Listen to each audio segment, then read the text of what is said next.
Hey, hey, hey, hey, hey!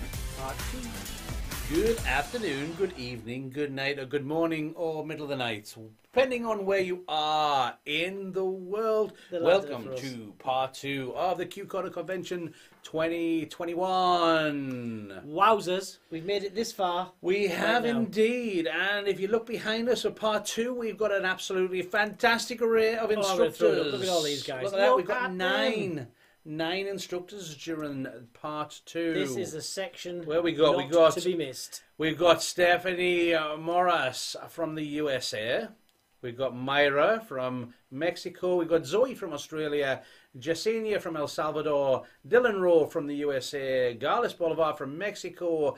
Teruaki Ito from Japan. Diosaivana. We really need to work on that pronunciation. We have Dios from the team. US. And then also as well, we have somebody else anyway. Another Aussie. Who likes quick links? Somebody. She's going to kill us. It's quicker with the link or something. Yeah, I don't know. But anyway, we've got an action-packed next few hours. And we are really looking forward to it. In fact, I'm really looking forward to the next one because I was kind of fairly oblivious to Stephanie's work up until the last Q Corner convention for me, and absolutely loved it. I think she knocked it out of the park. She did, especially as she had to hustle to get there. Yes, because there was a bit of with the confusion with the dates because of the time change and time zones. Professional. She absolutely ran down the street and got it done. And I can see that she's already in the chat. We cannot wait to see this one. This is this was one on my list of definite. Somebody said in the chat something about you boys. So that's I don't know. It's that nifty, I think. Grifty or something. No? Donna dance a lot as well. Hello, Donna. It's nice to see you here. In the chat. Welcome. So we hope you. That's what the chat's for. Yeah. You know what I think about the chat? That a bit of love hearts. And can't help some golden nuggets for the people in and watching this part now who are not subscribed. Why not? What are you waiting for? Get subscribed. There's no time like the present. Because you're not logged in. That means you can't chat. Yes. So get logged in. Absolutely. Yeah, there's a lot of people that love Stephanie. Honestly, when I see her work and I listen to her voice as well, I really like the accent. I could just watch her all day and teach balloons. Well, we're going to watch her next. We are going to... Then many more. Absolutely. Stephanie I had a bit of a peek at Dylan's. As a full hour and a half. I have not seen Dylan's. I've seen Stephanie's though. It's and you're interactive. In for a treat. And it's cool. Yeah. And my boys at home, I think, are going to want some of this stuff. So I think I'm going to be busy. Thanks, Dylan. Yeah, I'm going to put that on there. I think there's some good ones in there. Hello from New York. Nicole says she's a rock star. She is indeed rock star. This is true. Shall we get on with this and get on the show on the road? I don't think they really want to see us much more. Not with these bags. Yes.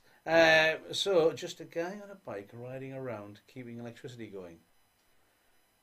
Okay, I've got no idea what that's in reference to. It's obviously from a chat from before, so probably nothing. Wasn't aimed at us. And read all the chats, so we've been too busy taking everything down and back up again. Apologies if we've missed, a train of conversation that we're not in the loop on. I'm sure it was good though. Paul says that looking good, boys. Obviously, it's a filter.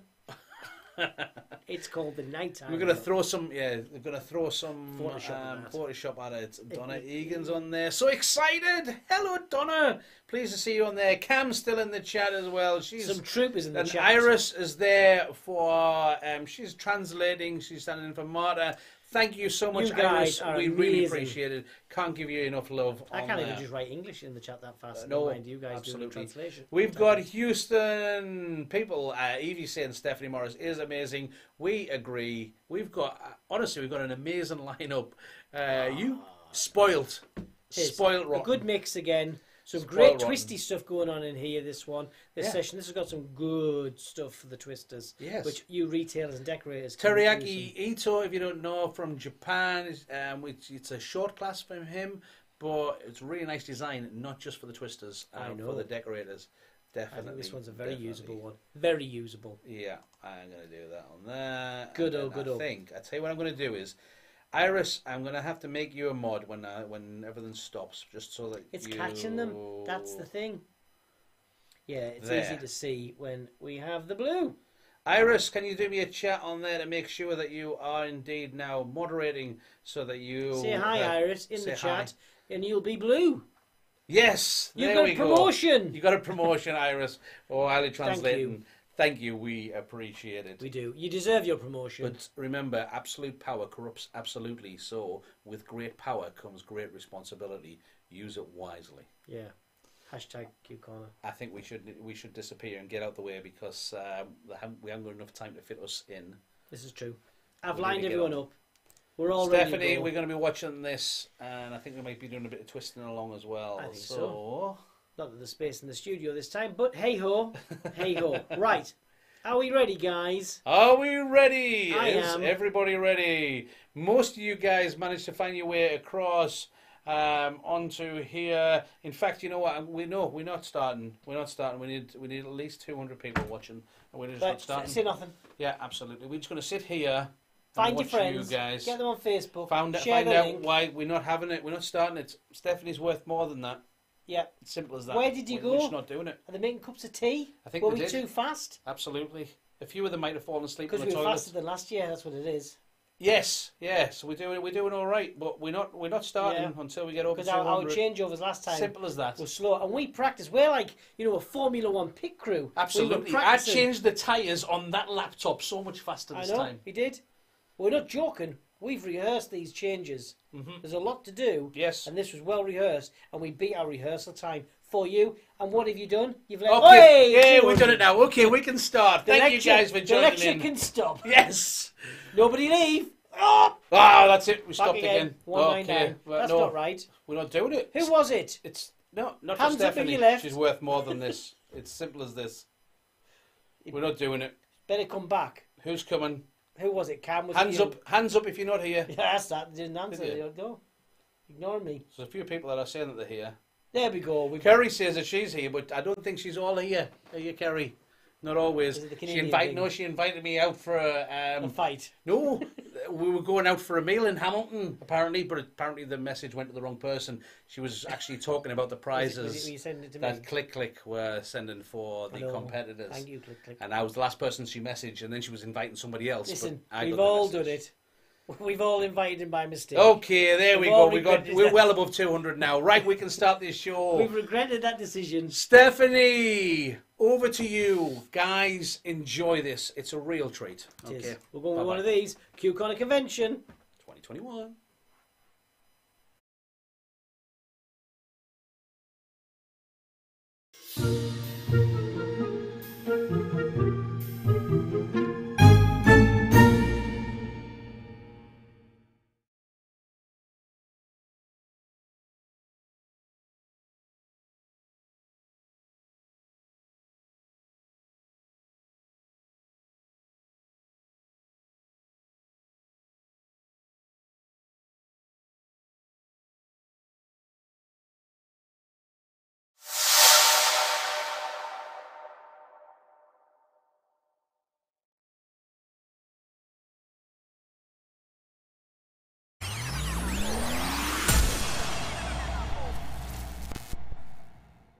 Hey y'all, it's Stephanie with Baton Rouge Balloons, coming to you from Baton Rouge, Louisiana. And I wanted to take a little bit of time to thank Qualatex and Keith and Don especially for putting in a lot of work to get this Q Corner convention together again. It was so much fun last time, and I know it's going to be a lot of fun this time as well. If you want to go back and see the class I taught last time, because I'll be referring to it a little bit, it was in episode 1 of the 2020 convention, and this class is sort of based off of one of the designs I did in that class. It was a little small clown that I did in a 3-minute class that was all of my 3-minute line work designs that I like to use a lot.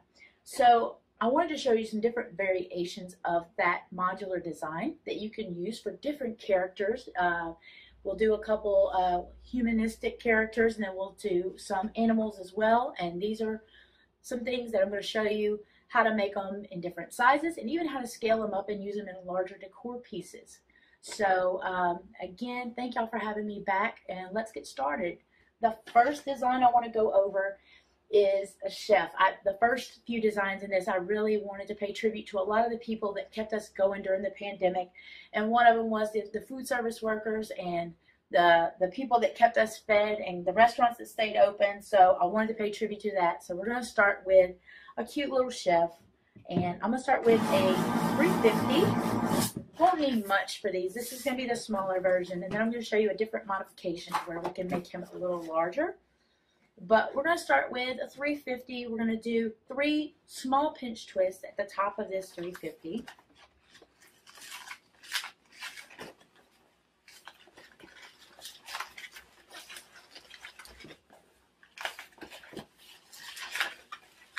All right. I think I got it. Pretty much got it.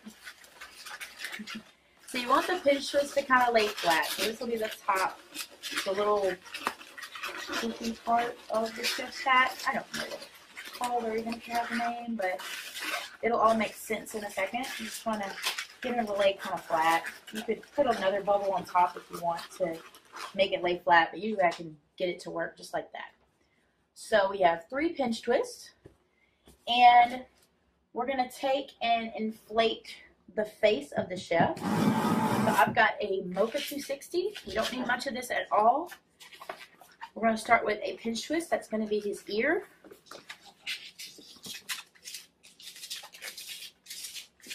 And then about a 3-finger bubble and another pinch twist.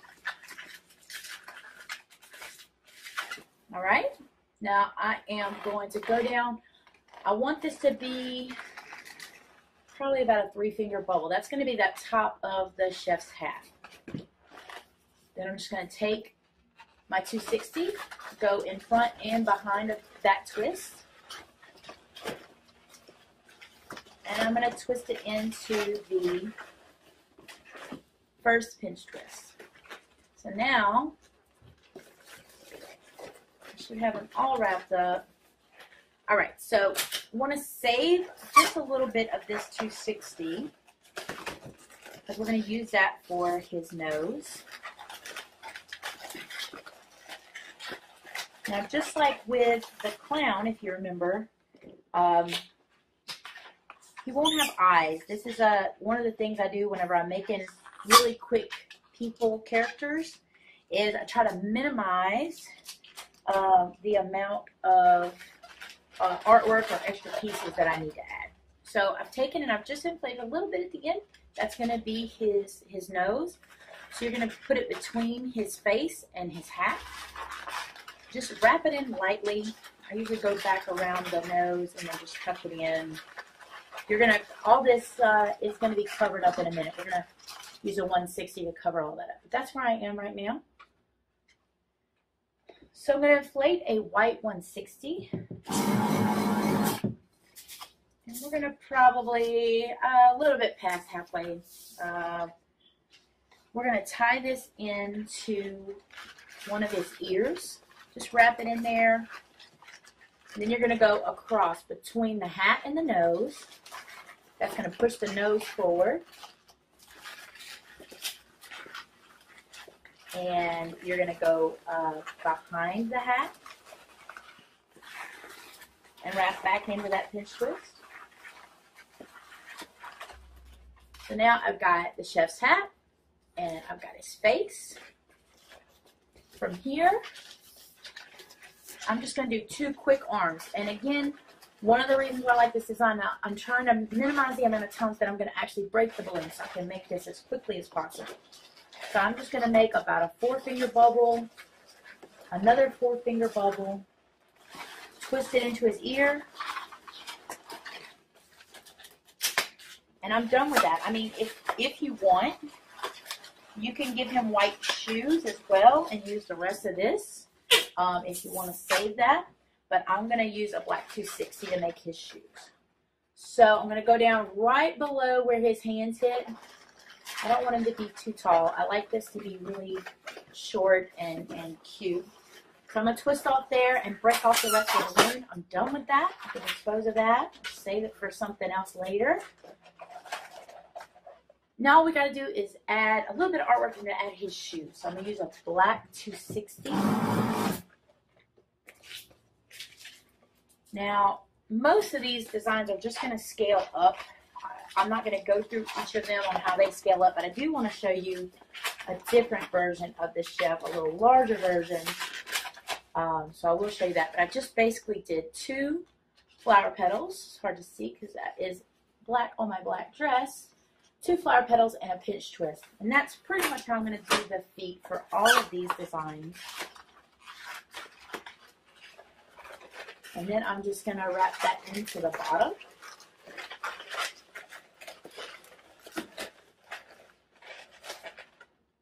All right, so for his artwork on the chef, I always tend to draw a cute little mustache because that's how I like my chef to look. So whatever you feel like on the artwork, but I usually stay very simple. A cute little smile, cute little mustache, and you know, you can put something in his hand if you want, but for me, usually that's where I'll stop. But I want to show you, if you take and you want to scale that design up a little bit, I do make a larger version that is out of a quick link. So instead of using that 350, you can use a 646 or you can use a 12-inch quick link. So I'm going to show you real quick with the quick link. First of all, you want to make sure you're really underinflated. So I'm probably only going to inflate it about halfway. And then I'm going to, don't worry, I'm a professional. All right, we're gonna stretch it out a little bit, kind of elongate his body a little bit. So this is gonna be the same, but we are going to twist this in half, and that's gonna be how we do that. For his face, on the larger one, I'll use a 350. And it'll be the same process, but maybe it'll be a little easier to see this time because I'm using a larger balloon. So I'm going to start with a pinch twist, about a 4.5 inch, 5 inch bubble, and another pinch twist. So we're going to take this quick link and we're going to split it in half, a little bit less than half maybe. All right. Don't make me do math on camera, okay? All right. So same thing. I strap it around and back into that pinch twist, and then I'm gonna tie it off. Take that little bit that's left, and we're gonna use it just for the nose, which I let his nose go. You don't want a chef without a nose. No. All right. So same thing here. We're going to put the nose right there in between the hat and his face. Kind of tuck that away. And then you want to use a 260.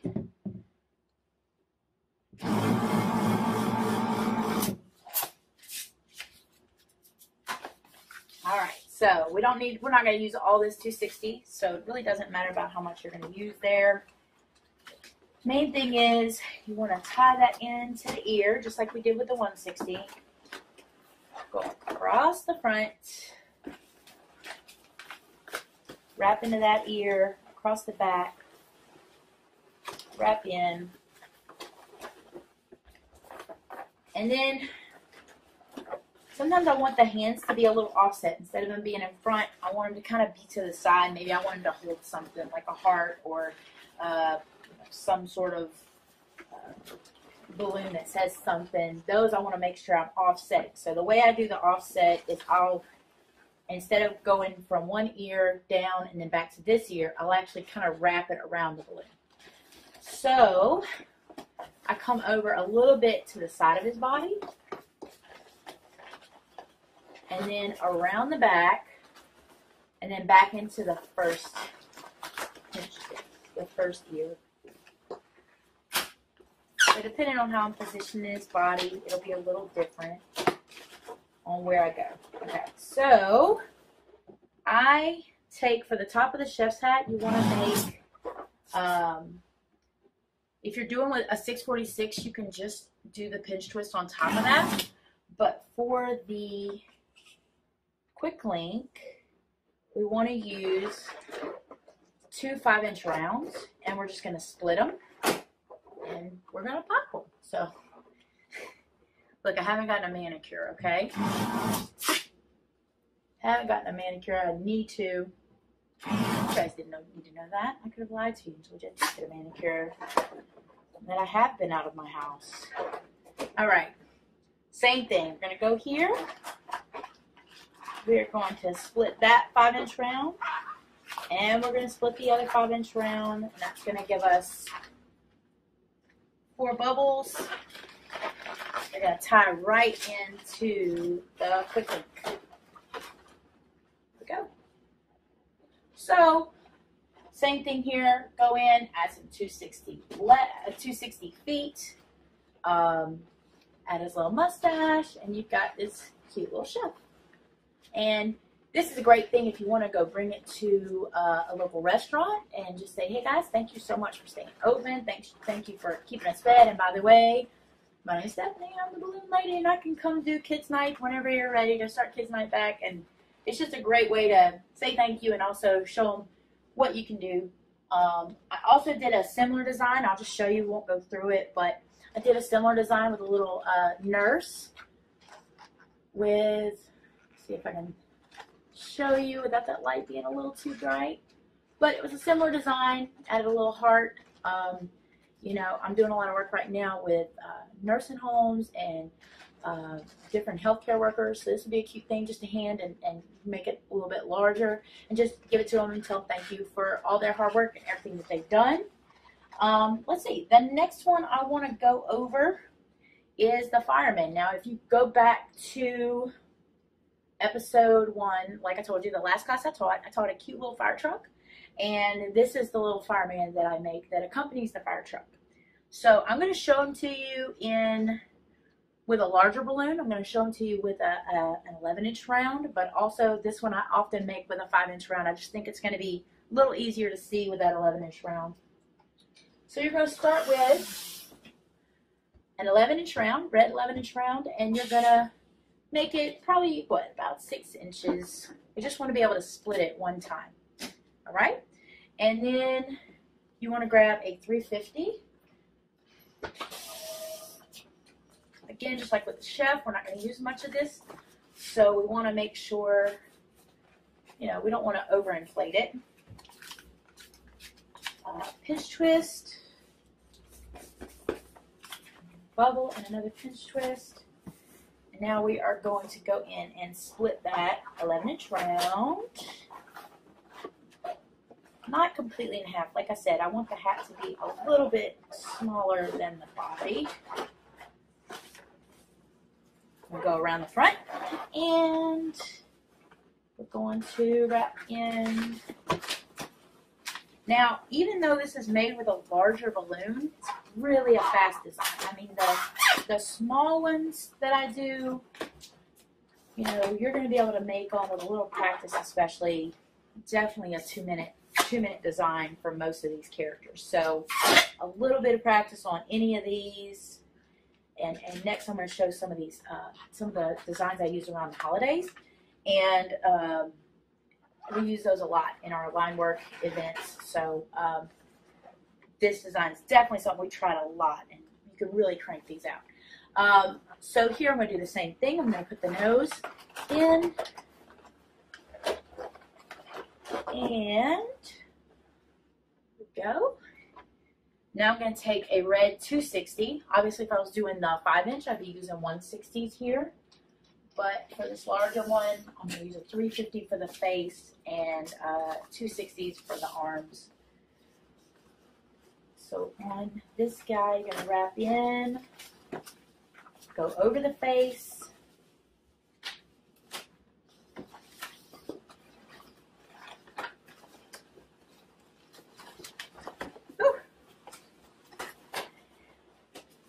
I got it. There we go. All right. Then then back around into that first one. Again, we're going to come in front and make his arms. I know, it's a lot of red going on, so a little bit of artwork on this will go a long way. I'll show you a little bit of the artwork I use whenever I make a fireman. And let's see, we're going to use black for his shoes. So again, on his shoes, we're going to make probably for the larger one, we'll do about a 3-finger flower petal. And make 2 of those. And then to make it stay flat, we're going to put a pinch twist right in the back. Just like that. And we're done with that.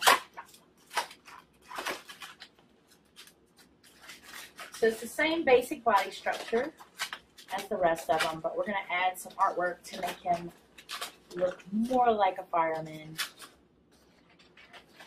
All right. Let's see. Now, I don't know, I usually go with some quick shield design in the front.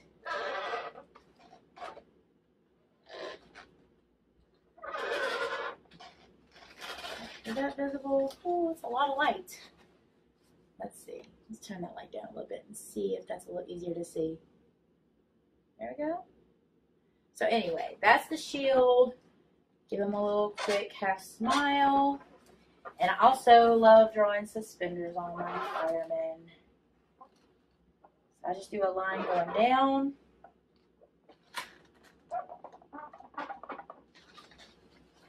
On both sides. Almost like a Y right there. And man, my lighting crew is on point. Yeah. Check out that light. All right, so he's got his suspenders, and you can add a little belt or whatever right there. I think it comes out cute. So not a difficult design for a little fireman, but like I said earlier, if you add this to that fire truck, and I'm going to show you, this is a larger version of the fire truck. So this is the same fire truck design I showed in episode 1 last time, but I just made it out of 350s instead of 260s. So I just scaled it up, add a little bit of detail. Same process here. So if I take the small fireman that I make, so here's my little fireman, and I've just taken a puff inflated 160, and I take that puff inflated 160 and I can just connect the fire hose to the fire truck. Really cute if I'm making a little birthday centerpiece or something like that, and I want to spend a little time. I can definitely make this guy look cooler by adding that fire truck design from the last class.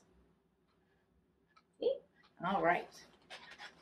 All right, so let's see. Oh, one of the other things I hate getting asked for is like an American football player or baseball player or something like that. So I'm going to show you a quick design, a quick version that I do that comes out to be a cute little American football player. I'm going to start with a white 5-inch round. So I'm going to show you how to make the smaller version.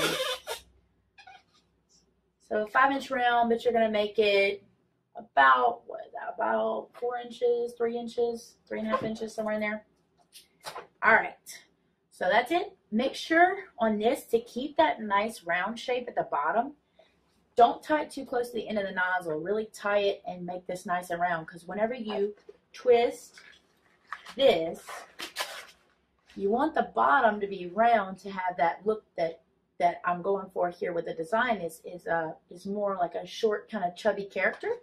And because I mean, who doesn't love short, chubby characters? But if you have the nozzle tied too closely to the end of the nozzle, you're going to end up with more of a long cone-shaped body, and it's just not, it's not going to be quite as cute as if you keep it nice and short and round. All right, so let's make this football player. I guess I have to keep saying American football player because, you know. All right, so again, it starts out the same as all before. We're going to do a pinch twist, 3-finger bubble, and another pinch twist. We're going to twist off the top of the balloon. And we are going to wrap that around. So we've got a face for our player.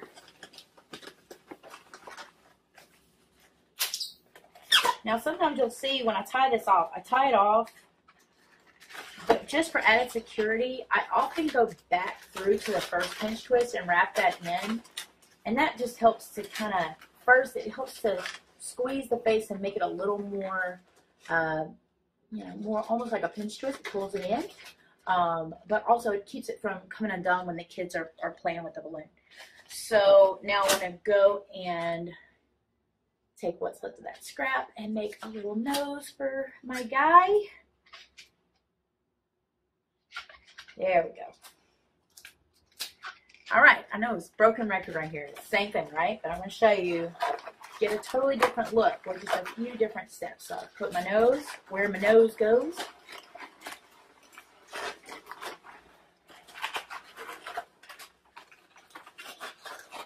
All right. So whatever color your team is, obviously that's the color you're going to use here. But I am just going to use white and gray. And then you make it as cute as you want. I mean, here in Louisiana, I know we'll be making a lot of these purple and gold. But you know, whatever color you're feeling. So same thing here. I'm going with a little bit of gray. I'm going to go across to the other side. Then back. So this is going to be his helmet.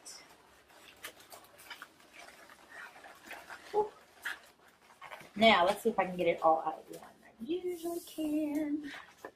No pressure, but this time you're doing it on camera, so you have to get this right. All right, so I'm going to go ahead and try to get his hands and his face mask out of this one balloon because I am all about efficiency. So I went down and back up with his hands. And then for his face mask, I'm just going to take and cut off the end of the balloon. But I want to keep some air in the balloon. I don't want it to be completely deflated. I just want it to be puff inflated. Just like that. Alright, so for the face mask, I'm just going to come around like this. See if I can make that a little more visible. There you go. So I'm just going to come around and I want it to be sticking out, not touching his face.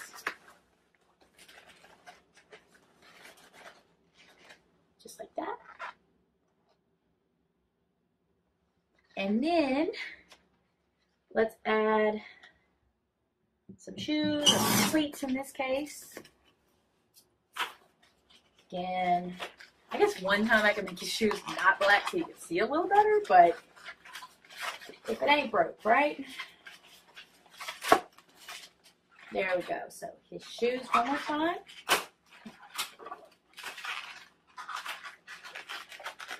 Now, a little artwork goes a long way on this one as well. I mean, definitely, he's okay right there, but just a few quick touches. I like to do a stripe on the helmet. I like to give him a nice little scowl. And usually a little stripe of eye black right where his eyes would be. Now, obviously, this guy doesn't have eyes because his eyes are under his helmet. And sometimes I'll add a couple stripes. And with kids, I'd love to ask, you know, maybe their favorite player or their favorite team and make sure that I use that number.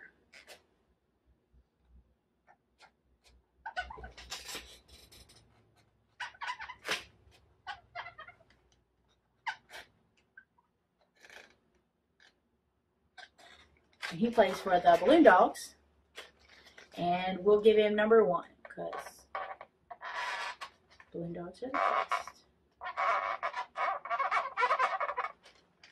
So this is a good opportunity to put the kid's last name on there or the name of his favorite player, whatever the team mascot is, anything like that. So it's a really cute, fast one. And what's even cuter, and I didn't have one on hand or I would have used it, but you can get a little quick link that has football laces already on it, or you can draw them on there and just puff inflate it and have it in his hands, just have him something to hold on to. But basically, that's his slim close down, so you can see he's got a little bit of a scowl going on there, and that face mask. So cute little football player, American football player. And then also, same thing, just a little bit about the artwork. I've got this baseball player. Now he's a big boy, but I'm guessing third base. No, first base. First base. He's first baseman.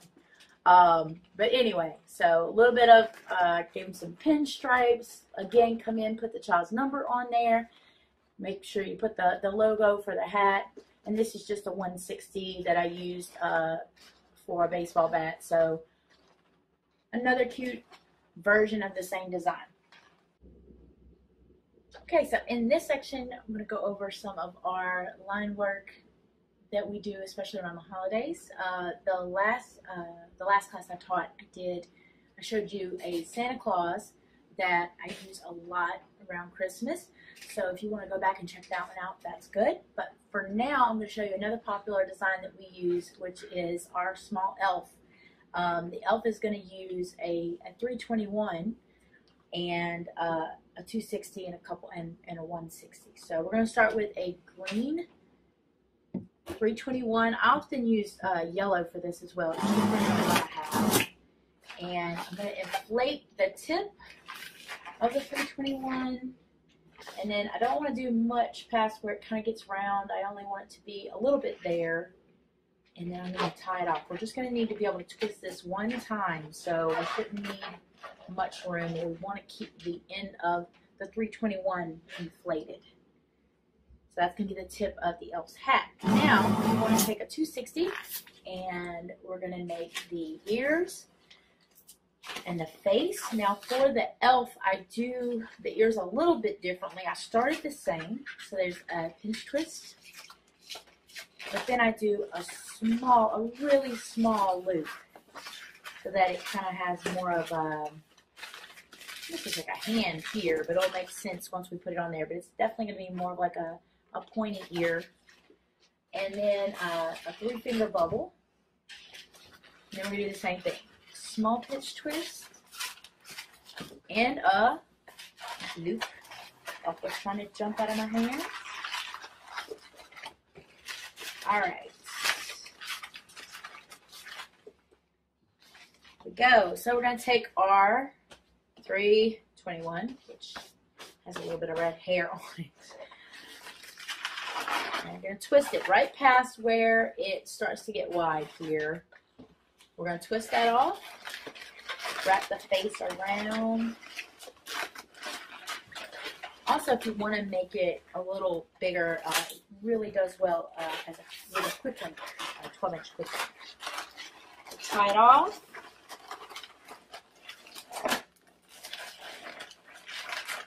Alright. A little bit for the nose. I know, a little bit of broken record here. Same thing over and over and over again. A little bit of a different variation. The best thing is whenever you're doing these in a line work situation, you don't have to think. You know, a lot of these are going to start exactly the same. You just got to get your colors right and your artwork right. So I'm going to shape his hat a little bit. Give him a little bit of a bend to his hat. I really like this design as well around Christmas. I did a lot of, not this past year, previous year, did a lot of Santa events. You know, we'd be working while kids were waiting in line to meet Santa, and this little elf was a good, fast design, but it was also so cute that once we made one, we would usually make 10 or 12 of them in a row. So I'm just going to go straight across, tie into the other ear, across the back, wrap that in. There we go. Same thing, we're going to make his his arms. And then whatever's left I'm going to use to make his feet. So I don't have it this time, but sometimes I make the 321 yellow. And then I'll trim his hat out and I'll give him green for everything else. So he'll be yellow, but with green arms and green around the edge of his hat. And that's a really cute color combination as well. So now I just got to give him his feet. So I'm just going to take whatever's left. Now his feet, I'm going to do a little different than all the others. I want his feet to be a little bit bigger and pointier. So I usually just take whatever's left. And, you know, you can either tie it and just split that down and make his feet. But I want a pinch twist in there as well. So I'm going to take a pinch twist. Then I'll take the rest of this, tie it back around. And then I am just going to split the rest of this in half. And that's going to give me the feet for the elf. And I also like to shape those to where they turn up a little bit.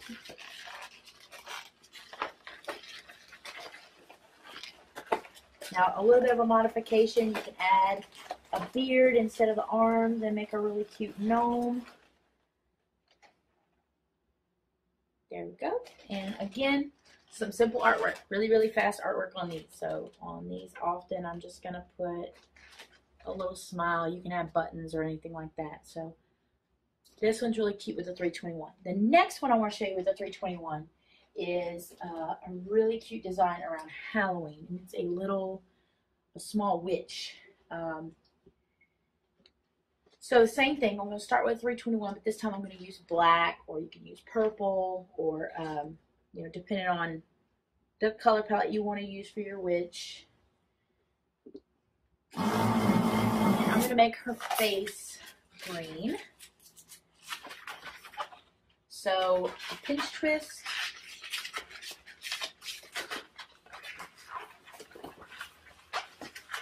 Three-finger bubble, another pinch twist.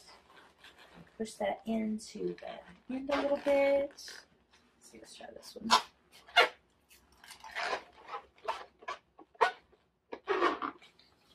Alright. So I got the top of my hat and the bottom. Let's get it out from in front of my dress so you can see a little bit better. And then back in.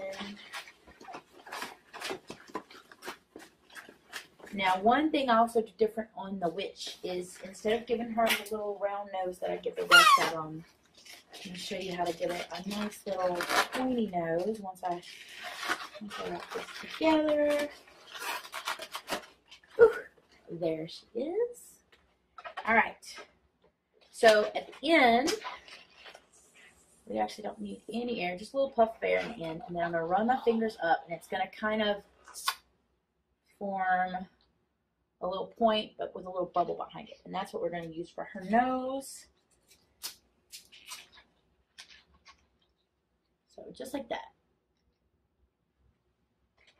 And then we're going to do the same thing. We're going to tie it in.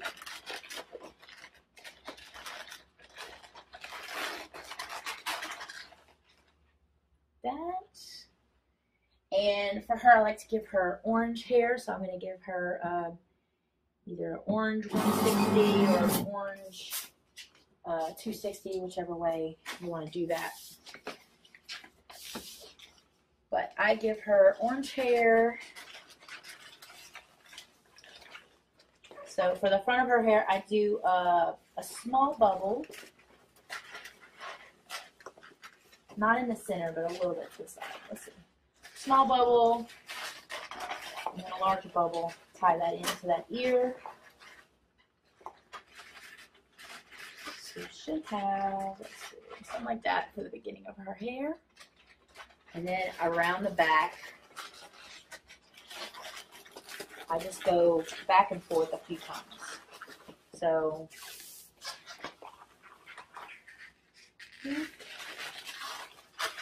I'll pull it up so you can actually see what I'm doing. There we go. Now I'm done with the orange.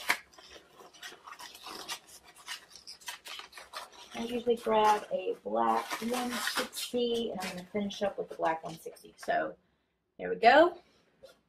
Let's see, where did I do that black 160? There we go. All right. So instead of tying the hat into her ears, I've already tied her hair into her ears. So here I'm just going to bring the hat, just bring this around.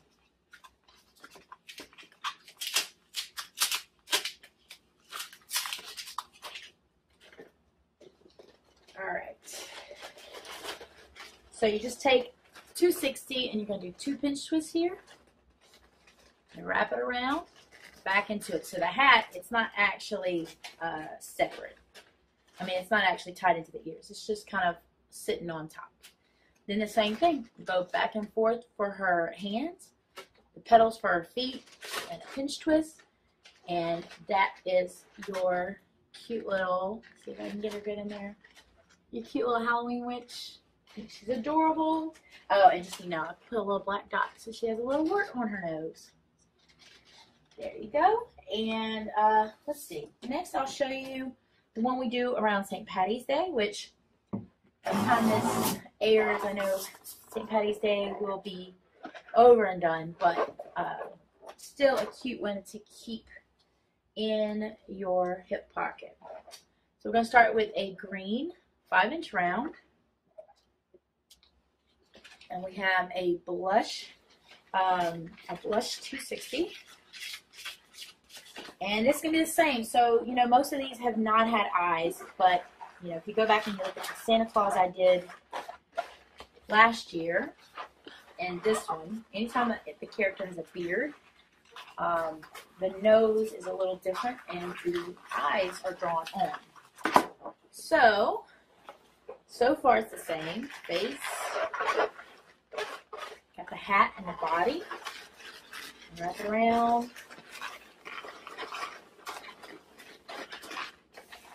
The difference is whenever I'm going to do a character with a beard, I'm going to put the nose, instead of between the face and the hat, I'm going to put the nose between the top of the face and the beard. So, got a little bit of a nose here. So again, I'm going to put the nose below here.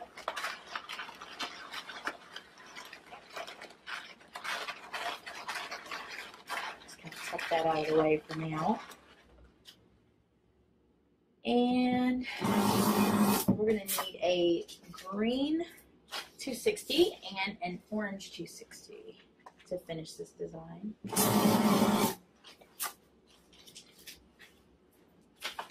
Alright. So for his hat, we're going to go around. And we're going to go back.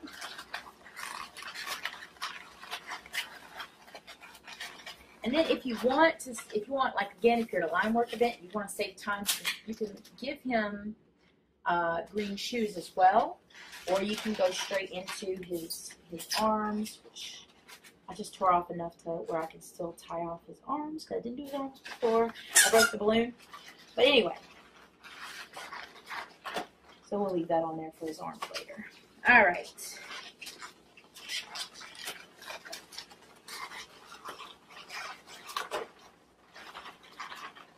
So for here, when I have a bearded character like Santa or like this leprechaun, I like to go underneath the nose, but above that shirt, the body, tie into the ear. And then if you want, you can add some to the back so it looks like he's got hair in the back of his hat. It's not necessary, but just up to you. And sometimes I'll use the rest of the orange to give him feet. I'll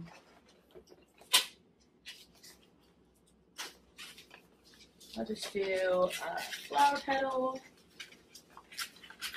×2 and a pinch twist. All right.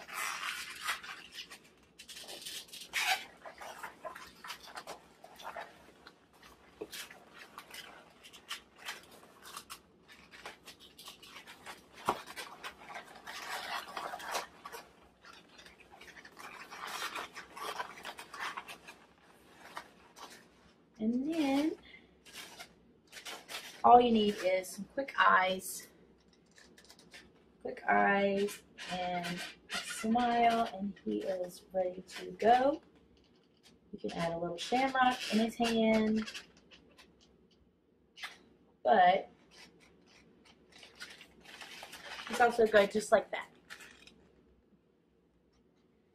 And so again, you know, scale this design up as much or as little as you want. This is with a this is him with a larger balloon. You can use an 11-inch balloon, or you can use a 16-inch balloon. And that is, I think this one I used a 16-inch balloon. It's just the same balloon, top and bottom, and I just split it. And again, add a little shamrock for him to hold on to. So that one is a good one that can be scaled up and down pretty easily.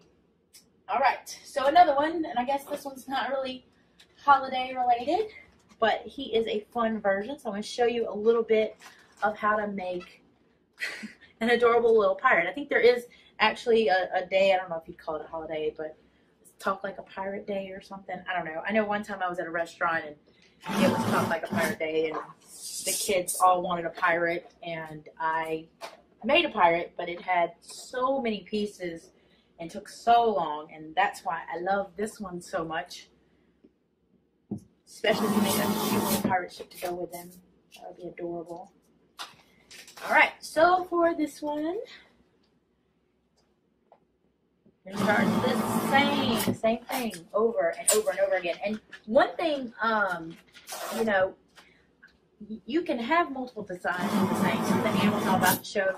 You can have multiple designs for, let's say, a frog or a turtle or something like that. And what I like to do is have several designs using different types of balloons. And that way, depending on what I have, how much time I have, and what I'm, you know, sometimes towards the end of a long gig, you're out of certain colors and certain shapes and things like that. So you really want something that's versatile that you can make maybe 3 or 4 different versions of that character.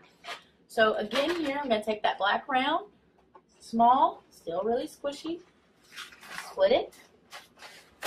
Whew. Startled myself. There we go. We're going to go around, wrap into that first ear. Now, the hat's a little different. That's why I wanted to show it to you, not just show you the pirate, but actually showing just not much different. I wanted to show you a little bit of a difference in how we did the hat for the pirate. Let's see. Let go of my nose. Up. There we go. So again, we're going to go between the hat and the face. I'm going to take that out of the way. And we're going to add the 160, but instead of just tying it in, we're going to start with a small loop. Lock that in. That. You're going to tie that into one ear. Then you're going to go across. I can do this without putting it on my dress. You're going to go across, back to that other ear.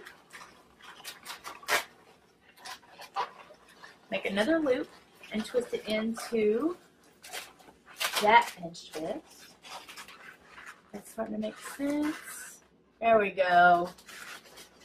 And then back over to the first ear.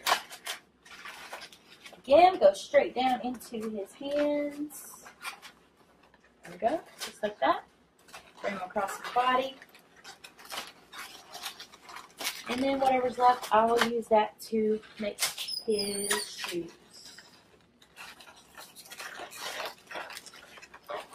You can obviously modify these designs and make them a little more intricate, but these are really designed to be very efficient. Very, very efficient designs.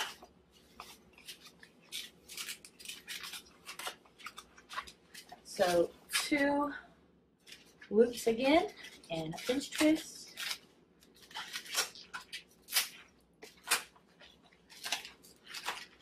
And there you go. Now that is kind of starting to look like Batman instead of a pirate. So the artwork here is important. So I'm just going to show you instead of trying to do it just for the sake of time. I'm going to show you some of the close-ups of the artwork. So first of all, I like to take an uninflated balloon tied around so he's got a sash. And this is just a puff of a gray 160. I've given him a sword so he can make you walk the plank. And then right here, I just went in and drew that real quick. Little white paint marker. Drew on that skull and crossbones, scowl, and his mustache. And he's just terrifying, right? Yeah. So that guy, obviously, you make him a little bit bigger. Make a cute little pirate ship to go with him. And he is adorable.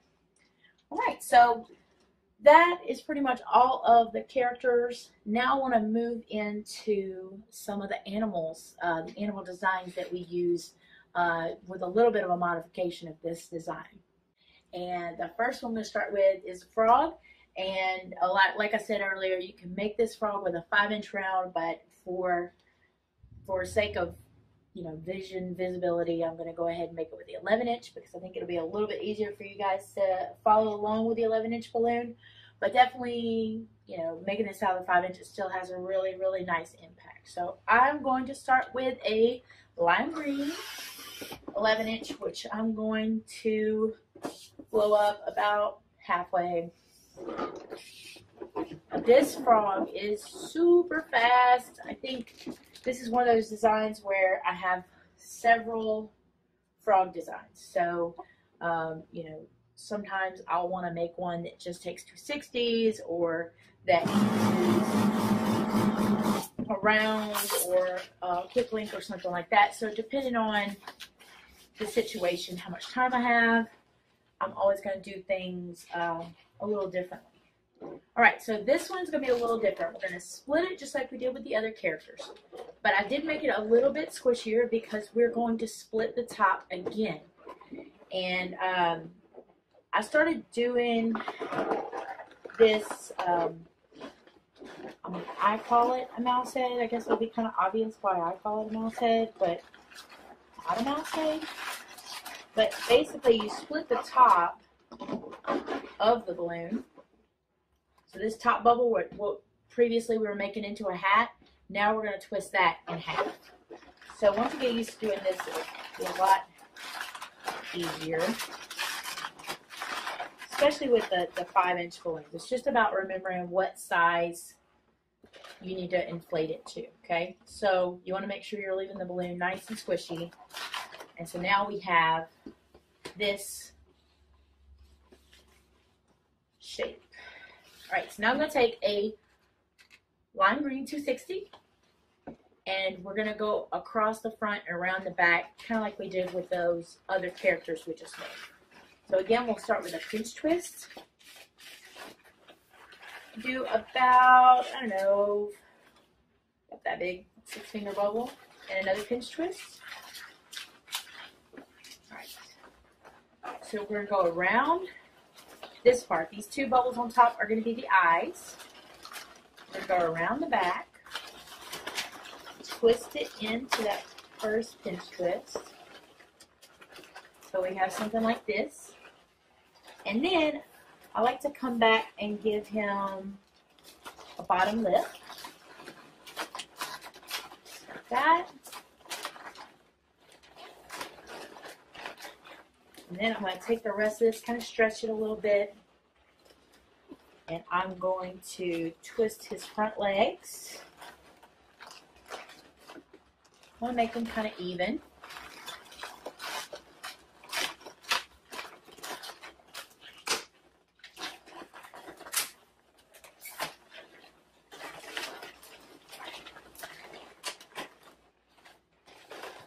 My other frog design I do is a lot smaller, so I do like to make this frog out of 11-inch balloons because it definitely, like when I'm doing a restaurant or something like that, and I can make something appear bigger, even though it's not more difficult, I make it appear larger and more detailed. It's obviously going to have a bigger impact. So the only thing I'm going to do now is just add something for those back legs. I'm going to take another 260. And for the frog's feet, I'm just going to separate them.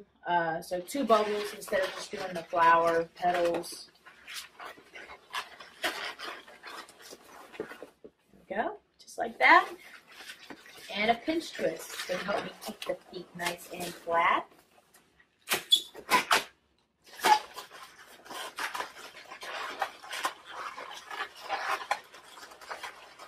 And if you don't want to do a lot of artwork, if you prefer to just use the balloons to make eyes, you could definitely come back in there and take a small black 5-inch round and put it right here, split it, and keep the eyes, you know, balloon eyes. But I tend to just draw the eyes on, especially when I am working the line work event. So whatever eyes you're comfortable with drawing. I'm just going to do some quick ones for today. No pressure, just get them right. Can't mess up, all you guys watching me. Alright, so just some basic eyes. So he's already cute, already starting to look like a little frog. But he's so fast that taking him one extra step and adding that that tongue is a pretty easy step, but it has a big impact. So I'm just taking a piece of a 160. You could go ahead and inflate the whole thing depending on how long you wanted the frog's tongue to be, but I want to just go ahead and cut it and make it a little bit shorter. Now, I know you can't see this, but just gonna inflate it, get that nice little curl. All right. So if you wanted to go an extra step, another thing is make a little fly or something like that. Tie it to the end of his tongue. That's really cute. Let's see, did I cut it too short? There we go. So I just take it, put it through the mouth, and then I wrap it into his eyes. Woo! All right, and that's why I always have a backup. Here is my little frog buddy. So again, you can go in there and make sure you put a little fly on the end, or have him sit on a little lily pad. And if you make the smaller version, you want to put them on a headband or something like that. Put them on a little green, dark green flower, or a chrome green would look really good. Little flower, and sit them on a headband. So it's a cute little frog made out of a 5-inch round. All right. So our next one we're going to do is just a little bird, whatever color or kind of bird you want to make. I'm going to make a Caribbean blue, little blue bird. Again, I'm going to start with a 5-inch round, and I'm going to make it a little bit softer than we did for the people, because remember, we're going to split it. We're going to split that top bubble twice. So on these, again, you want to tie it close to the bottom of the round. I mean, not all the way down on the nozzle, because again, I don't want that. I don't want the air pushed down into the nozzle. I want to keep it nice and round. So a little bit less than half. And then take that top one.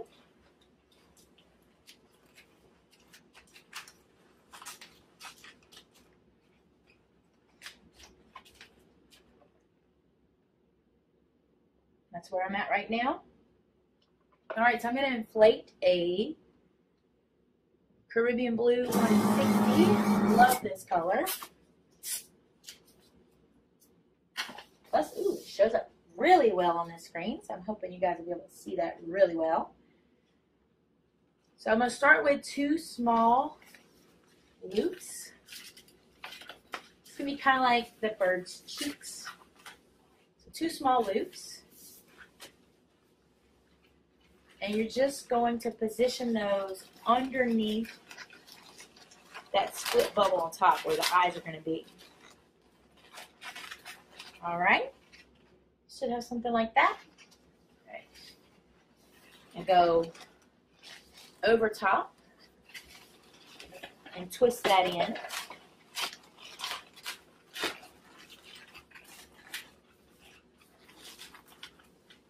All right, so we've got that. That's twisted in. That's coming out the back. So we're going to go down to the knot. Go down to the knot. Put a little pinch twist there. And you want to make 2 bubbles. This is going to be the tail feathers for the bird. So 2 bubbles, you know, about 2 or 3 finger bubbles. Back into the pinch twist to where I have it like that. Perfect.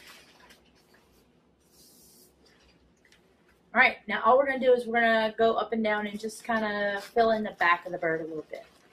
So I'm going to go up into the cheeks. I know birds have cheeks. Not really sure. I guess they have cheeks, but this bird has cheeks.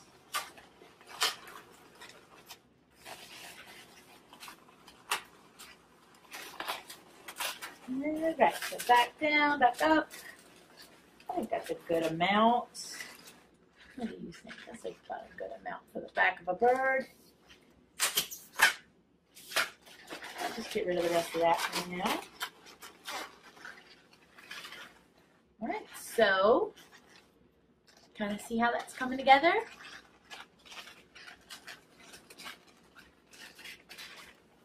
All right, now we just need to add the feet and the beak.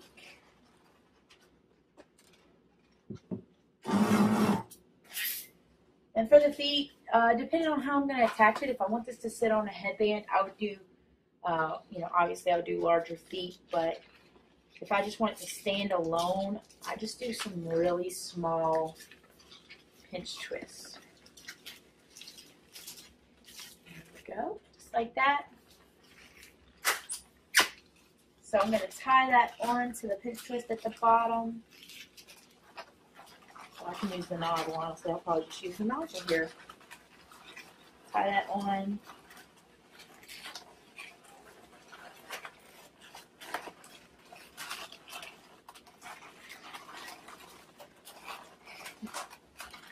Why is it harder to do when the camera's on than when the camera's off? I don't know.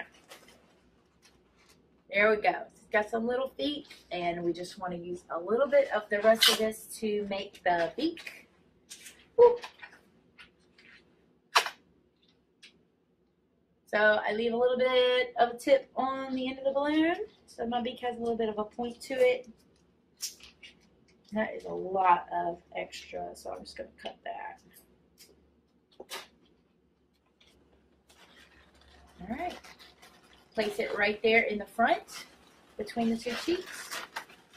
And just pull it around. Let the slack go. Now all you need is to put some cute little artwork on there, just some little eyes. And you should be good to go on this little bluebird.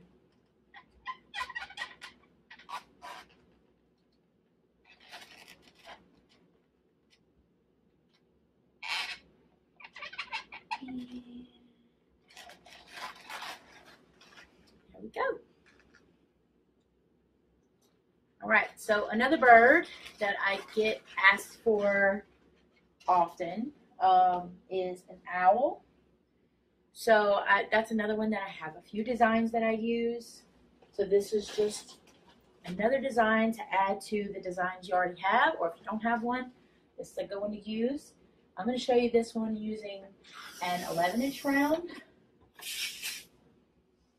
Again, I'm going to make it about a little less than half of its normal size.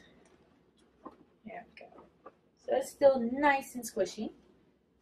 Right. And then you just pick whatever color you want the owl to be. I'm going to make this owl brown because I made the last one black and white, and it just looks like an angry penguin, and I don't know if the child's going to want an angry penguin, so we're going to go with brown for the owl. All right, so again, we're going to push, try to keep it sort of even on the bottom. Try to keep that nozzle to where it's going to be about in the middle. That'll keep him from leaning too much. And then split the top balloon. There we go. All right, so the last one on the bird, we did basically just went over top. So we're kind of going to do the same thing again, but instead of just going over the top, over the middle like this, we're going to have 2 loops up top. So we're going to go over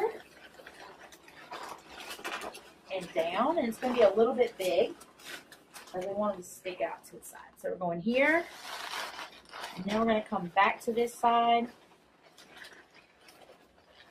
and we're going to make a second loop about the same size.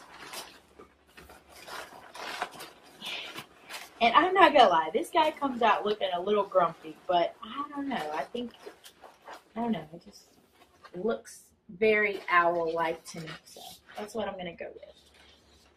All right, so you come down, same as we did with the last bird, and you tie into the nozzle. A little pinch twist down there. You can add some tail feathers if you want.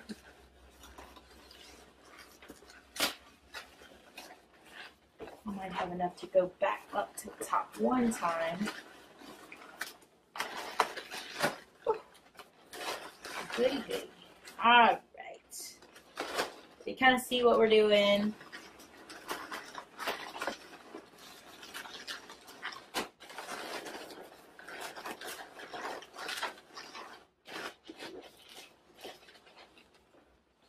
All right. Now I'm going to use one more brown 260. And I'm going to fill in the rest of that.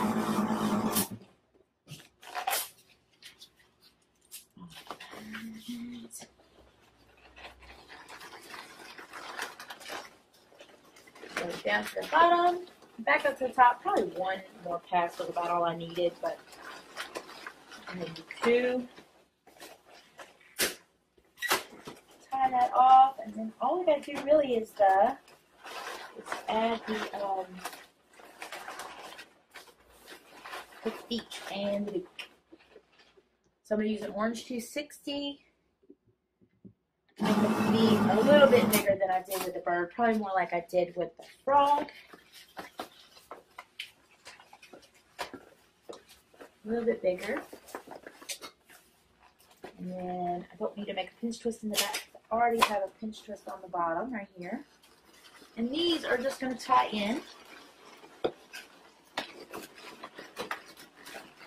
Perfectly.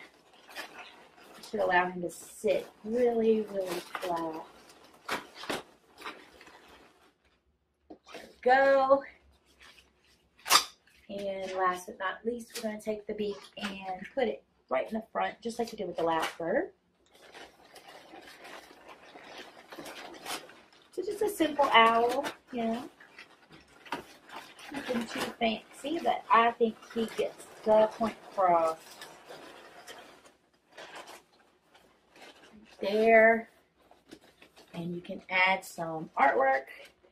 Seems like no matter how nice you draw the eyes, the owl is still going to look a little grumpy, but it's okay. We love you anyway.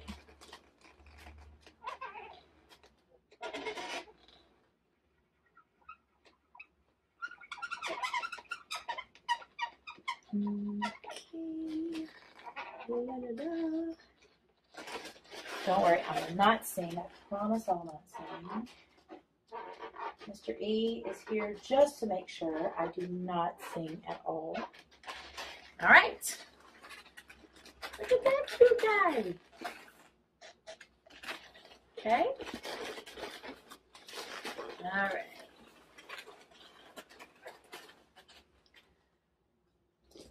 He's also supposed to ring a bell if I start saying jokes that aren't funny. And so far he hasn't, so I'm doing okay. The bell doesn't work. The bell doesn't work. Oh. All right. So anyway, now we finished the owl. Okay, so it's a little bit different, but I want to show you this 321. It's just a quick body that you can use for a dinosaur or a small dragon.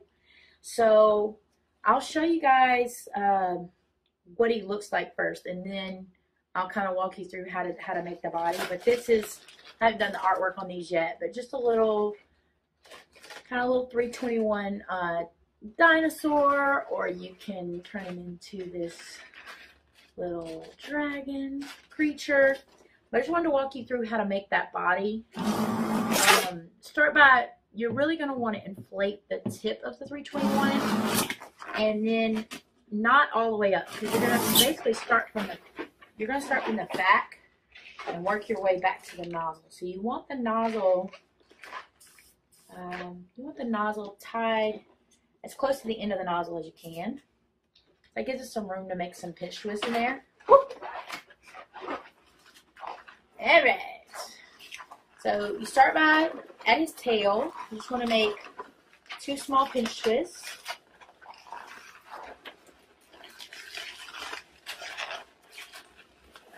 So this would also make a cute body for like an alligator or something else like that. So just whatever you need him for. I think it's a really cute body. So we've got the 2 pinch twists for the back feet, and then just like the other animals, we're going to split. We're going to twist off this bubble for the head, and then you could split that and make it into 2 eyes, but on this one I'm not going to twist it and make it into 2 eyes. I'm just going to come in with a lime green 160, and I'm going to make kind of a basic muzzle for a lot of those, dinosaurs and dragons and things like that. So I'm going to start with 2 small pinch twists. That's going to be his nostrils. Right? Then probably, I'd say about a 3-finger bubble. And a pinch twist. And then a small loop.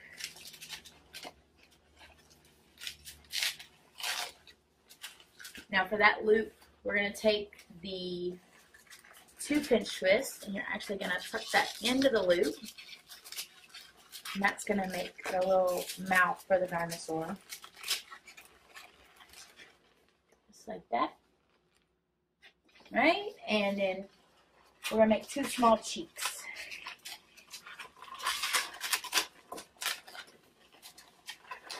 Two small flower petals. Alright. Got that. Alright, now right where the cheeks and the front of the face, the muzzle area all come together, that's where I'm going to twist this 321 in.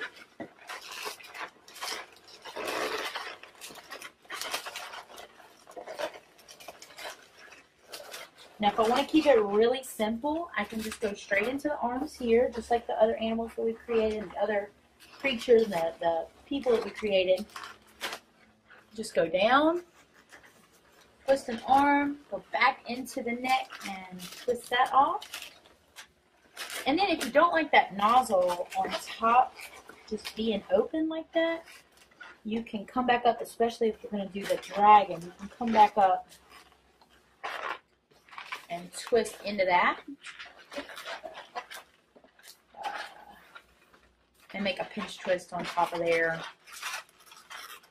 And on this one, I'll even twist it back down like that.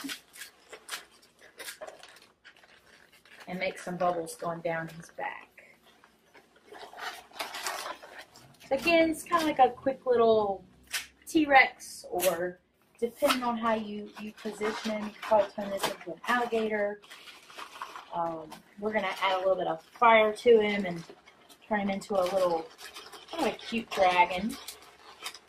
But again, just a really, really fast design. There you go.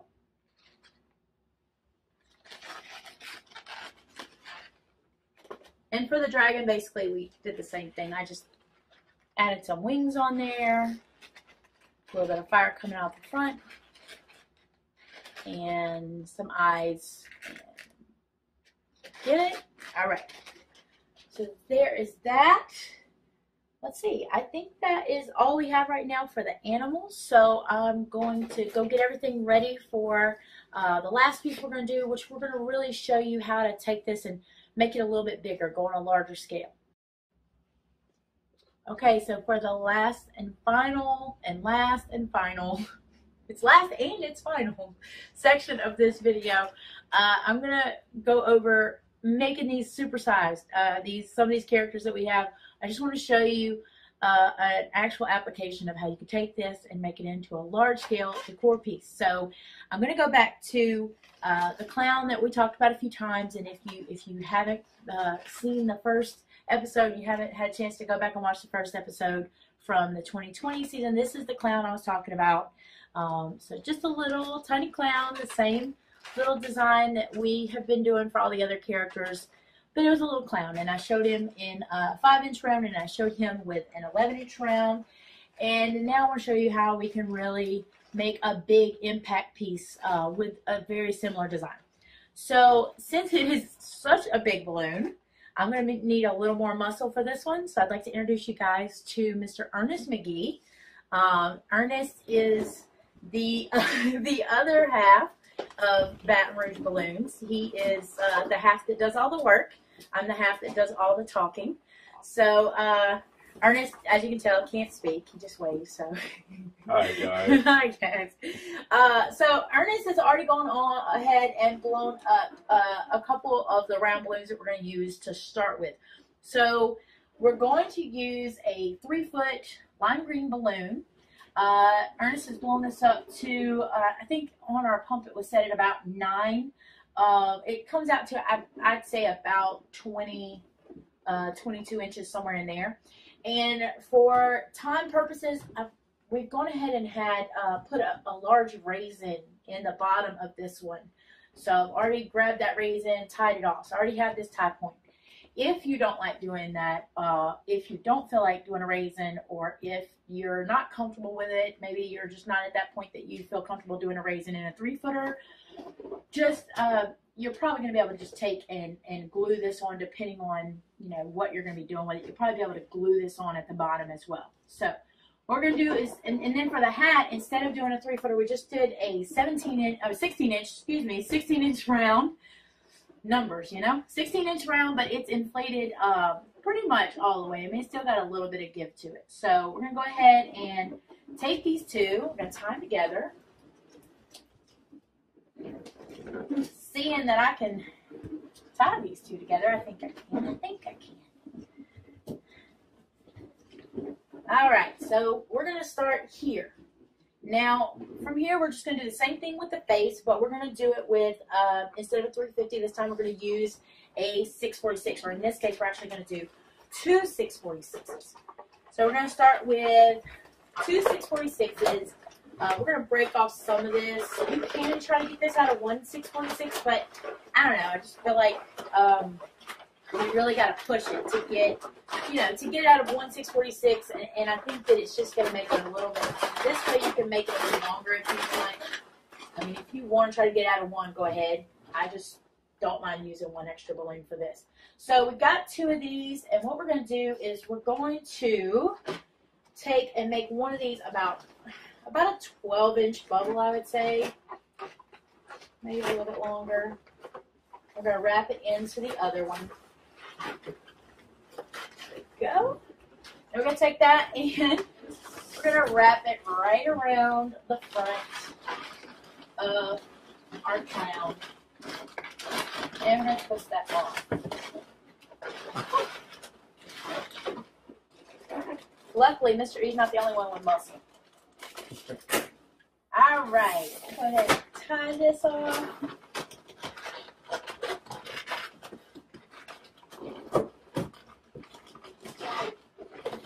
Off, tuck it away, and same thing over here. Whew. You know what? Save the fingers. There we go.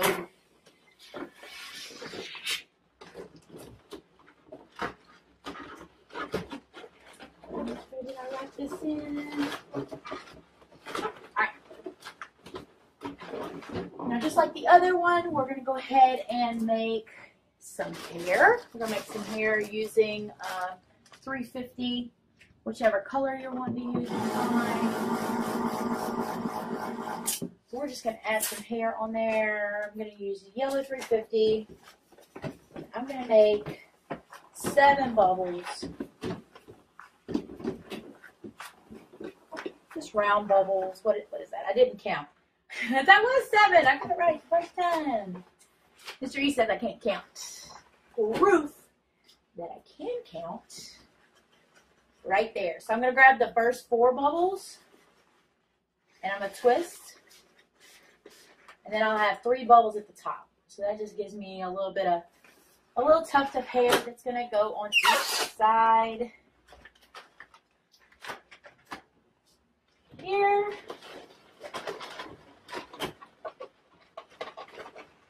All right, same thing on the other side.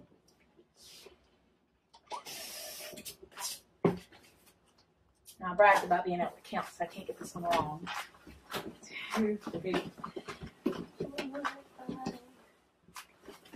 6, 7.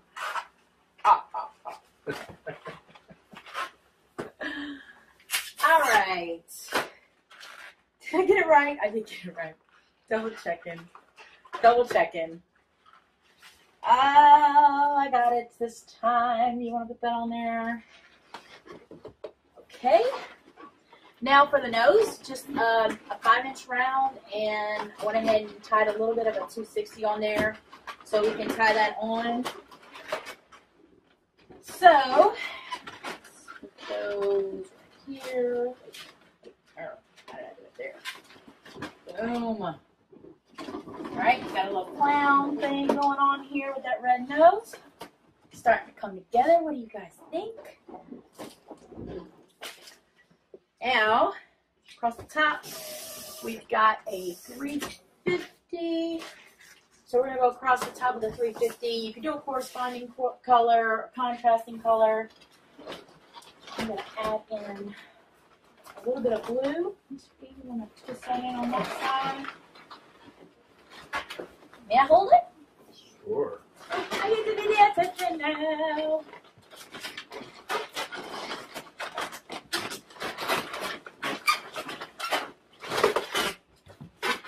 Finish teaching me that so I can just think it. Okay, next one is... Never mind, I want to talk to you. It wouldn't last long. It wasn't going to last long. All right.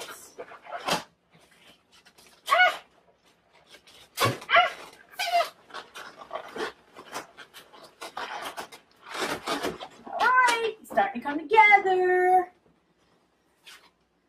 I wish I paid more attention to how much time we had left. All right. So, I'm going to make pretty much the whole 350. We're going to turn this into his arms. Matter of fact, I don't know why I left that much space. I pretty much want the entire 350 for his arms. There. And I'm going to bring that around here. And tie it together probably. That's probably the best option. I mean, of course it is, because this is totally how it should go. Alright. And just going to split that in the front. That way. Now, the way that this 350 sits, once you pull it forward, it's actually going to rest underneath the 646s. So you'll be able to adjust them a little bit and decide turn them in a little bit or make his elbows come out. All right. Push this clown nose back a little bit. All right, starting to look like what we want him to look like. So from here, you know, I added a lot of artwork that it takes a lot of time, so I'm not going to add his artwork, but I am going to show you that finished product in a minute. There we go. Now he's sitting right. All right, and I love to have him, so we're going to come in and put a face I'll show you the face. The face I use a paint marker, so it takes a little bit of time. I'd rather just show you that when it's done. Now, so he's got his arms, and he has, I think the last one what we did was we added a nice little belt for his midsection, right, Mr. E? Yeah, perfect. Yes. Meet me in the middle. You meet me in the middle, maybe? Oh, wait, watch out. Let me see. That's what I forgot to do. So on this one, I definitely want to stretch it because, I mean, we're going all the way around this balloon. There we go. That should work. Definitely a second pair of hands on this one is a nice touch.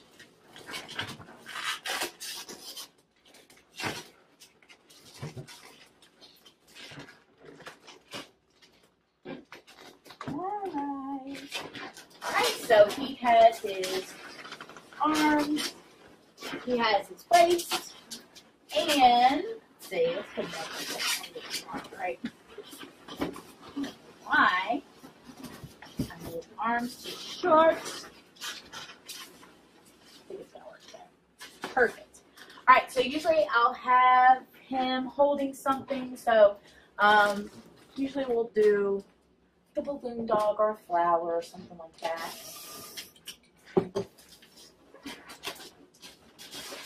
Ooh, I don't know why I put so much air in this balloon dog. Don't judge. I wasn't paying attention.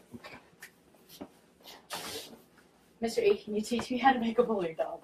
Sure. Thank you. Alright, I put a little too much air in my balloon dog, but you get the point. Right. This guy, little balloon dog.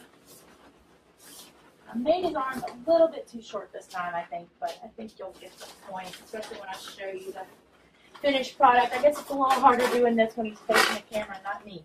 All right, and the other cool thing I love to add for him is a little tiny flower in his hat. So I'm just going to do a pinch twist flower just for some detail. Definitely make him whatever, however you want to make him. And then for his shoes, it just depends if I'm going to put him on, top of a column, I might just do some, just some red rounds, quad underneath him, going on top of the column, and just let those be his shoes. If I want to do something more like the one that I had made before, what I tend to do is make shoes out of a 350, and I find that works really well. But if I want to tie him into a column or something like that, I definitely would go ahead and put a quad of red rounds underneath and tie that into that tie point we added to the bottom. Alright, he's almost done. Cute little flower that we just kind of pressure fit in there so it still has a little movement to it. See that guy? And then, let's see, do I have some red 350s? I could just show them real quick. I have one right here. So red 350, just to tie him off and give him some big red shoes. Again, I probably should have made it a bit longer because he's a big guy. He needs big shoes.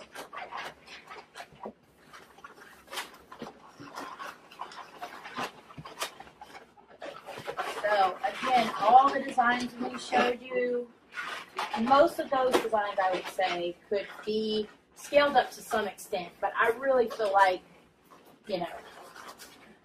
especially the ones that use rounds, really scale those guys up. So like I said, you could just glue his feet on if you wanted, but turn it to the side. So you could glue his feet on, but honestly, it was pretty simple to put that raisin in the bottom. So let's show them. Flying clowns, right? Okay. So pretty much with just a little bit of artwork, this is what you end up with. I know, all right? So all right, we're going to be in the chat room with you guys, and I really hope you hear a lot of ahs, oohs, and Aw, but I think he's a little cutie. Not you, Mr. E, the clown. The clown is a cutie. Yeah. So I hope that this design is something that you guys can use. I know I'm looking forward to using this design. And like I said, I just went in at the end, added took a paint marker, added a little bit on the face, his little cute flower in his hat, and you know, just a few little touches. But he's, you know, I mean, he's a really nice size clown that you can pop on top of a column or something like that. And then, you know, do this again with the firemen. Do it with, make it into a police officer, anything like that. So it's a very versatile thing that you can do and use it in a lot of your different designs. I can't wait to see what you guys come up with. Please, please, please tag us on Instagram. Let me know how you like the class, and follow us on Instagram. It's at Baton Rouge Balloons. You can see a lot of our decor work and some of our twisting work as well. Most of it's Mr. E because, you know, like I said, I do the talking, he does the work. But follow us, and then if you get any use out of these designs, tag us. I would love to see it. All right? Thank you guys so much. Thank you again. Keith, Dom, thank you. I can't wait to talk to you guys in the chat room. Mr. E and myself will both be in there. And I can't wait to see the rest of the classes. So I hope you enjoyed it. I hope you get a lot of use out of this. I hope you all stay safe and happy, and we will see you again soon. Mr. E, you got to go hit pause now. I'm going to go clean up shop. Camera guy. Go back to being the camera guy. Camera Bye, guy. guys. See you later. See you later. Bye.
Which is located in Mexicali, Baja California. And today I'm going to be teaching you guys how to make these amazing walls using Gridz panel, which is this box that I have right here with me. Okay, so let's get started. Qualatex balloons are the best balloons to work with Gridz. For this design, we're going to use these colors, which are baby blue, pink, and white. They all are of 11 inches, and these colors are going to go inside this white balloon because we're going to make a customized color with double stuffed. The materials we're going to need is an electric inflator, or if you don't have an electric one, you can use the hand pump. Gridz are very easy to use and very easy to assemble. They come in a box like this with 15 panels inside. Each panel contains 4 holes. 4 holes where you are going to put the balloon inside. Each panel has clips on all of the sides, which is very easy for us to assemble one panel to the other just by clicking into these clips and putting them together.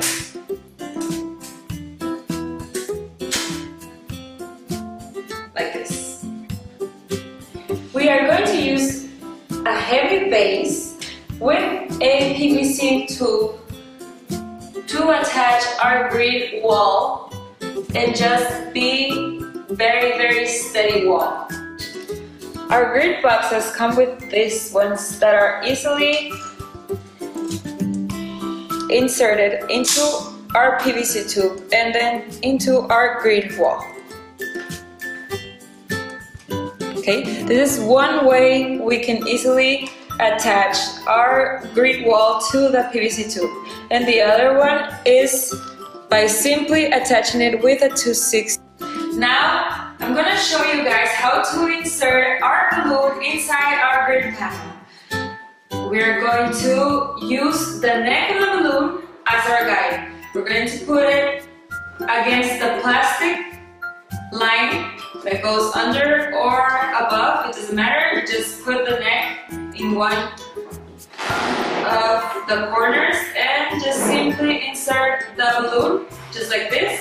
The neck goes in here so that it doesn't look and you can cover the process. Okay, just like this. Now we're going to put the next one, which is our pink double stuff balloon, and just put the neck and insert the balloon.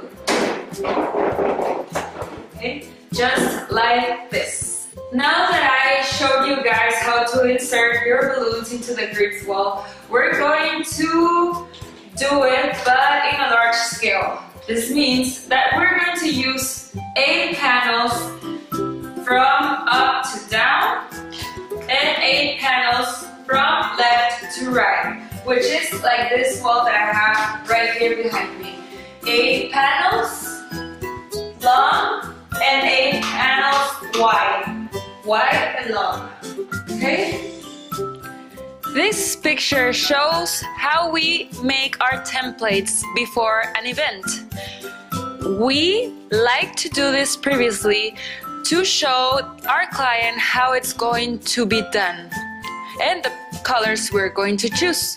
For example, in the first one, we choose the colors in line. This is that the first line is going to be pink, the second one blue, and so on and so forth. The second picture is how we put it for our helpers so that they can see what color goes in which grid. The third picture is when we want to add details, just like the foil baby North Star balloon that we added on this course. And on the second line is how we made our wall this time, in a diagonal position using blue, pink, then blue, pink, blue, pink, blue, pink. And the second picture on the second line is how we use it so that we can easily figure out what color goes next. And on the third picture, we decided to put another baby example of how you can put not only foil balloons, but you can put vinyl stickers, or you can put whatever you would like to do in your design.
Now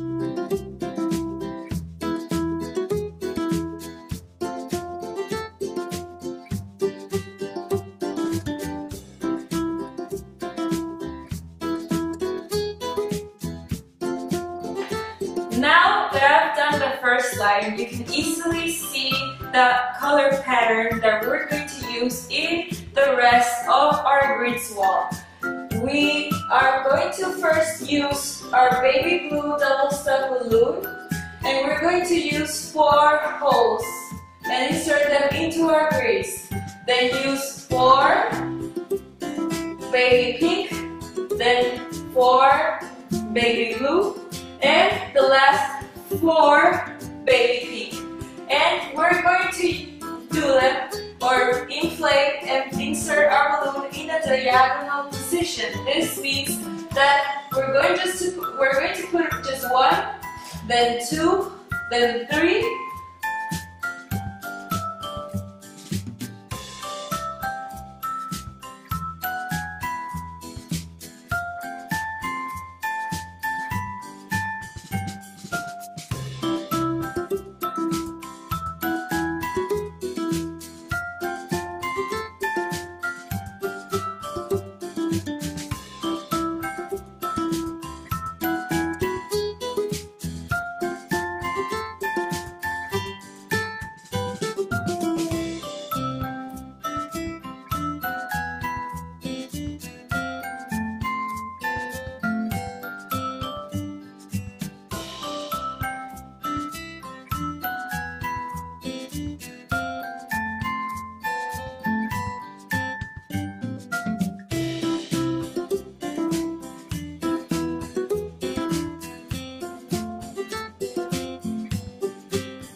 Okay, so we are finally done. We did the fast camera because this took us hours to do it. So now we're putting the details, just like this one that I have here, which is the North Star baby balloon.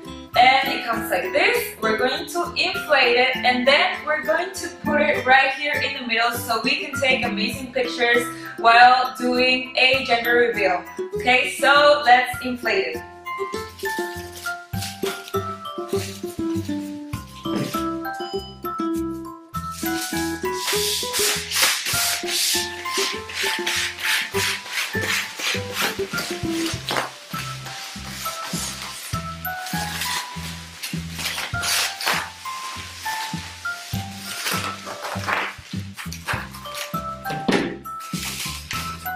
Okay, so we inflated it already, and we are going to put it, you can put it in the center, you can put it like here in the corner, wherever you want your design to be, or you can take pictures with it like this in front of our Gridz wall. Okay, so this is very, very simple. You just put inside each grid the balloon, calibrated to or inflated to 7 inches. Okay, because why 7 inches? Because this is a double stuffed balloon and it's very tight, so we want to work as easy as we can. Okay, so this is how we have our wall. This is the result.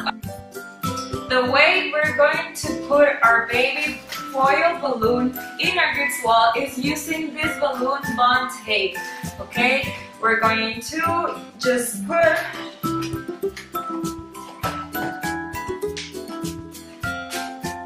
I like to put the entire strap, then put it like in the middle.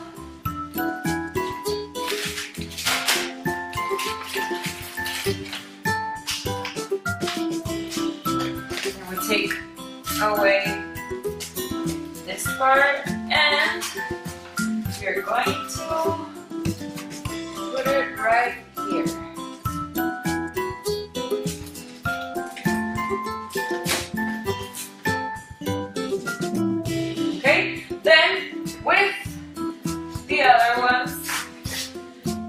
put one just right here, and then the other one right here.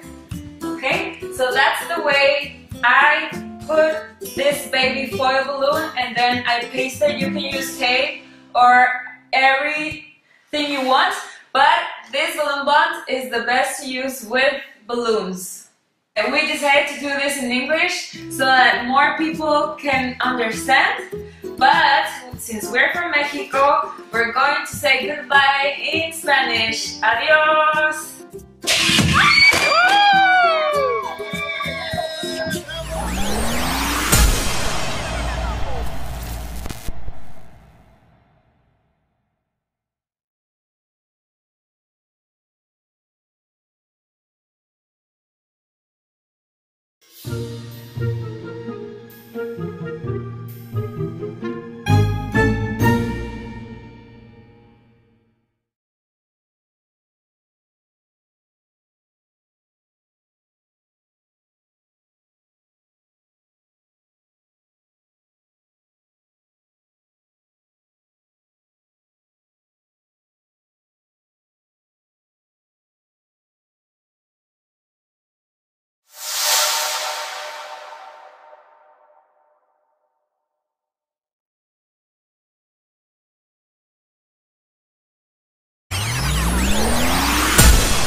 I'm welcome to the sunny Gold Coast in Queensland, Australia. I'm coming to you from my warehouse, and I'm so excited to be able to share with you today on the fantastic Q Corner convention. I want to say thank you to Pioneer and to Keith and Dom from Q Corner for this fantastic opportunity. One thing I have certainly missed over the last 12 to 18 months is the opportunity to teach. And although I don't have a fabulous classroom full of people in front of me, I am really happy to be able to share my class with you all today.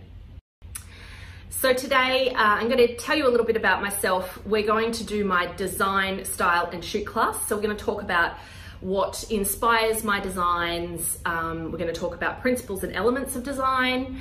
We're going to talk about styling. So we're going to use this scene that I have set up behind us. We're going to run through some styling tips, and then we're going to talk about smartphone photography.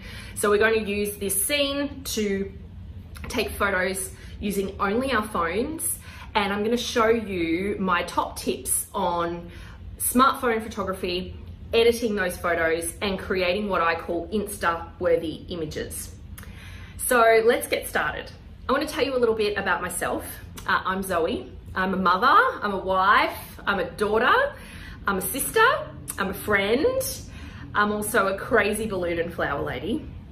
Anyone who has met me will attest to that. I'm a certified balloon artist, the owner of Jazz Trading, which is a wholesale distribution company based in Queensland, Australia, and we distribute balloons, event florals and paper party to the industry here in Australia. And I'm also a director of the Pro Environment Balloon Alliance. Now, what does all of that mean? I guess, you know, I'm really passionate about extending myself to learn and share. And I really believe that the more successful we are together, the stronger the entire industry becomes. So a little bit about my background. I became a CBA and started working with retailers a long time ago now, probably 12 years ago, 14 years ago, to showcase new products and promote innovative thinking and new ideas with balloons through education workshops. And that was for a different distribution company.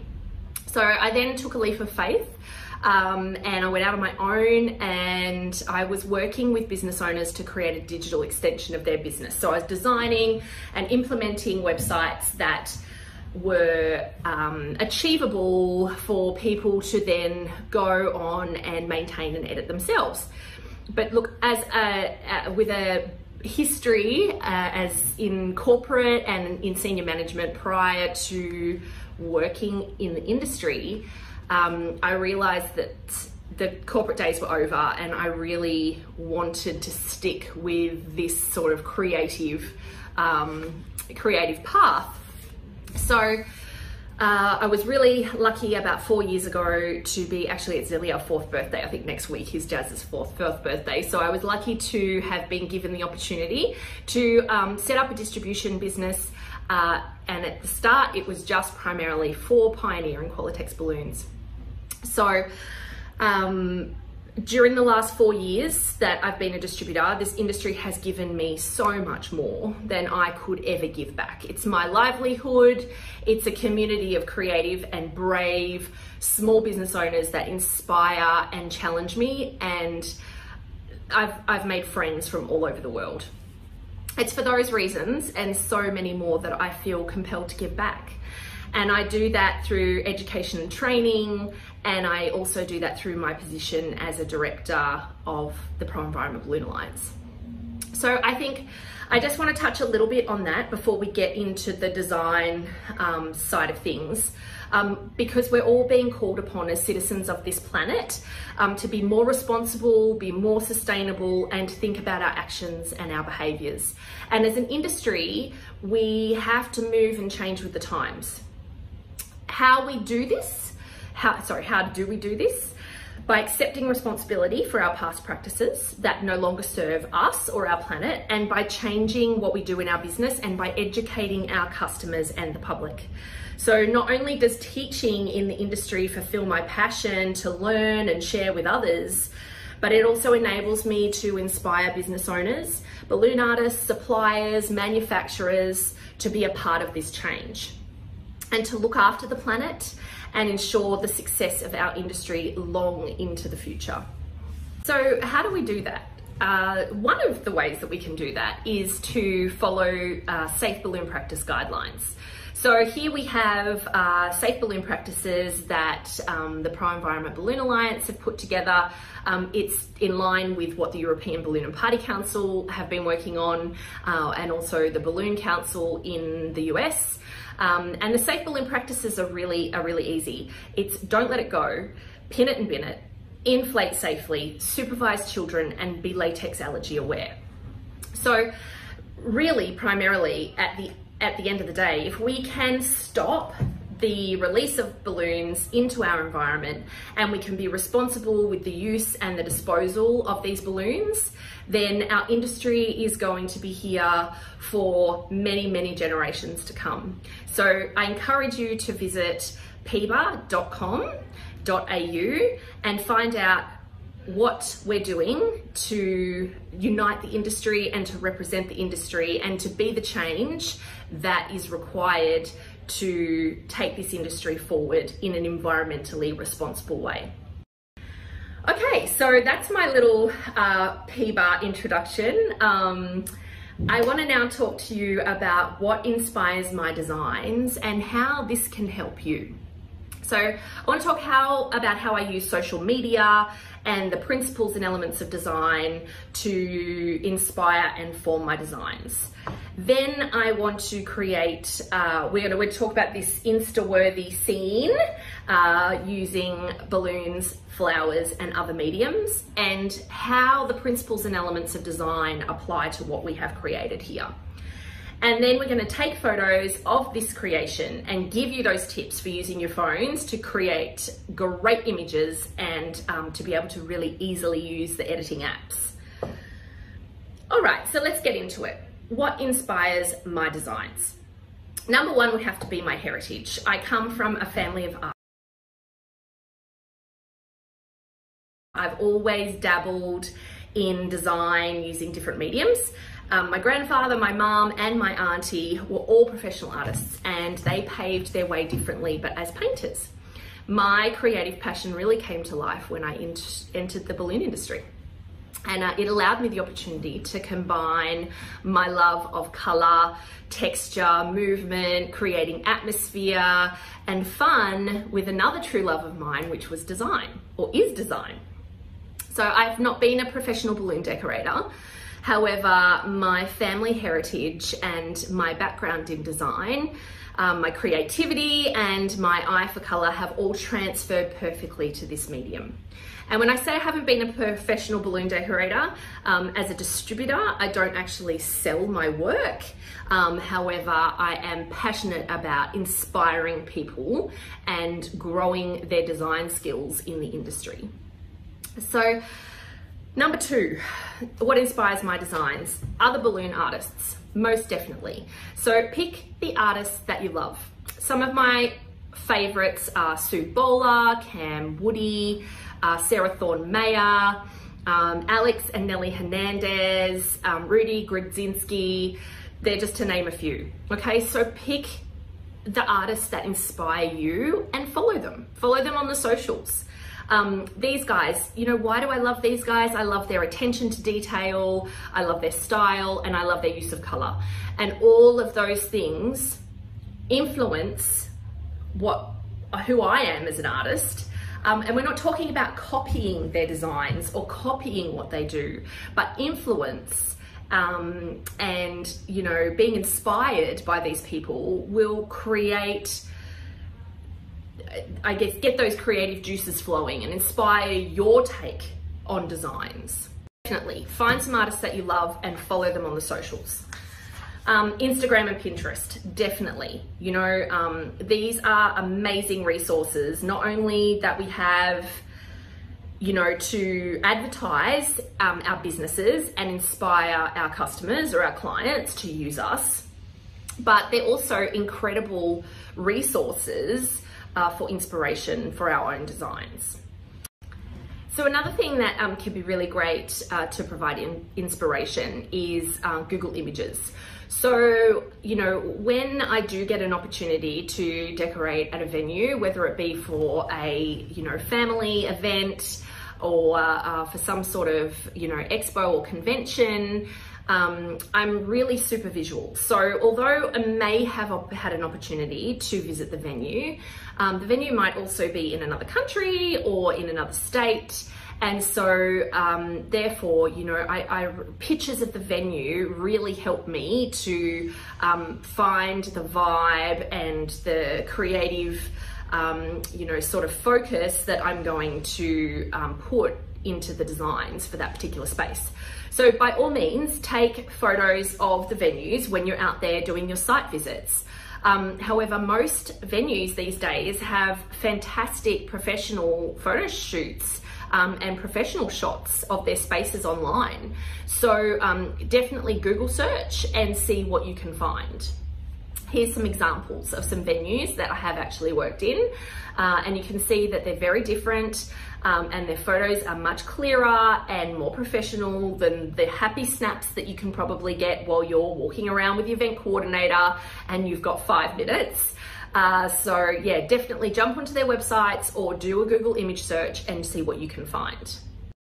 When we talk about Instagram and Pinterest, you know, this scene behind me, I've shared with you here on the screen what search terms I used in Instagram and in Pinterest to get inspiration for what I've created. So boho rainbow is a really popular theme right now. Beautiful tones, autumn sort of fall colors, the mustards and the ochre colors, lots of this sort of boho vibe going on. Very popular for baby showers, for birthday parties, and it really is quite a versatile theme. So, you know, I like to think outside the box though. So I still wanted this vibe of the boho rainbow, but I didn't want to go with the standard, you know, generic colors that everybody's seeing. So when I searched hashtag boho rainbow, you can see that, you know, there's lots of different things. We're getting cookies, we're getting cakes, you know, we're getting home decor. People are decorating their homes or their nurseries, you know, their children's rooms with this sort of style and vibe. And then, you know, another version, because I wanted to move away from that boho and see sort of how I could combine the boho vibe and this stunning rainbow design, but with a different sort of color palette. So then I went to Pinterest and I searched for rainbow art. And you can see that there was some different variations then. We got some soft pinks, some soft oranges, some greys, and some beige tones. And then by combining those two together, we managed to come up with the color scheme that you now see behind me. So that's a couple of ways that I go ahead and, you know, try and come up with new color schemes and try and mesh different types of, you know, themes and designs together. Color is definitely a huge inspiration for me. I live my world in 300 different shades of colors, and anyone who knows me knows that my world is very colorful. So, you know, when it comes to creating custom colors and, you know, trying to create those perfect color palettes, that's something that really interests me. So the colors that you can see behind me here, which we're going to talk about a little bit later on, are all custom colors to try and, you know, sort of create something that's a little more special and a little different than your everyday. So interior and landscape design, that's another thing that really interests me. I have actually branched out and have recently started to dip my toe into the water with some property styling. And it is really interesting how, you know, the design skills that I firstly obtained through marketing and computer graphics and design now then transferred into balloons and flowers and are now transferring into interior and landscape design. And we're going to talk a little bit more about the principles and elements and how they are shared across all modalities of art.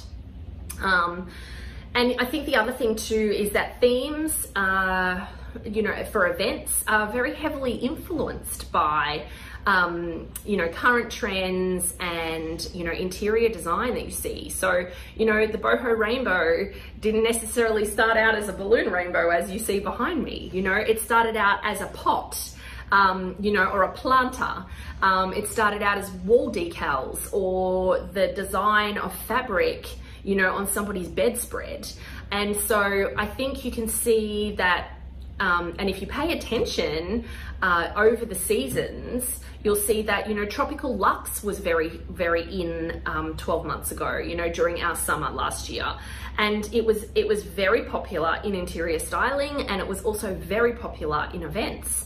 So we see those trends actually work together at the same time. So, and you're usually going to see the interior styling, you know, decor, the big stores are going to come out with their new season, and then you'll start to see that the parties and events are starting to follow those trends that have come out. So that's an interesting one to keep your eye on. And graphic art, number 6, what inspires my designs, definitely graphic art. You know, I might see a stunning piece of artwork and it might, you know, have a color palette that I haven't thought of before. It might have a use of line that I haven't thought of before. So, you know, graphic art, whether it be digital or whether it be, you know, artwork or prints or whatever it might be, that's definitely very inspiring, especially for the use of color. So now that we've spoken about what inspires me, and we did talk about color, we mentioned the custom colors that you can see here in the rainbow. So I just wanted to share with you what we have created. So you can see up on the screen that there are 2 shots of the the rainbow colors that I have used as the inspiration for this. So I've taken those images and I have done my best to create custom colored balloons to suit that color scheme. So up the top we have black and white. That's the first row up the top. The second one underneath that is pink in white. Then we have number 3, which has created this kind of warm grey colour. It's sort of like a combination between beige and grey, and it's actually chrome copper inside white. And then the last layer that you see is pink in ivory silk. So it's created this colour scheme which is actually really very close to those colours that inspired me that I found on Pinterest. So here you can see if you're looking for color inspiration, okay? So, you know, you can go with the standards, you know, the tropical tones or the pastel tones, you know, in just the plain pinks, blues, mints, lilacs. You know, there's definitely a place for all of those standard color palettes. But, you know, when you're really trying to set yourself apart from your competition or produce something really special, then, you know, starting off with some inspiration of some color palettes that you may not have thought of may be just the little spark that you need to send you on your design journey. So two things, two little tips. One is search the words color palette in Pinterest and have a look at what comes up.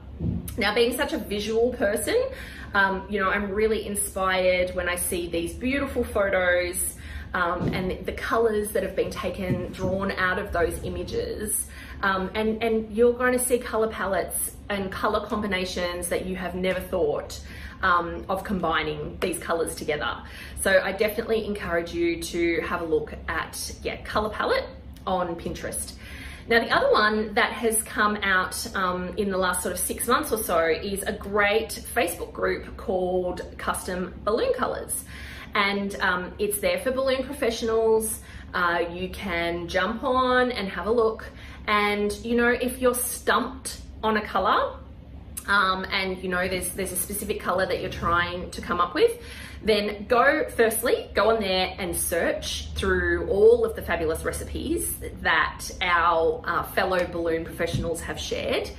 And then if you can't find it, then by all means, post a question. Post the picture, say, I've tried, I've been working on it, I just can't come up with this combination. And somebody on there will be very happy to give you a hand. So I just want to talk to you about the original images of a scene that I did, or of a setup that I did. It was actually for my son's 3rd birthday. So it was a great event. I put a lot of time and planning into it. I created this beautiful train in using duplicate square pack method, and but it was busy, right? So I'd spent the time, done the setup, and then of course the guests are arriving, there's kids everywhere. I just didn't have the time to take, you know, as much care as I would have liked to with taking the photos. So what I'm showing you at the moment on the screen is some examples of the best of the happy snaps that I got on the day, okay? Now, look, individually, I'd have to say they're not Insta-worthy, okay? I had done my best to edit them, but I was working with not the best basis to start with. So after some editing and a bit of work with Canva, we created a montage and we turned it into something that was Insta-worthy, all right? So this post was one of my highest engagement posts on my own personal profile, so Zoe Adam-Jones CBA. And, you know, I think that there's a few reasons for that. One, it really has impact. The colors are different, it has visual impact, it is definitely Insta-worthy. It also has a personal element to it. And at the end of this class, I'm going to give you some ideas on creating content and being your authentic self. Because a little bit of personal element, you need to decide how much of that you're willing to, how much of yourself you're willing to share. But you know, people could connect with me. They could see that my child was there. He was blowing out the candles on his awesome balloon cake and the balloons that I created. But prior to that, you can see none of these pictures were actually that exciting by themselves. Okay, so by doing some editing and creating a montage, we created something that was Insta-worthy. Insta-worthy, really? I know, I've been using the term quite a lot. It's a word. I mean, surely anything in the Urban Dictionary is a word, right? So what does it mean? It means when a picture is good enough to be posted on Instagram. Because sometimes the most important decision that you will make is to not post a picture on Instagram. All right? But after today's class, you are going to have the skills that you maybe didn't have before, or maybe you needed a little tweaking to be able to change, to up your photo game and make sure that your photos are Insta worthy. All right, so in order to create a scene like this and create a beautiful styled scene for Insta, that is Insta worthy, it's not just about the photo and the colors and making sure it's pretty, it's also about understanding the fundamentals of the subject, okay? So although it's possible to spend years, and I mean it, studying the you know, background behind design and the many varying takes on how to be successful at it, there's actually a handful of basic elements that every designer should know before beginning any project. Okay, so why do I say, you know, that people spend years? Well, you know, a fine arts degree, you know, at university takes 4 or 5 years to complete. And, you know, within that, they spend hours and hours and hours studying and breaking down each of the individual elements and principles of design. Now, the interesting thing is that the principles and elements of design are the same across every medium. Okay, so it doesn't matter whether you're using balloons, you're creating a design on the computer, whether you're an oil painter, whether you're a sculptor, they all are the same. So we're not going to spend the time to go through, I think, the more than 50 principles and elements in design, but we are going to look at 10. Okay, and these are the ones that, you know, will take your work from one level to the next, to the professional level. All right, so even those that are new to this field, and I'm sure there's many of you on there today, and I really hope so, because education is such a key part of being successful in this industry. You know, even those that are new or have only just started this out as a hobby, you know, if you can take the time to apply these to your work, you're going to, you know, really look professional. So the last thing I say before I get into that is rules are made to be broken, of course, but you have to know what the rules are first. All right, so keep that in mind as we go through. Okay, so in order to best understand how the principles and elements of design affect or are related to a design, we're going to use this setup as an example as we work through them, okay? So the first principle and element of design that we're going to talk about is line. So this refers to the path in a design that the eye follows.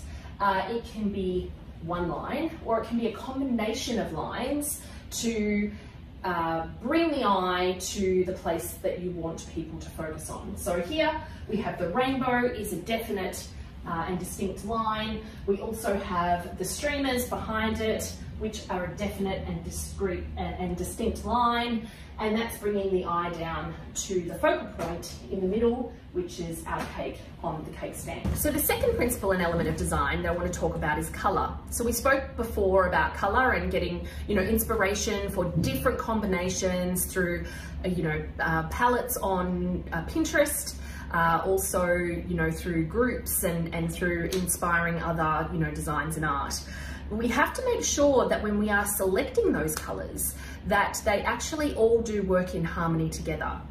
So one way of doing that is understanding how color harmonies work and using a color wheel or finding out more about, you know, monochromatic and complementary color schemes and working out how those definitions help to create harmonious color palettes.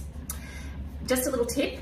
3 to 4 colors per design would be your absolute max. 3 is the sweet spot, 4 is maximum. Once you start getting more than 4, it starts to take away from the other principles and elements of design because it's too busy and there are too many color elements in a design. So 3 to 4 is the sweet spot for your designs. So next up we have form and shape. Shape of the design in terms of the overall height, the width and the depth. Okay, so all things that need to be considered when you are working with the principles and elements of design. The next one is space. So the area around each component in a design is exceptionally important. Space allows elements within the composition to stand out and stand apart from one another. Okay, so negative space is one of the most important uses of space that you can learn to be comfortable with.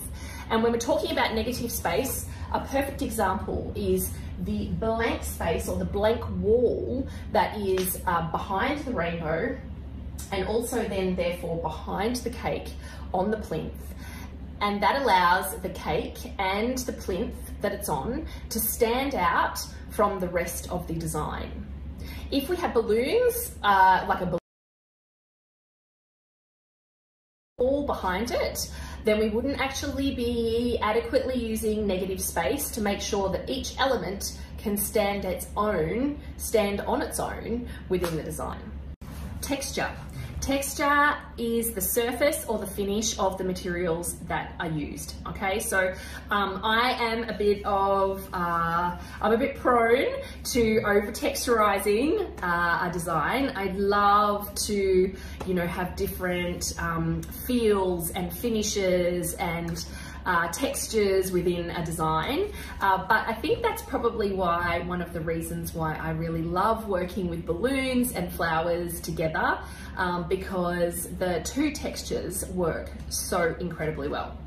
Another example of texture in this is the streamer wall that we have used, or the curtains that we have used behind it.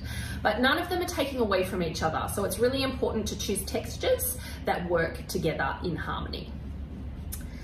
Proportion and scale is another element and principle of design that is exceptionally important. Okay, so this is the size of each of the individual components as they relate to the other components, and then also the overall size of the design. So where we're talking about the cake stand and the plinth, if it was, you know, half as high, you know, it would not look like it was in proportion to the height of the rainbow. And then, you know, if we had balloons that were twice the size, if we'd inflated them to twice the size of what they are, then they would look too large, you know, for the overall composition of the design. So proportion and scale are really important when it comes to creating harmonious and professional designs. We have a couple more to go. So balance is the visual and the physical stability of a composition. So we want to make sure that it's not too heavy on one side visually. At the moment it does look a little heavy, but if I stand up and I come back here, you can see, if I move the chair, that we also have you know, a larger element down here to offset and balance the larger element that is over on this side. But it's also the physical balance of a design. Okay, so whether this is going to topple over, whether it's going to fall backwards, whether this is sturdy and is going to fall over, all of these things are also part of the balance. Harmony is another really important principle and element of design. Harmony is the physical compatibility of the components within the design. So do they all relate to one another? You know, do the flowers complement the balloons? Does the streamer wall complement the balloons? You know, if we were to put something sort of harsh and jagged into the design, or something that was metal, you know, they're just some examples of some things that may not be harmonious as elements with the other items that we have chosen. Rhythm is the movement created by the repetition and the transition and variation to move the eye along the lines in the design. So rhythm and repetition is created through the use of repeating colours. It's used through the use of repeating the decals that you can see, and also the flowers. You know, we've chosen maybe 4 or 5 different types of flowers, and we've repeated those through the design. That is what creates rhythm. It also helps to create unity, and this is the last one that we're going to talk about today, and it's how all of the elements relate to each other to create a sense of oneness or wholeness. So when you stand back and you look at the design, is there something in there that stands out, that doesn't look like it belongs? And is that stopping the design from looking like it is complete and that it has unity? So all of these things and all of these principles and elements of design are going to help you to take your work from where it might be now to the next stage. Now, the most important thing that I can say is a 10-minute section in one of my classes really is going to give you a little taste for what you can achieve if you implement these principles. But by completing your, becoming a member of the QBN, the Qualatex Balloon Network, and by doing your CBA, your Certified Balloon Artist course and certification, you are going to have such a much greater understanding of how to apply these principles in your work. So I really encourage you to jump on to their website and to have a look at that program. So something else that I find really helpful when I'm trying to come up with new designs to make sure that the designs that I am thinking of are going to meet the principles and elements of design and keep all of those things, all of those factors you know, involved in the creative process, is to create either a mood board, I like to call it a vision board, or a Pinterest board. So previously I used to create a vision board on using Canva. Canva.com is a free online graphics tool that is very, very easy to use. And I have certainly changed the way that I do graphics and create visual mediums within the industry by using Canva.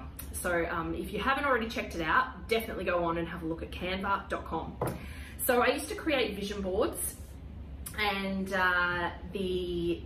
that really helped me to keep my focus on what it was that I was trying to achieve with the design. So here's an example, you know, of somebody else's work. So I don't post this to, you know, and I wouldn't post this to anybody who was a client. If you did, you would just be able to say that you have drawn inspiration from somebody else's work and make sure that you credit the artist. But this is more for me, okay? So the image in the top left-hand corner is actually one of my creations. Then we have some beautiful styling from another fabulous balloon artist. And then we also have some paper party styling that I actually did using some of the products that we sell here in our distribution business. So this created a vision board for a setup that I did for another class. These days, I tend to use a Pinterest board, okay? So I'm always on Pinterest. I'm always finding things that inspire me. I use a Pinterest board for some of my property styling projects, and so I've actually started creating a Pinterest board per project.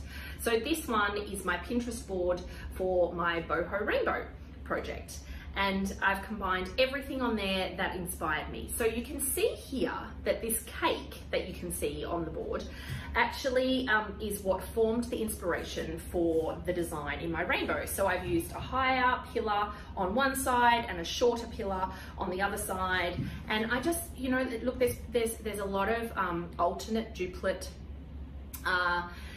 technique rainbows out there at the moment. And, you know, I needed to make sure that this is actually my take, my version. You know, it's got Zoe branding on it. And so in order to do that, I was looking for inspiration for how to make it just that little bit different. And you know, when I saw this cake, I realized how the balloon design could so easily be applied to the way that they had designed this cake. So that's how I sort of, you know, come up with different things. Put the images of the things that you love that are related to the theme into a Pinterest board, and then scroll back and see how you can apply your art using your medium to create and achieve the desired look. All right, so now we have spoken about the principles and elements of design. I've shared with you some ways that I hope are going to help you to get inspired when you're trying to come up with new ideas and create things for your clients and your customers. We now need to talk about how we're going to take awesome smartphone photos of our work and how we're going to create Insta-worthy images that we can share to inspire customers to want to use you, to attract new customers to your business, to inspire existing customers to use you again for another event. The list and the opportunities are endless of why good smartphone photos are going to do justice to your business. Okay, so to start off with, we are going to talk about the top 5 tips for taking awesome smartphone photos. Then we're going to talk about editing those photos. But to start with, this is what you're going to do on your phone. Okay, so what is the secret to incredible iPhone photography or smartphone photography? Some people work for years to master professional photography techniques and spend thousands on cameras and equipment. And look, yeah, there is nothing better than getting a professional to take pictures of your work. And there's definitely a time and place for that, but it's certainly not achievable, you know, to be able to use a professional photographer every time you're out doing an install or every time you create something new. So what I really want to share with you is a few simple iPhone photography techniques that are going to change the way you show your work. I had a DSLR camera for years, and I thought I knew what I was doing, but really I had absolutely no idea. So the best photos I now take are with my iPhone, and then I polish them and I bring them to life with a couple of apps on my phone.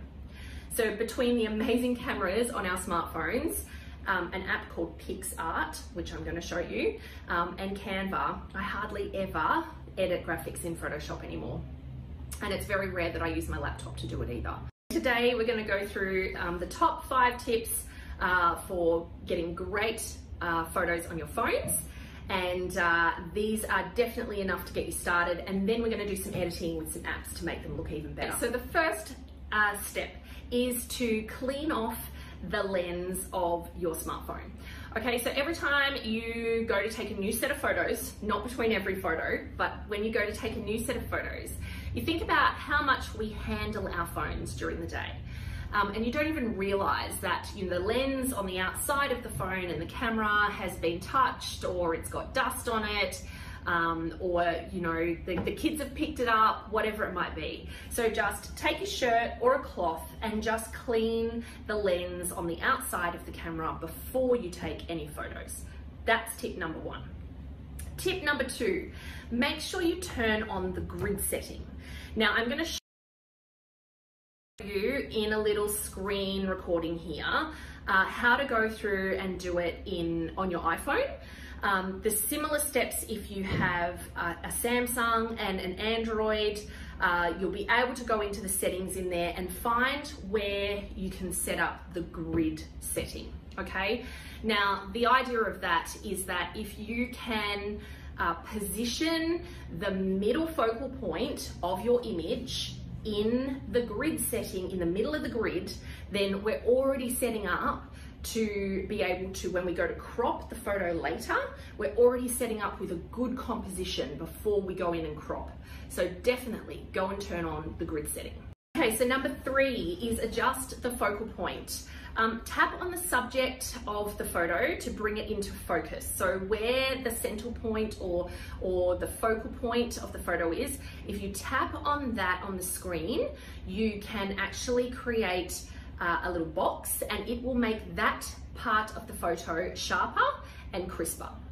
And then after the camera focuses, also consider the lighting and the background just to make any additional adjustments. So the 4th thing that you can do is then adjust the light. So to avoid photos that are too bright or too dark, you can hold down on the screen where the focal point of the photo is, and a little yellow box and a sun will appear. And I'm actually going to do a screen recording and show you so you can see as we're talking. And you can use your finger to slide the sun up or down and to bring more or less light into the photo. So if you're at a midday event where there is lots of harsh sunlight, focus on the areas that are brightest and then decrease the exposure by moving the sun down. All right, so that is going to really help. Now, if you forget to adjust the light, I'm going to show you then how to change the brightness when we go into our editing app. All right, so you do get a second chance. And you can also go back on some darker photos that you may have taken previously that you thought were too dark. And I'm going to show you how you can use the editing app to bring those up to a better quality. All right. And the fifth tip for taking the photos is do not use any of the filters on your phone. Okay, so you can apply filters after we have finished the editing, but at this point when you're taking the photos, we just want them to be raw and without any filters applied.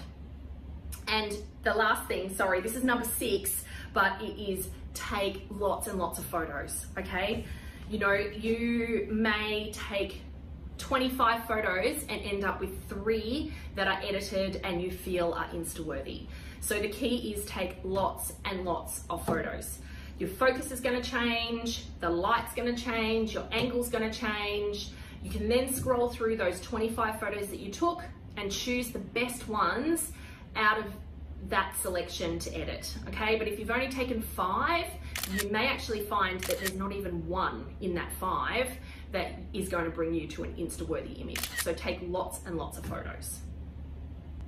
So when I say take lots and lots of photos, definitely take multiple photos of the same angle or composition. But here are a few ideas on what type of shots to take to include in your 25, 30 photos of your design. So number 1, definitely the complete scene. You need to take the entire scene.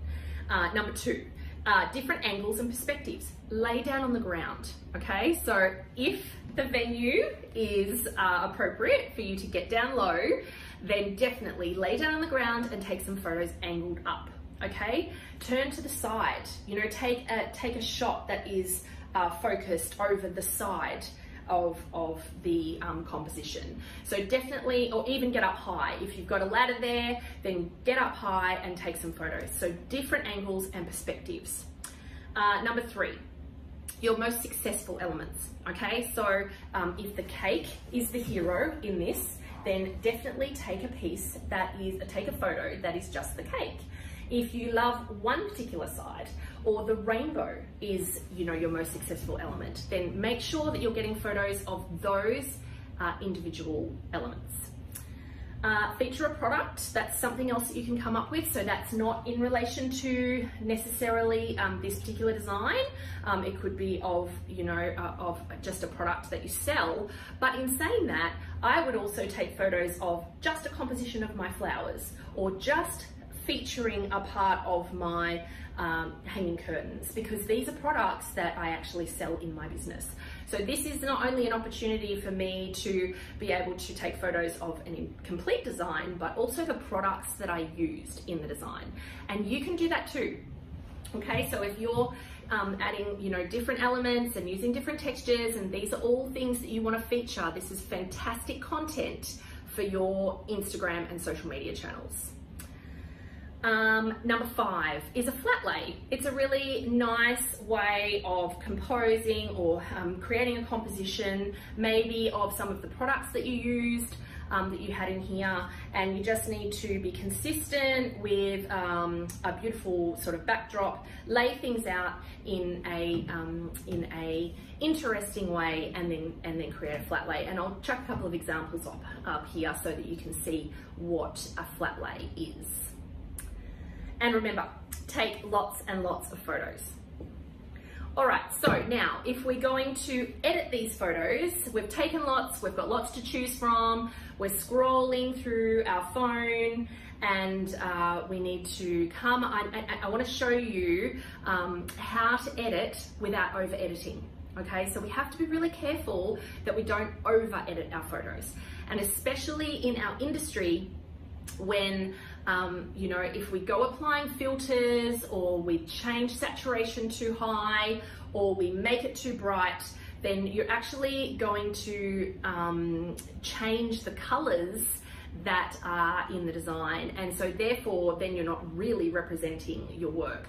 So we want to enhance the photos, but we don't want to over edit them. Okay, so I've switched over to screen recording mode for this next part of the class. And what I want to show you now is how I go through and select the photos that we're going to choose to edit, and then actually take you through the editing process. So let's have a look at what we've got here. Just for ease of use today, I have actually put all of the photos that I took of the boho rainbow into an album. You can go through and do the same thing if you would like.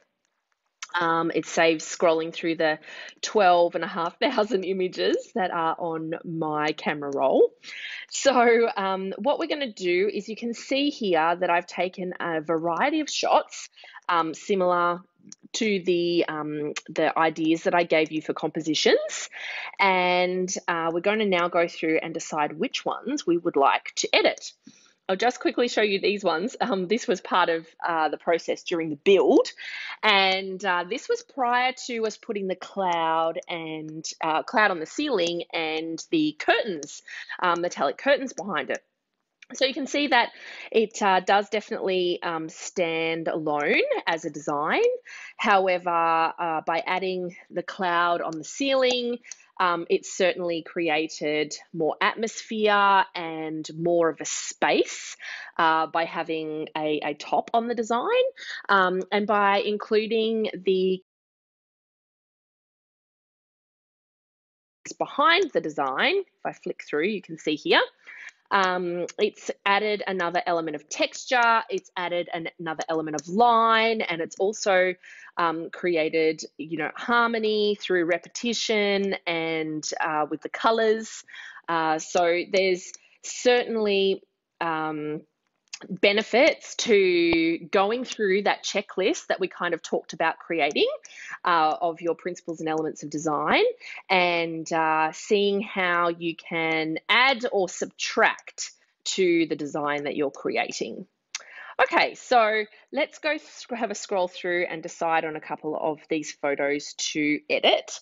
I really want to work on mainly a picture of the full composition today.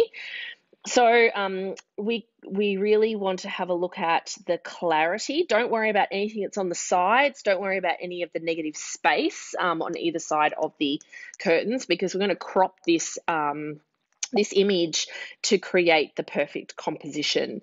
So really, we're just going to scroll through, make sure that the one that we select is beautifully focused, nice and clear. This one here looks pretty good. We're on a little bit of a different angle. The lighting in this one is particularly good. So what I'm going to do is I'm actually going to click on my little love heart down the bottom of the screen and add it to my favorites. And then that way, when I go into the editing app, it's easy to find the one that I have selected that I would like to edit. So we'll close that down. We're going to scroll through to PixArt. You can see all of the crazy applications that I have on my phone. Where is PixArt gone? Here we go. And PixArt is the app that I use to edit these photos. So PixArt, you can absolutely use the free version of PixArt. It comes with the majority of the tools that you need with the free version. However, there is one special tool that is absolutely worth its weight in gold, and that is the remove or healing tool. And in order to be able to use that, you do actually need the premium version. It's not an expensive app. I think you're looking at between about $12 and $18. So definitely worth the investment. So we're going to click on our little plus button down here to add in a photo. I'm going to go into all photos and change from recent, scroll through to my favorites. And if I scroll down the bottom, nope, scroll up the top, it's in the other order today, we can find here that this is the image that we have selected to edit. Okay, so the first step is to crop the image. So we're going to come down the bottom of the screen into Tools. We're going to, the first option here is Crop, and then we're going to crop it to size. Now, I'm going to use this image for my social media, so I'm actually going to crop it to square. So I can select the first preset option in along the bottom, which now changes my grid view to being square. Now, I can also see that it's a slightly off angle. Okay, we're not completely straight, and we can change that by using both of our fingers on the screen. So I'm using my 2 thumbs on the screen at the same time and just changing the angle of our shot. Now I'm going to come all the way in. I don't want to see most of that partition ceiling. Okay, and if we did want to see that, that's okay. We can actually get rid of those lines and that light using that remove tool. Now we want to remember that our cake wants to be the focus here. So we're going to position that nicely in the center. Now by having your grid lines on here, you can make sure that the cake is in the center row of the grid lines. And then we're just going to come in a little bit further and a little down to make sure that we've got some of that cloud in the top. Now I'm pretty happy with that composition. I might like the cake up a little bit higher, but I don't want too much of that carpet mat in. So once we're happy with that and we feel like it's straight, just going to adjust it slightly more, we can click on apply. Okay, and now we have the composition of the image that we are comfortable with. All right, so once we've cropped it, we move on to stage 2, which is to adjust the brightness. Now we come into tools once again, and on the 3rd row down, you will see adjust, and we're going to click on that. Now these are the adjustments that we're going to work along, located along the bottom.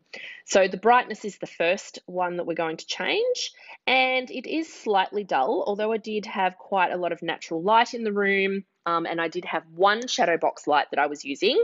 We can definitely lift the brightness. Now we have to be careful not to overexpose it and make it too bright, and we also can see what happens when we make it dull and dark.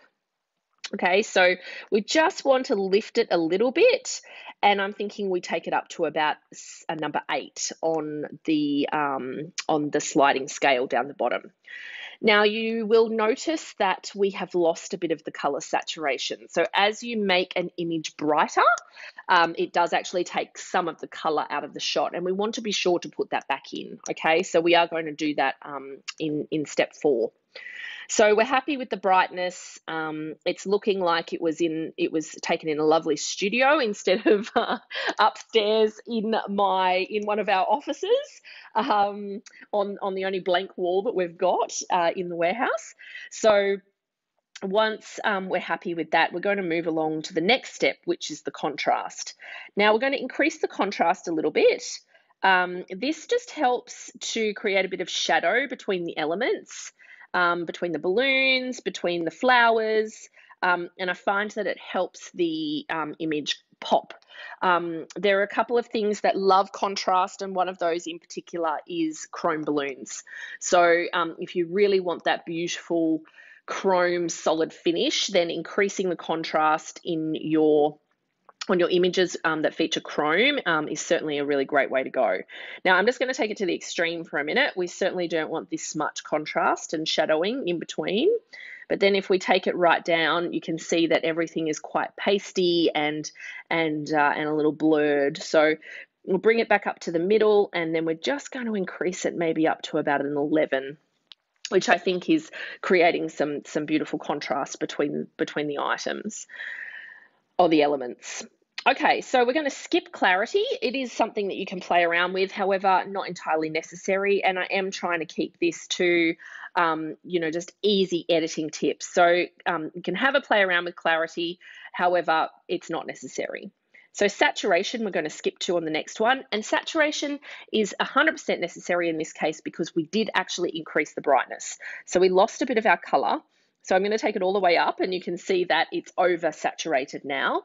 You can see that the colors of the balloons particularly, which are the things that we are primarily trying to ensure are true and correct colors, have oversaturated. And then if we take it down, you'll see that it turns into more of a grayscale or black and white. So we do want to increase it a little bit. I can remember what the colors looked like. And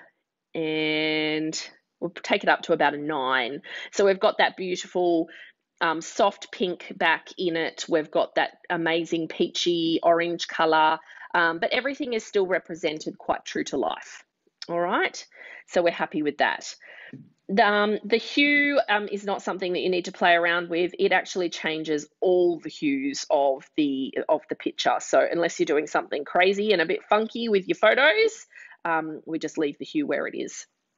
I do find with chrome copper and some of the rose gold colors that sometimes they are a little bit difficult to represent in photos. They don't show the warmth, so you can actually adjust the hue slightly with the copper to a slightly orange sort of hue, and with the rose gold to a bit more of a pinky hue, and it does actually make a big difference with those 2 color tones, but we don't have any of those in our image today, so we're going to move straight along to the shadows. Now, shadows are definitely sort of change how dramatic this particular shot is. However, and we don't need to play around with them too much in this image, but you may find that, especially for outdoor photos, that your shadows are quite prominent, and you may actually need to increase your shadow rating to decrease the appearance of some of the shadows.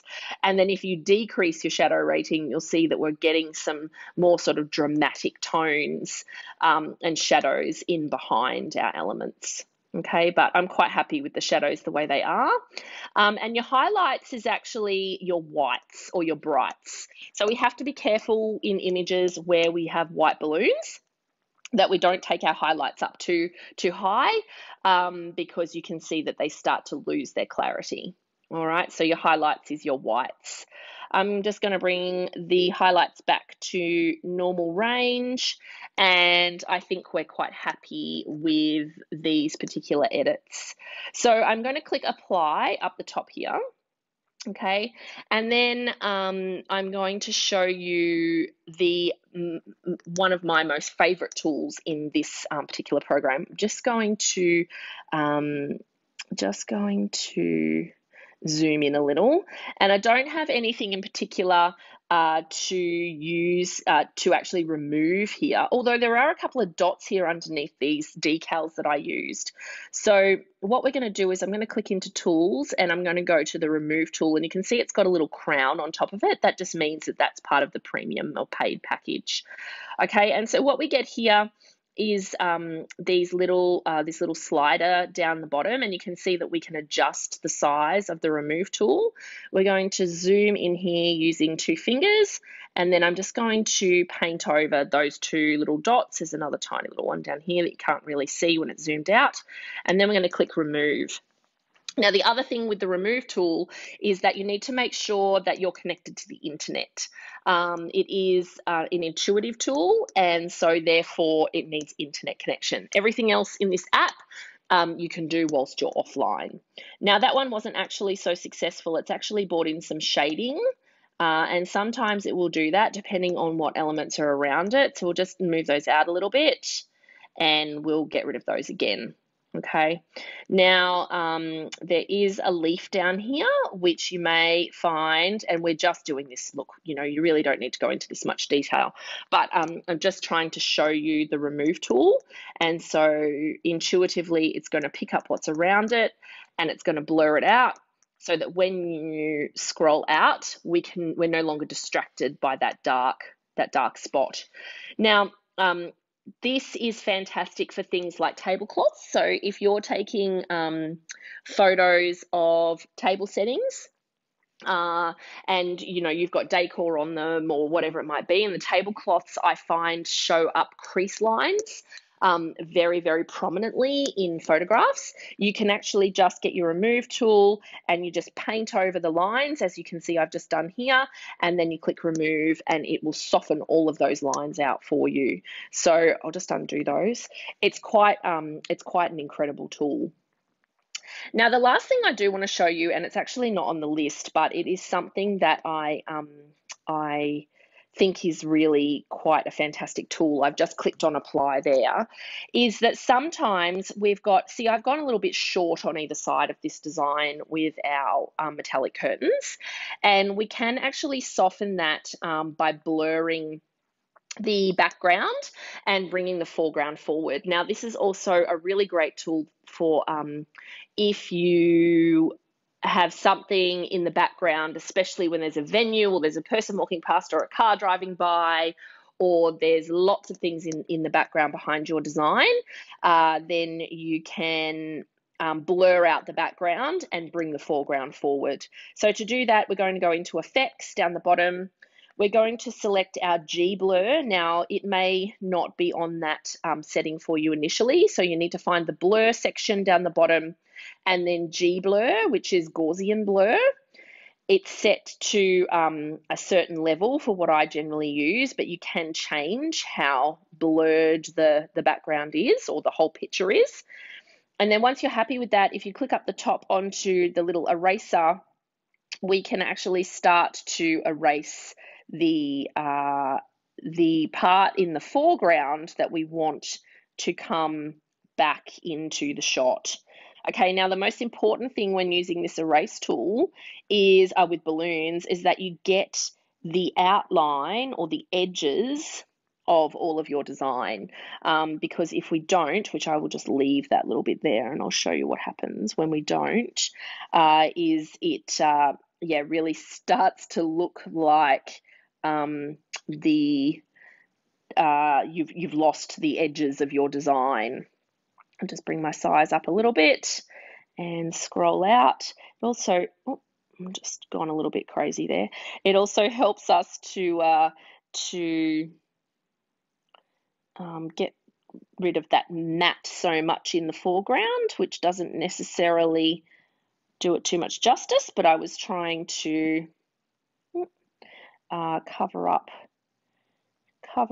the dark carpet that I have in this particular room, and then we'll just keep painting to bring forward, and I know you can't see my finger at the moment, but I'm just using my finger to paint on the screen, and we can bring that forward. So it's kind of softened the lines, but it is more apparent when we have a lot of busyness in the background. Now you can see here, I'm just going to zoom in here, I've left some of the edges off this one, and I haven't erased the blur, and you can see that it looks unfinished. So we'll just get rid of that, and I'm going to apply. I'm going to just crop slightly because I feel like the negative space between the pink curtain and the edge of the image on that side is slightly too big, and we're getting a little bit lost. So I'm just going to bring us in a little bit, and it means our cake is not quite in the middle, so we'll just have to be careful. And there we go. So I'll click on next, and I'm just going to save that one and download that to my phone. And then we're going to go and have a look at the original image, which is this one here. Okay, so that's our original image. And then we will find our new image. Okay, and up on the screen, I'll pop those side by side so that you can see the difference.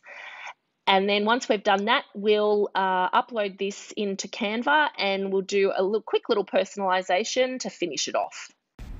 So here's a few of the before and after shots side by side, so you can see how much of a difference those edits that we have just been through can make to your images. These images are now absolutely ready to post on Instagram.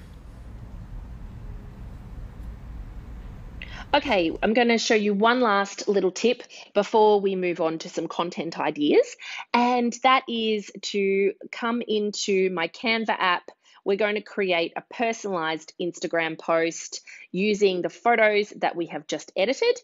You can see here, as soon as I come into Instagram templates, there's so many amazing templates that are completely free here to use. And I encourage you to take advantage of those. If you would like to create a blank template and just use your own branding and your own elements and fonts and colors, then you can absolutely do that too. But for now, we're just going to show you a really quick version. And by creating a quick Instagram post design, I'm going to say that we have an Easter sale. However, we're going to get rid of these Easter eggs in the background. So I'm just going to click on that image. I'm going to replace it with our stunning edited photo, which is a little crop out of one of the bigger pictures that we have taken. And you can see here that it actually has a filter on it because it's a little bit dark, actually, or it might have effects on it. Let's just go back here. Oh, sorry, we'll just head back to the design. And we can crop it if we want to. We can change the filter. Before we were saying we didn't want to filter our photos. That is only when they're in their raw state. So this is the time now where you can actually come and add a filter onto your images, or you can add a filter when you get into Instagram. So I'm just going to click on the text and change the color of the text so that we can see it. I'm actually struggling a little bit to see any of this text because the background is quite busy. So what we're going to do is we're just going to click on our image and, sorry, I didn't mean to actually delete that. We'll bring that image back in. I'll show you how easy that is to bring that back in. Here we go. We'll just resize here to fill our space. And if we scroll across, you'll find these little dots here, and we can actually decrease the transparency. So it's just sitting there as a beautiful background for us to advertise our Easter special. The other thing that we can do, which I'll just show you really quickly, to bring the text into the foreground and make sure that it is easy to read, is to jump into here and add in an element. And what we will do is just look for a shape. So in this one, I'm going to use a square with a shadow already built behind it. I'm going to change it to white and make it just a little larger. I'm going to change the position and send it backwards until the text comes through. That text is all in a beautiful group, so it's really nice and easy to move. And we're just going to make sure that everything lines up with these fantastic guides that Canva puts there for us. And look at that. We now have a beautiful, totally Instagram worthy advertisement for us to use in our business, and it features one of our beautiful images that we've taken. So I'm just going to make that a little bit transparent so we can see it coming through the background. That's a little bit more special. So this is just a beautiful reminder as we download this, that when you're taking those photos, you may just be looking for a background in the future. It doesn't always have to be about the full composition image.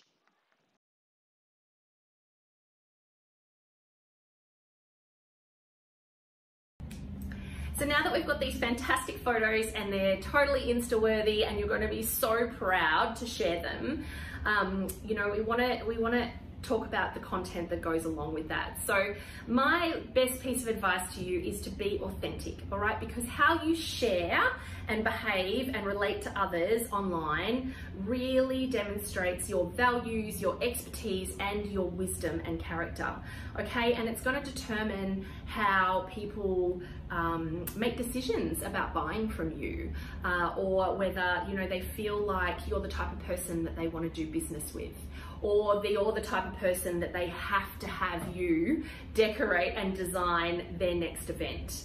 All right, so definitely be authentic. Some tips for that, and it can be a little bit hard because we all have this image, or we may have had this image of how people want us to be. But I think if you let go of that, then, and you're actually authentically yourself, you will connect with people so much more powerfully online. And in some cases, your customers are going to meet you or learn from your language on a post, or learn from your comments on a post before they even get a chance to meet you in person. It's going to be their first impression, all right? So let go of being perfect, focus on what could go right, not what could go wrong, all right? Ask people what makes you unique, okay? So, but when you're going to ask people, make sure you're only going to ask your partner or your best friend, because you want them to be people who know you well, and know your unique traits and characteristics. And that's going to help you to realize that, you know, that quirky uniqueness, or that, you know, special characteristic is something that other people are going to connect with. And it's going to help you when you are authentically communicating with your customers online. And always stay in service, okay? And be values driven. So what do I mean by in service? Make sure that you are talking to your customers either via video or in your written communication the way that you would speak to a customer if they were standing in front of you. That is what it means to stay in service, okay? Don't become, you know, the person who thinks that they can say something because they're sitting behind a keyboard that you wouldn't say to a customer if they were actually standing in front of you. And always remember your values and be values driven. So if you're looking for some content ideas, you've got these great skills now to go and take fantastic photos. And these photos don't always have to be of your actual work. So I wanted to give you some ideas on how to help your audience get to know the real you by sharing your personality and your passions as part of your content. But applying the photography skills that you're going to start practicing after you finish this class. So let's go through some examples. Behind the scenes pics in your business. This is super important. So I'm not here to teach you how to get more followers. And you know, I've recently, look, 5-6 years ago, I was very up to date with social media. The different algorithms and what worked for Facebook and Instagram. These things change so fast. And you know, these days, you know, with different focuses and multiple businesses, I'm just not up to date anymore. So recently I have outsourced my social media management to a social media company, but it's still up to me to provide the content. And at the end of the day, it still is my business or our business. So some of the things that, you know, people really want to see are pics of behind the scenes. Everybody wants to know what it looks like out the back. You know, warts and all sometimes, you know, we need to be careful what we share, but authentic pictures of you guys doing your work, where you do your work, what's important to you, all of those sorts of things are really great content. Some other examples here is you could talk about when you first started in your business, okay, and why you first started in your business. People want to know what motivates you, what was the driver behind it. You can share images of, you know, when you first started and now. You can show pictures of your work when you first started and now, and it's people that you've grown and that you've been to education and training and you've upskilled yourself, and look at the work that you're doing now. Another one that you could do is you could do a profile on a mentor that you follow, and share 3 things that you have learned from them. So whether it be balloon related or not balloon related, make sure that, you know, when you are sharing something about the mentor, open up a little bit and say, look, you know, one of my mentors has actually taught me how to X, Y, Z. Okay, and this is showing once again that want to grow and that want to succeed, but also being authentic, and showing that, you know, there's the things that inspire you. There's plenty more ideas here on these slides, so you know, I encourage you to take note of some of the extras, but you could also do a profile on a staff member and why you value them. All right, so it's great to just take a picture of, you know, the girls out the back or the team out the back or the team doing the install, but why do you value that particular person? Okay, so that's authenticity, and that is connecting with your audience. You could repost a testimonial that you've received, but add your gratitude, you know, and say what it meant to you. You could share a goal that you're working towards personally or as a business. So these are all examples of some content ideas that you can maybe sit down with your team and brainstorm, some photos that you can take, some photos you can edit, and then the content that you're going to put with those to create engagement authentically on your social media channels. So that really brings to an end the class today. I am so happy that you were able to share this time with me, and I really hope that you are inspired to try some new things in your designs, to maybe go back and revisit the principles and elements of design if you have done them before, and to get to implement them back into your creative processes. To take fantastic Insta-worthy photos and to share those authentically on your social media channels. So thanks again, Keith and Dom. It's been so nice to share this time with you, and I really look forward to seeing everybody in person when we can have another balloon convention really soon. But in the meantime, reach out on social media if you have any questions. See ya.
Thank you, Ken, Dominique. Hello. Hello, everyone. My name is Jessenia Orantes. I'm from El Salvador, and I'm really excited to be here.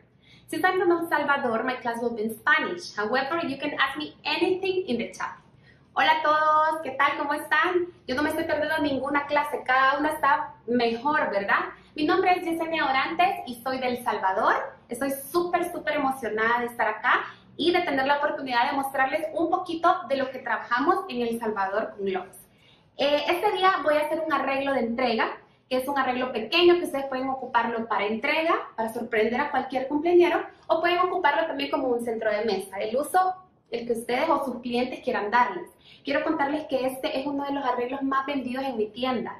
Entonces, me encanta tener la oportunidad de estar con ustedes y mostrárselos. Espero que ustedes también lo hagan y me tagueen. Estamos en Instagram como @mifiesta, así que háganlo y taguenme y cuéntenme cómo les pareció, si les gustó, si lo vendieron, que es lo principal, ¿verdad? Los materiales que vamos a utilizar son los siguientes: 4 globos de 7 pulgadas del color de su elección, otros 4 globos de 5 pulgadas del color de su elección. El protagonista de nuestro arreglo van a ser los números, entonces vamos a ocupar 2 números de 16 pulgadas. Esto igual, el color de su elección o el color que el cliente les pida. También vamos a ocupar 3 globos 260Q. Vamos a ocupar un globito 160Q. También vamos a ocupar los puntitos de pega, los glue dots. Y bueno, lo que siempre andamos, ¿verdad? Tijeras, un poco de cinta adhesiva. Vamos a poner también una estrellita de 9 pulgadas. Y si gustan, comencemos. Primero, con nuestra bomba qualatex. Es importante recordar que nuestra bomba qualatex cuando jalamos infla y cuando empujamos también infla. Entonces, voy a hacerlo a bombazos. Esto significa que este es un bombazo y este es otro, ¿verdad? Mis primeros 4 globos los voy a inflar a 8 bombazos. Entonces, acuérdense, 1, 2, 3, 4, 5, 6, 7, 8. De esta forma, voy a inflar mi primer globo a 8 bombazos. 1, 2, 3, 4, 5, 6, 7, 8. El segundo globo, lo mismo, a 8 bombazos. Entonces, 1, 2, 3, 4, 5, 6, 7, 8. Ahora agarro mis 2 globitos, tengo que tener cuidado que no se me salga el aire, y voy a hacer mi primera dupla. Para hacer mi primera dupla, uno las colitas lo más apretado posible y doy 2 vueltas. 1, 2 vueltas. Al terminar las 2 vueltas hago un nudo. Y acá tengo la primera dupla. Vamos a hacer la siguiente. Siempre a 8 bombazos. 1, 2, 3, 4, 5, 6, 7, 8. Repito con mi cuarto globo. 1, 2, 3, 4, 5, 6, 7, 8. Y ahora, con mucho cuidado que no se me salga el aire, hago mi segunda dupla. Recuerden que las duplas debemos hacerlas 1, 2 vueltas y giramos. Cuando ya tengo mis 2 duplas, lo que voy a hacer es que voy a unir para hacer un clúster. Entonces, de esta forma voy a poner en forma de cruz y de igual forma voy a darle 2 vueltas. 1, 2 vueltas.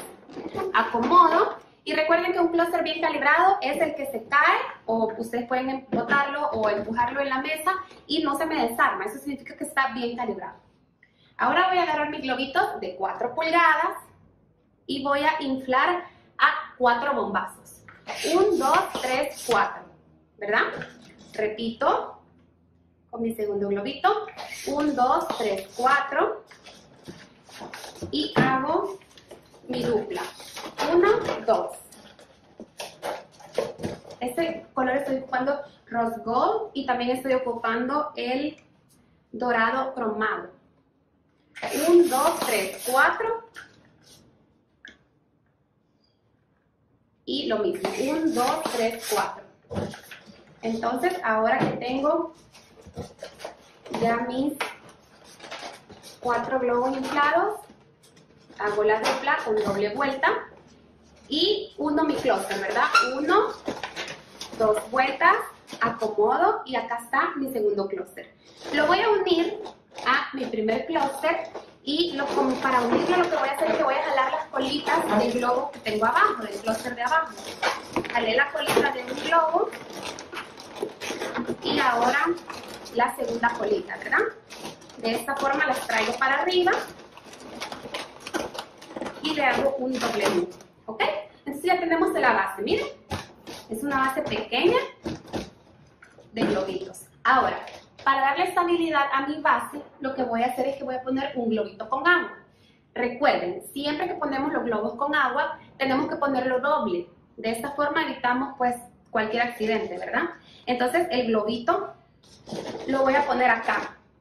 Entonces para ponerlo, lo que voy a hacer es que voy a jalar la colita, lo bajo, le doy unas 2 vueltas y yo siempre le hago un nudo por cualquier cosa. Entonces ya tengo mi base muy firme y muy estable, ¿verdad? No se la lleva ningún viento.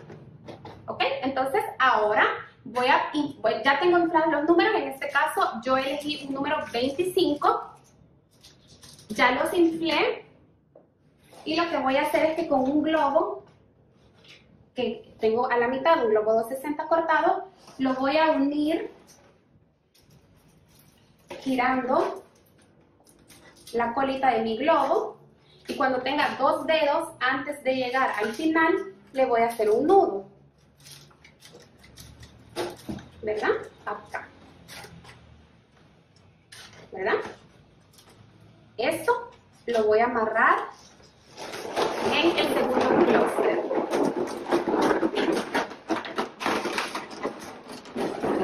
Amarro. Siempre que amarren va a ser con doble nudo.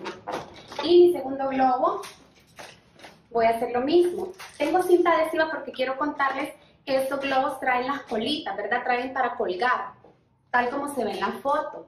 Entonces, lo que yo hice para ahorrar tiempo es que corté todo y le puse cinta scotch a lo que se veía mucho. Esto es para ocultar, ¿verdad? Estas colitas que salen acá, lo mismo acá. Lo que voy a hacer es que le voy a poner un poco de cinta scotch y le voy a recortar lo que me sobre. Miren, de esta manera ocultamos la mecánica. Ahora, para pegar mis globos, estos globos a veces no pegan, ¿verdad? Con los puntitos que tenemos acá, los glue dots. Entonces yo lo que hago, que me recomendaron por ahí, es utilizar un poquito de alcohol y justo donde yo quiero que peguen, ahí le voy a poner alcohol. Ustedes van a ver que al ponerle alcohol, su globo se comienza a despintar, ¿verdad? Queda en el alcohol, en el algodoncito, queda la pintura. Voy a hacer lo mismo con mi otro globo para que me pegue súper bien.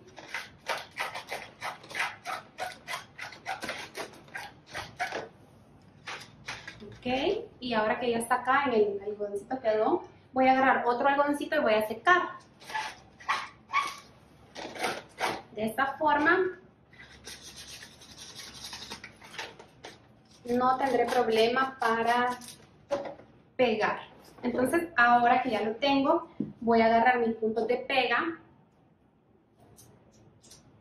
y justo donde yo quiero que vaya las dos uniones, los voy a poner acá y por acá. Ok, ya lo puse y ahora solo lo pego. Por ahí. Le voy a poner un puntito más.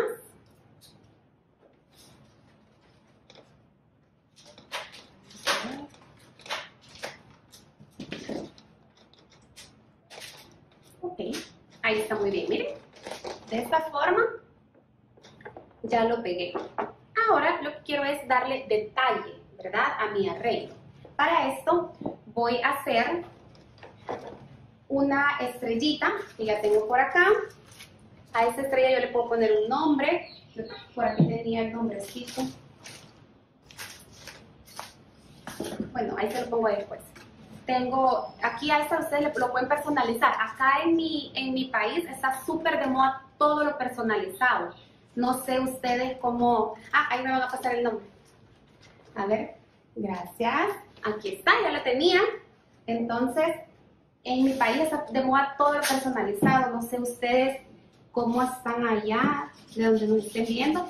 Porque aquí los clientes todos nos los piden personalizado, ¿verdad? De hace unos años para acá. Entonces tengo mi nombre que ya había cortado. Voy a ver a dónde va de la estrella. Lo pongo un poquito de lado. Y eso rápidamente lo pego. Esto es lo bonito del producto de qualatex, ¿verdad? Que podemos en las estrellas lisas de 9 o de 18 pulgadas, podemos personalizarlo. ¿Ok? Entonces, miren, rápidamente lo personalicé. Y ahora solo con una colita que ya igual ya lo había puesto, lo voy a poner.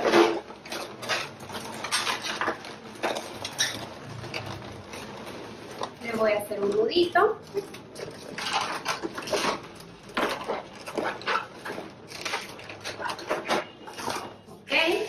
solo la acomodo a donde yo quiero que vaya. Miren. Ok, ahí estamos. Muy bien. Ahora lo que quiero hacer es darle un poquito de ritmo y de vida a mi arreglo. Para lo cual voy a hacer unos pequeños collarcitos de perlas con burbujitas de globo. Entonces voy a tener mi globo 260 y voy a inflar a 3 bombazos. Espérenme. Ok, nuevamente. Uy, estoy teniendo con mi bombita. Otra vez. 1, 2, 3. Tiene que ser bien rápido, ¿verdad? Voy a, miren mi globo, para que no esté tan duro, lo voy a apretar bastante. Hago el nudo y voy a comenzar con mi primera burbujita. Voy a girar 3 veces. 1, 2, 3. Nuevamente. 1, 2, 3. Y así me voy a ir hasta terminarme el globo. Es muy importante cuando ustedes estén haciendo esto que nunca suelten el globo, el primer globo, ¿verdad? La primera burbujita, perdón. Si ustedes sueltan la primera burbujita, se les va a deshacer. Entonces, miren, voy haciendo todas las burbujitas. Ok. Muy bien. Vamos haciendo. Más o menos yo giro 3 veces. 1, 2, 3. 1, 2, 3. 1, 2, 3. En este caso me quedé sin aire. Y voy a cortar el globo. Y voy a hacer un nudito, ¿verdad? En lo que se salió. Ok, hago un nudo. Ahora tengo 2 colitas, esta del final y la del principio. Voy a ponerle una al centro del globo y para esto voy a amarrar de acá. Siempre sin soltar mi primer burbuja, porque si la suelto se me va a deshacer todo, ¿verdad?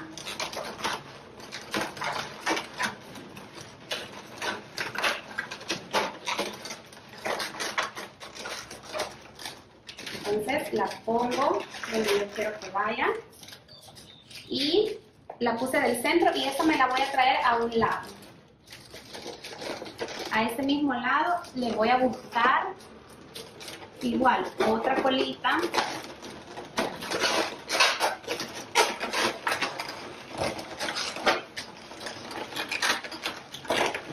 Okay. Y aquí voy a amarrar.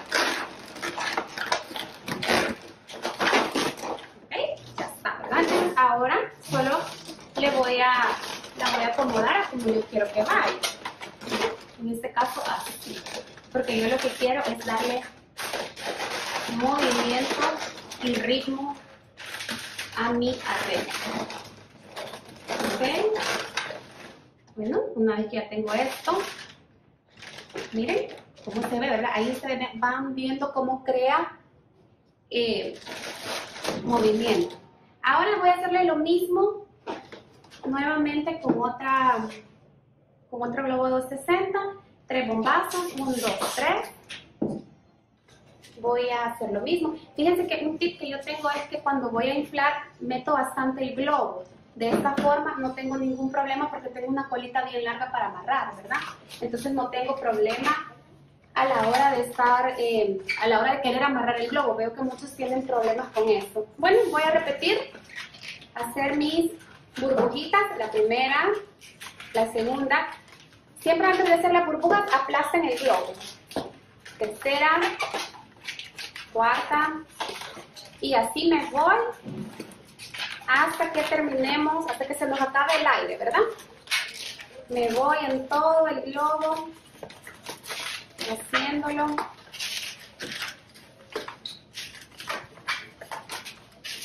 Si tienen alguna pregunta, recuerden, aquí está el chat abierto.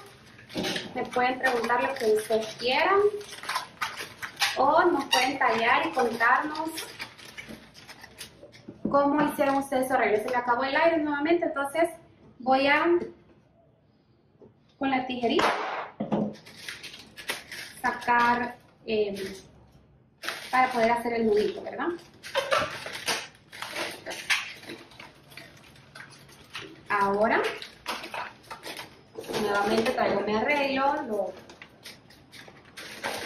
lo voy a poner, lo quiero siempre que salga del centro, pero en el globo de abajo, en el clúster de abajo, y me lo voy a llevar por un ladito. Si gustan lo voy a poner y después se los muestro. Lo traigo por abajo, le vamos a dar una vueltecita.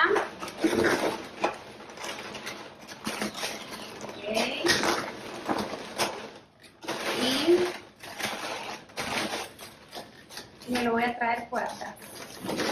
Bien. Lo traigo por atrás y lo vengo a poner al mismo lado. Vamos a dar dos vueltecitas alrededor del globo. O la suficiente.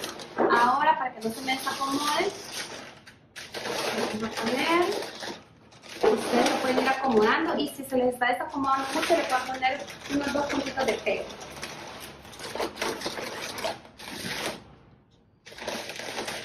Muy bien. Y bueno, yo siento que le hace falta siempre algo. Entonces, en este caso, lo que voy a hacer es que le voy a poner una florcita al centro, ¿verdad? Entonces, para hacer la flor, siempre voy a hacerlo a 3 bombazos. 1, 2, 3. Cierro mi globo. Y lo que voy a hacer para la flor son más o menos cortar 4 dedos. Y a los 4 dedos voy a doblar. Recuerden que siempre voy a empujar el aire, ¿verdad? Para que el globo no esté tan duro y no se me reviente con facilidad. Entonces, 4 deditos. Quiero ver, acá. Doblamos, hacemos un nudo. Ok, ahora lo mismo, otros 4 deditos, doblamos y miren, ahora lo voy a pasar por, digamos que por arriba. Ok, ya tengo mis 2 pétalos, voy a hacer el siguiente, aprieto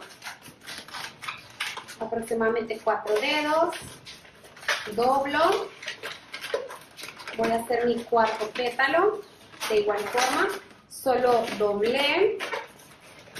Y cuando yo voy doblando, miren, voy haciendo como vueltecitas y lo voy metiendo, ¿verdad? Para hacer mi 5 pétalos, lo mismo, doblo y voy haciendo vueltecitas y lo voy metiendo. Y vamos, esto va a ser de 6 pétalos. Entonces, el último siempre apretemos por aquí. Lo meto y el sobrante lo voy a traer al centro. Ya lo acomodé. Ahora el sobrante lo traigo al centro y le voy a cortar el exceso de aire y me voy a sacar el aire poco a poco, ¿verdad? Lo que sobra lo voy a poner en la parte de atrás, ¿verdad? Para esconder la mecánica. Ahora esta florcita le voy a poner un centro, para lo cual tengo un globo 160 Q, y este solo necesito un pedacito, ¿verdad? Inflé mi globo 160, voy a amarrar, y solo quiero un pedacito del globo, entonces meto, voy a ver hasta dónde, lo traigo de regreso y el aire que me quedó, igual lo corto y esto solo lo voy a ir metiendo por acá. Ahora, como este se me infló al revés, vamos a cortar siempre los excesos, ¿verdad? Okay, entonces ya tengo mi florcita. Y esta flor se la voy a poner acá al centro. Miren, la voy a poner siempre con los puntitos de pega. Voy a utilizar 2 puntitos, uno en un pétalo y este en el otro.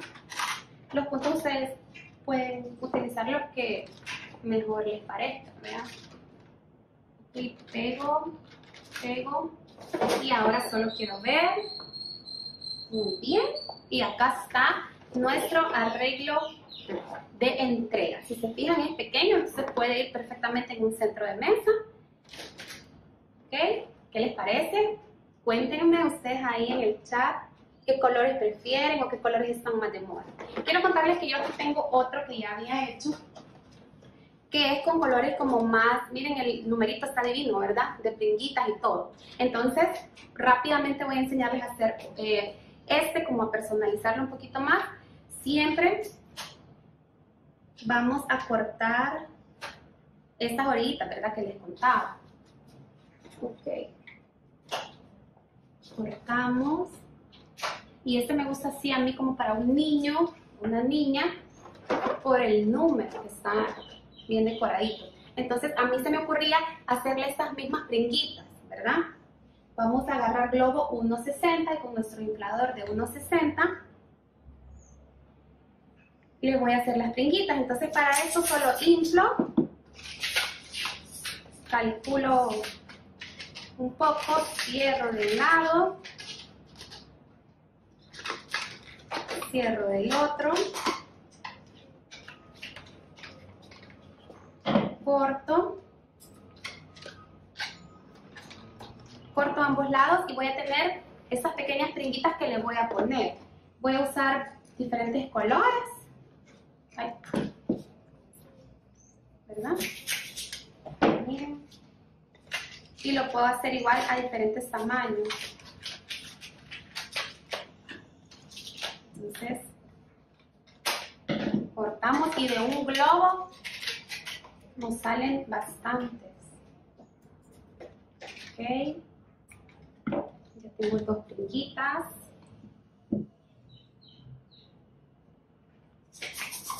Uy, eso no tiene ahí.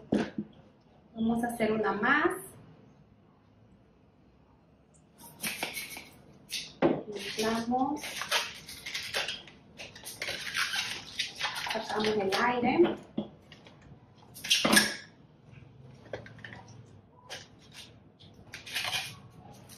Hacemos un nudito. Acuérdense que lo calibré a 8 y este lo calibré a 4 bombazos, ¿verdad? Ya tengo mis primeras pringuitas. Pito. Bueno, este no quiero inflar. Vamos a seguir con el otro. Nuevamente.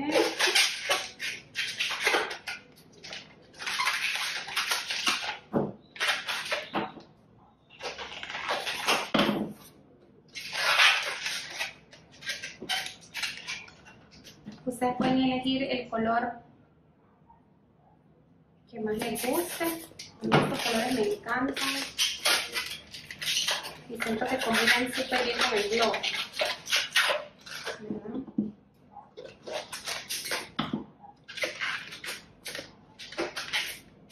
Cuando ya tenemos las pringuitas que ustedes quieran, 6, yo tengo ahorita 2, 4, 5, voy a hacer una más. Con nuestros puntitos de pega, ya solo la vamos a colocar. Algo que es súper importante es que vamos a cortar los nudos lo más que podamos, ¿ok? Para que no se nos vea, así, ¿verdad? Entonces vamos a cortar lo más cerca de los nudos posible. Okay. Que se escapan. Corto rápidamente.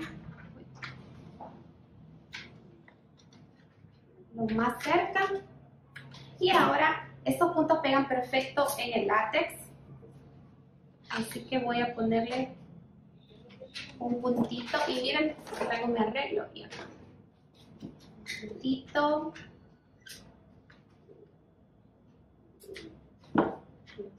Acá. Y de este otro lado.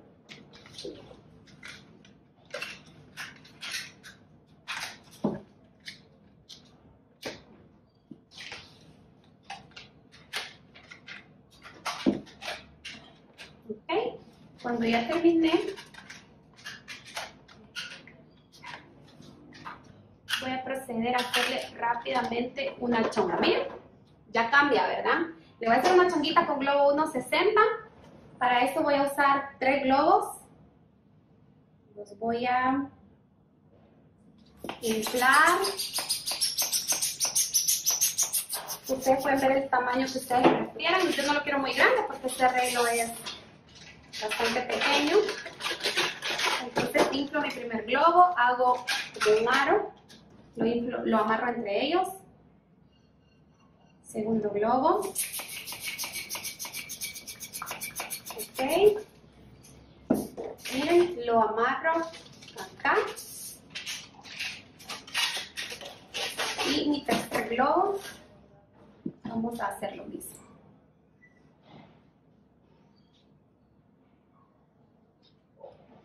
Rápidamente inflamos. Ay, este globo no salió mal. Vamos a ver. Tenemos otro globito aquí, el rosadito.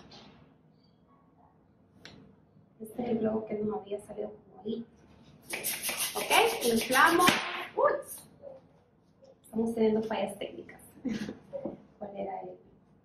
Este. Ok, por fin.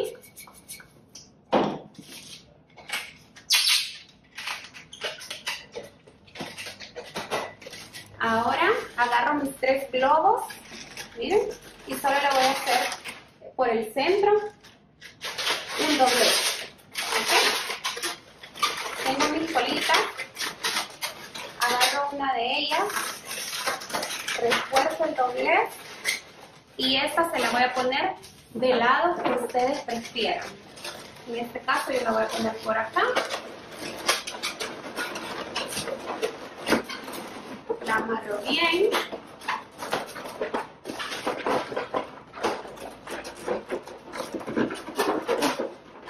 Y ya está.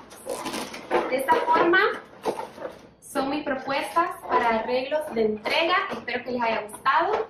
Espero que no se pierdan ninguna clase porque realmente todas están buenísimas. Yo estoy desvelada ya viendo todas las clases. Bueno, taguenme @minfiesta y cuéntenme qué tal les pareció la clase, si les gustaron los arreglos. Muchísimas gracias a todos, nos vemos. So guys, I'm going back to you. Thank you very much for your time and see you later. Bye.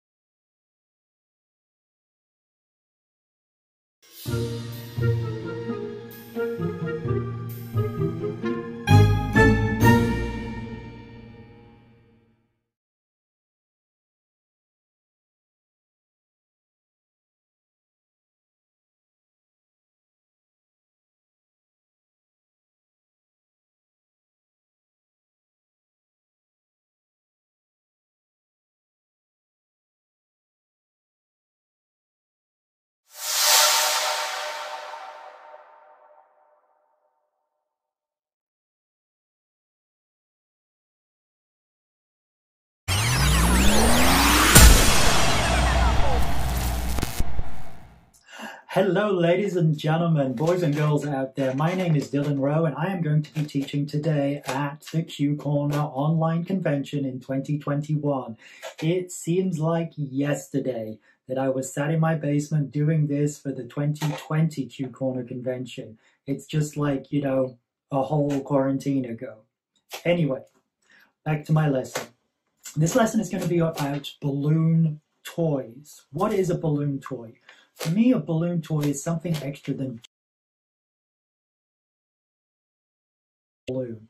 It works, it does something. It's not just like a dog or a giraffe that you give to a kid and they go, oh my gosh, that's awesome. How did you do that? But it's awesome. But that's where it ends. To me, a balloon toy is a prop that I can use in a magic show or something that I can give to a kid and they will play with it like a real toy. So the first one of these toys I'm going to be teaching today is this laser gun. Now, this is a laser gun, but it actually shoots. A lot of you will notice that there's some soap bubbles on this. There are some soap bubbles on this because this very cool laser gun can make soap bubbles. Got an air hose here. I used to blow this with my mouth, but hey, COVID, we're not going to be blowing on birthday candles anymore. We're not going to be mouth inflating balloons anymore. And we're probably not going to be blowing soap bubbles on each other for a very, very long time. So, balloon pump. Soap bubbles. Let's see if we can have something magical.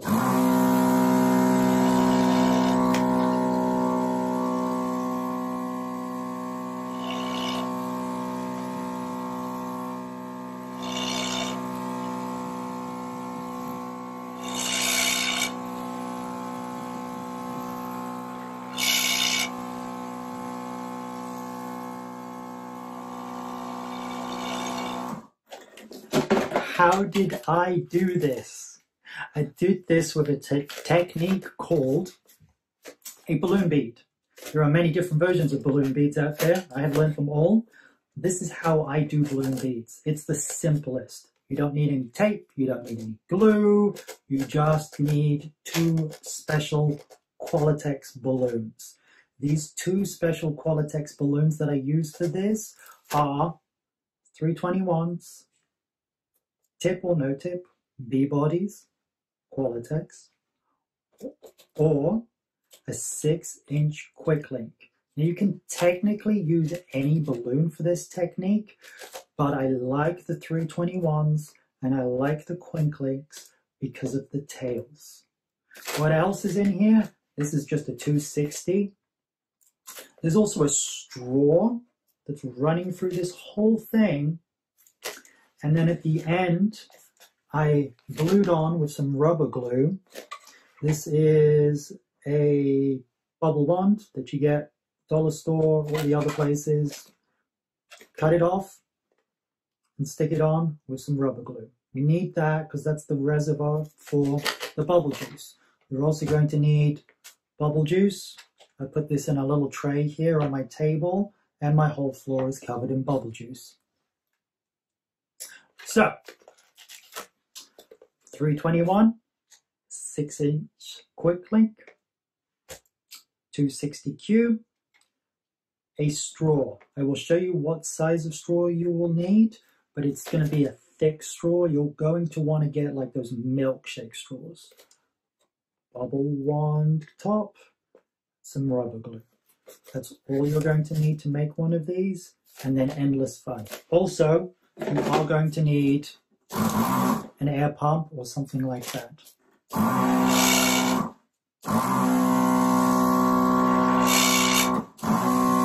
says, and this doesn't work now. There we go. Alright guys, I've done some seamless editing here, as you can tell. And I did this to clean up the mess on the floor, but also bring a table over so I can go through this a lot quicker. This is actually the next day.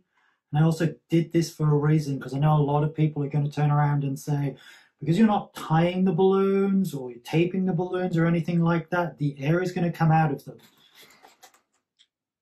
A day later, you got some shrinkage, but it's just like normal balloon shrinkage in the 260 and these. It's still good. So if you seal these properly, like how I teach you, these will last. All right. Back to this. You're going to make this. These are the thickness of the straws you're going to need. These are milkshake straws. Get them in a pack of like 50. I think I got these for $1.80. So, yay. Nice and brightly colored. You want these thicker straws and the 321s and the 6-inch quick links because when they stretch over the straw, because you're going to stretch them over the straw, this will seal nicely on the sides of this, and this will seal nicely on the sides of this. So let's begin. Straw. The first thing you're going to do is take a 321 tip, no tip, V-body balloon. Pair of scissors. You're going to cut the tip. What I do is I cut it about halfway on the taper, like so. Nice and easy, that part. Next part is not nice and easy, and this is why it's not line work. You're going to get this, and you're going to roll it onto the straw. You can do this two ways. You can do this with your hands, or if you know what this is, you can buy one of these. This is a castrator tool. These are great for stretching balloons. A lot of people in the decorating industry and the twisting industry know what these are, because we use these to stretch balloons and put toys inside and everything. Go to a farm place, any sort of farm place, and say, hey, do you have the castration tool? Or you can buy these on, the internet, anywhere. All right. I always try to do this with my fingers because I don't want to crush the straw. If I crush the straw, then the seal won't happen perfectly because there's an indentation in it, and it will mess it up. So I've got a table down here to rest against.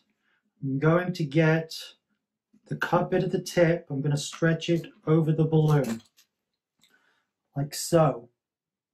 Okay? Once it's over the balloon, I push it against my body, and I slowly pull down on the whole balloon, so more of it comes down. It is fidgety, it's a pain in the neck, but a lot of people know my work and know that I'll spend hours and hours and hours and even a day on one little thing just because no one else will do it. So, to me, this isn't that much time. As you can see, I've rolled the balloon over the straw. It's just gone straight down. Make sure that it's all smooth. There's no kinks. There's no runs. The next thing I'm going to do now is the nozzle end. I'm going to slip over. And what I want this to do is I don't want it just to slide down the balloon, so it's just there. I'm going to make a pocket in this. So this bit is now going to fold over top of the green balloon, which makes a pocket. You can either hold it against the table, hold it against yourself, and pull it in. As you can see, it started to fold over the balloon, so there's a little pocket. I'm going to need a lot more of a pocket, so I'll just keep on rolling it down and rolling it down. This again is fidgety, is a pain in the neck, but it's worth it if you want something cool to play with, or you want to give a kid something cool to play with.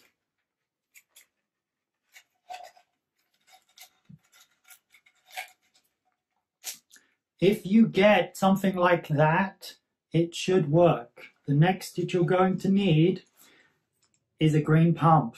You want the green pump because it has the taper, and you're going to push this in between the nozzle and the folded first layer of balloon. You want to slide it in between into that pocket. Again, pain in the neck thing to do. So you have that. And now you want to start inflating.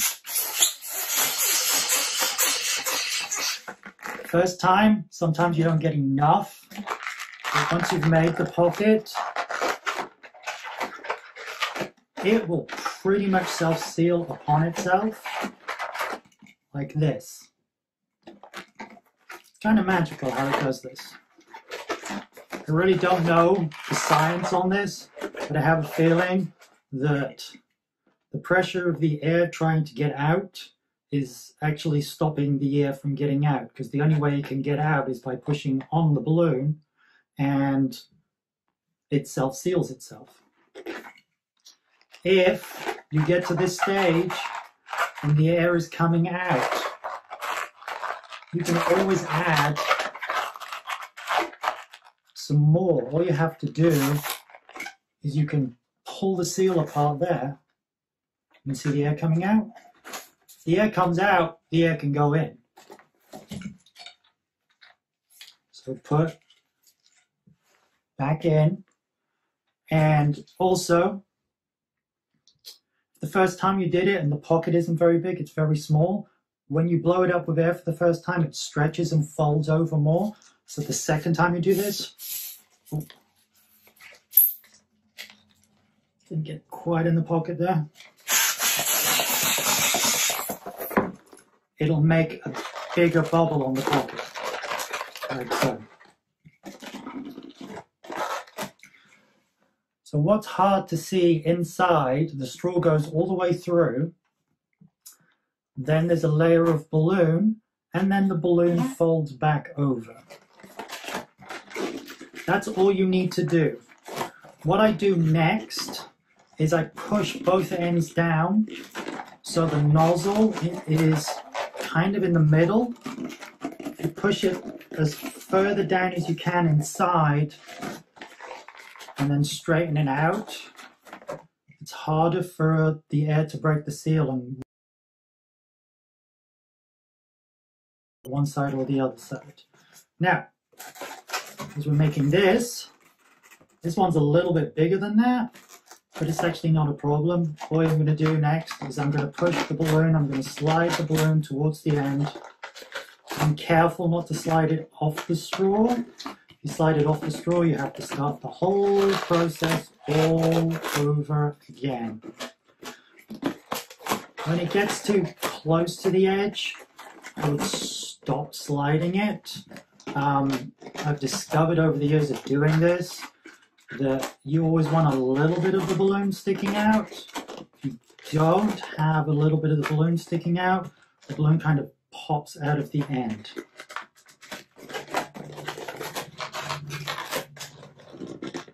So all I'm doing is pushing, rolling one side of the balloon up until I've got it close to the edge. When I do make these, I normally try and make them, the straws and the balloons match up so it hides the mechanics a little bit, but you need to see what's going on. So, straw for a balloon, 321. Now with this, there's two. This was a 321, this was a quick link. I'm going to show you how to put a quick link on here. Pretty much do the same thing, quick links, have the little tip. You're going to cut about half of the tip off, so you still have a bit to work with.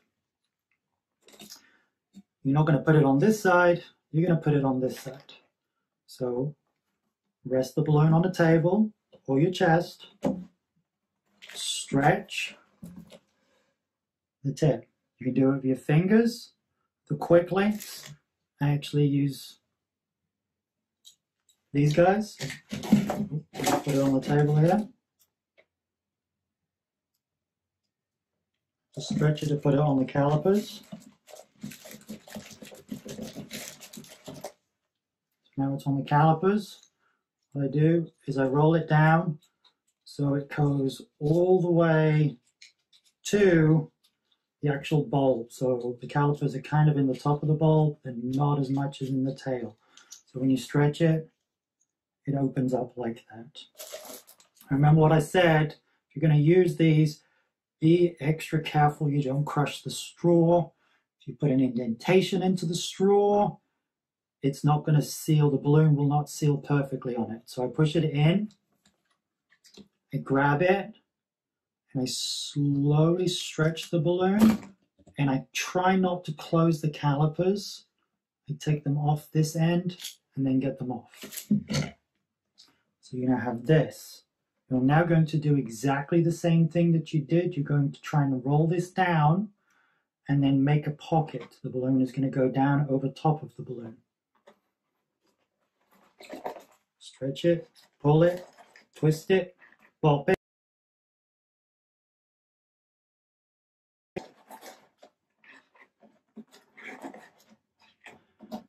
I was actually worried that I would not have enough stuff to film and teach in a 90-minute section, and I'm watching my time go up to 11 minutes, 12 minutes just by doing that. So again, you've made a pocket. My British accent, you've made a pocket. You're now going to get the pump and push it in. Wedge it between two sides of the balloon and inflate. Notice that it's going down. It's because I didn't stretch it down enough and it's twisted up in there. Put it in again.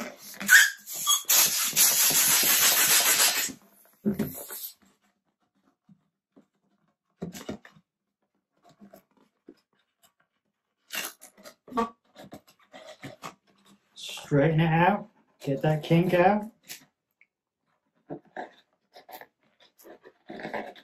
Here we go. Pull the balloon back over itself. Make sure you make that nice pocket. The thing with a quick link is, because of the bulb, that's where it's going to leak. So you need to fold over the balloon all the way over that bulb and then insert the pump. Oh.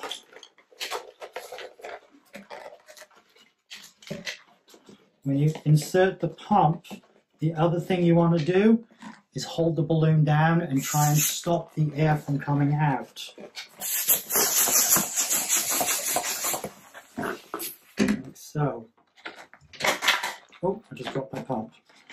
Now I've stretched it. Should be able to seal it.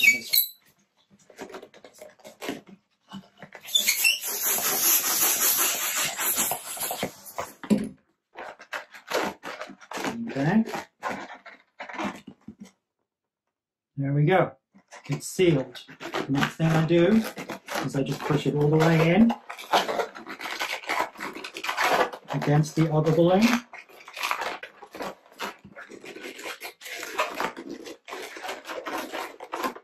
Like that. Made a smaller one with this one, different size, same technique. You just put a little air in. All right. Now you've gone through the pain of that. The next bit is actually really, really easy. You're going to need a 260Q, which I don't have in front of me. So I'm going to pause this video. Okay, I'm sorry about that brief disruption. Normal programming will resume. I left my balloon apron on the other side of the office with my 260Qs in. So instead of you having to wait, I picked it up. And now I'm explaining it, which is killing the time, but hey. All right, 260Q inflated. Roughly a hand. Burp it. Tie a knot in it. I'm going to wrap this around.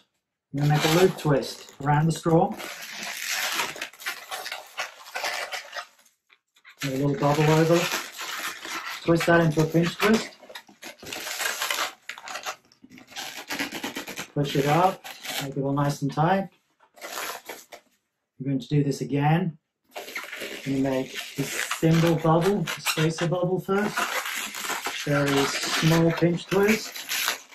Add a finger. I'm going to wrap it around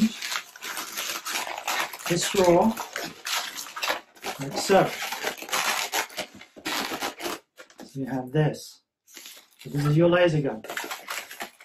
I'm going to make a hand bubble, and then roughly another hand bubble back. And then I'm going to tie it into the pinch twist on the other side. So,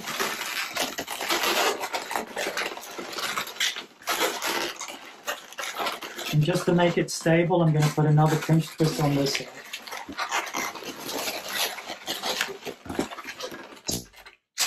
Take off the balloon. Tie a knot in it. Tie it back inside.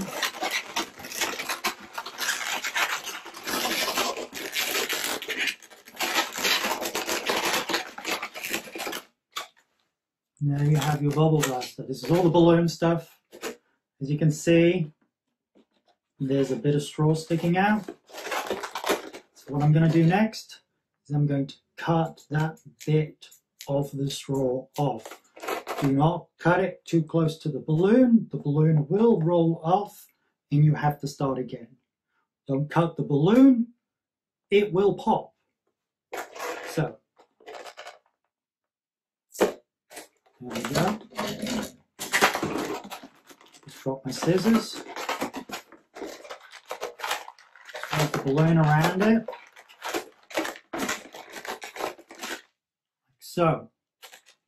Okay. Next, you're going to need a bottle of soap bubbles and the wand.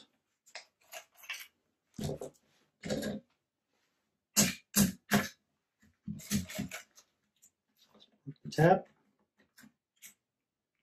So, you want this bit. So with a sharp pair of scissors, cut this off. Like so. The next thing you want to do is dry this. The towel down here. Let this dry. This is going to fit on your bubble wand right there on the front. Covers up the nozzle, but you're actually sticking it to the balloon. Okay? Use rubber cement, rubber glue to do this. I put it all over the balloon. When I do this, I like my rubber cement to be really thick and goopy. Okay. So what I do is I just lather it. Lather it. That's a Northern English term. I'm just going to lather this all over the top of the balloon. And then get this, and I put it over like that. All right. It stays like that. Okay. Next, what I'm going to do, I'm going to put it down and let it wait for a couple of minutes for it to dry up. Because if it's wet, and I put it in the bubble juice, like that, guess what's going to happen? It's going to fall off. So, let's take it back on. I'm going to let it dry. Hi guys, I'm back. That only took a second. Well, in actuality, it took about 10 minutes because I went upstairs and made myself a cup of tea and my cat let itself into the office and popped the balloon because she's a balloon ninja. If anybody doesn't know me or isn't friends with me on Facebook, I had a Christmas miracle. Christmas Day, I found a kitten in my car engine compartment. She loves balloons. She loves popping balloons. So full disclosure, although this is the same colors, this is actually a different balloon because she popped that part and then she ran off with that part and it's somewhere underneath the sofa. But anyway, it's the same thing. The straw's still going through it. There's a little bubble wand cut and attached to it. And then a hole with a straw goes through there. Put your bubble fluid in a tray. Dip it in.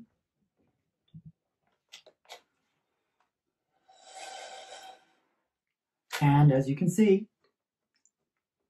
you now have a soap bubble wand. Now obviously, like in before, these are COVID times. I wouldn't be blowing this on people. If you have yourself a Legenda with the adapter,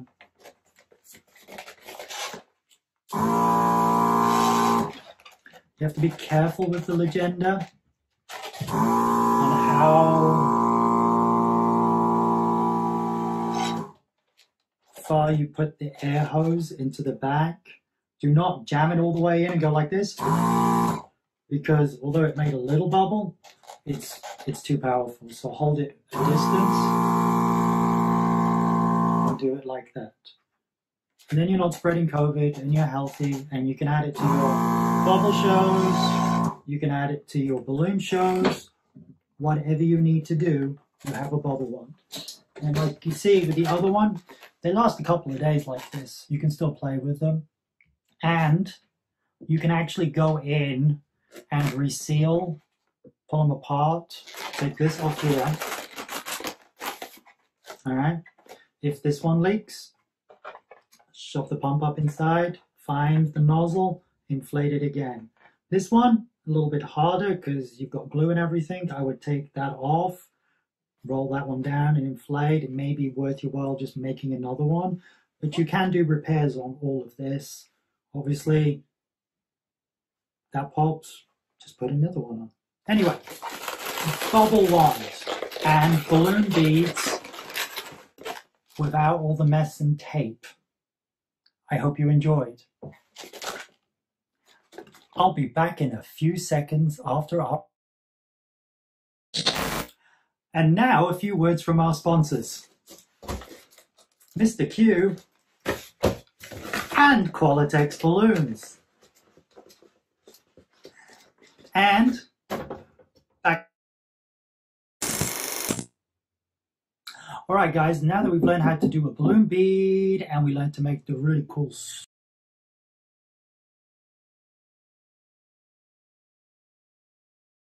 I'm going to teach you my next favorite toy. Would you like to see what it is? It's Slidey Man.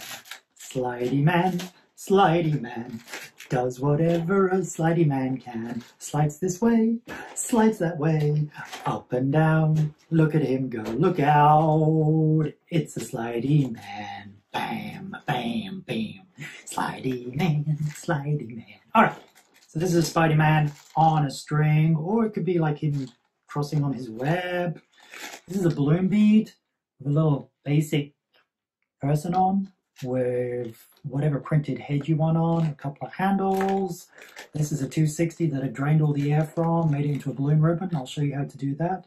On the bottom of the bead, I've just U-glue dashed a coin on. It gives it some weight that helps it slide up and down, but also keeps him always upright. All right. Would you like to learn how to do this? Can't hear you because it's pre-recorded. All right, we're going to do this. All right, now you're going to have to make a balloon bead again.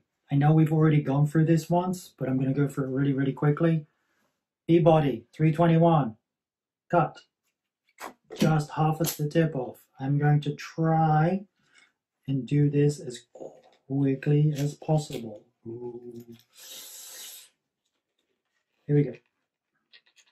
There we go. Slided it on without having to use those horrendous castrators. It's not that I don't like them, I just don't like what they do. Every time I pick them up, I'm like, I wouldn't like this done to me. All right, slide the balloon. When it gets to the nozzle, you're going to fold the nozzle over the top of the straw. Ooh. Try not to crease the straw when you do this, like I just did. There you go. And you're looking to pull the balloon down for it to form a pocket. So all of this has a balloon going one way and then folded and coming down. 260Q. I mean, green pump, 321. The reason it didn't blow is because I pushed it into the pocket, and what you want to do is wedge it into the pocket with the wedge shape down and straight bit like that. It makes it easier. You're also going to want to pinch around the top of the pocket, it says.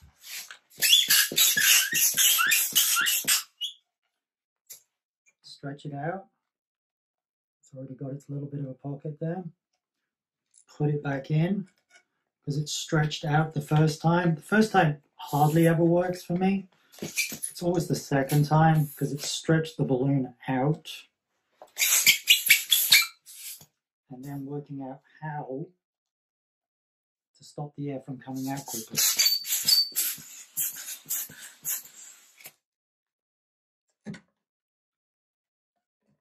It's problematic. Sometimes it works fine. It's one of those things. It's fidgety. All right. I used the 321 tip with a black tip because you can actually see what's going on in the straw better with this one. You see how it's all the way through there. All right. So, big balloon bead. You can use whatever, how much air you want in there. Cut off that side of the straw. Cut off that side of the straw.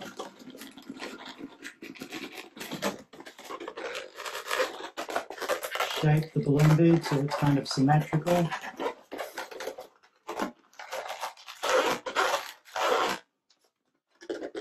If it's not quite symmetrical, you want the bulby end, a bit with more air in, facing down, a bit with the least amount of air in, facing up.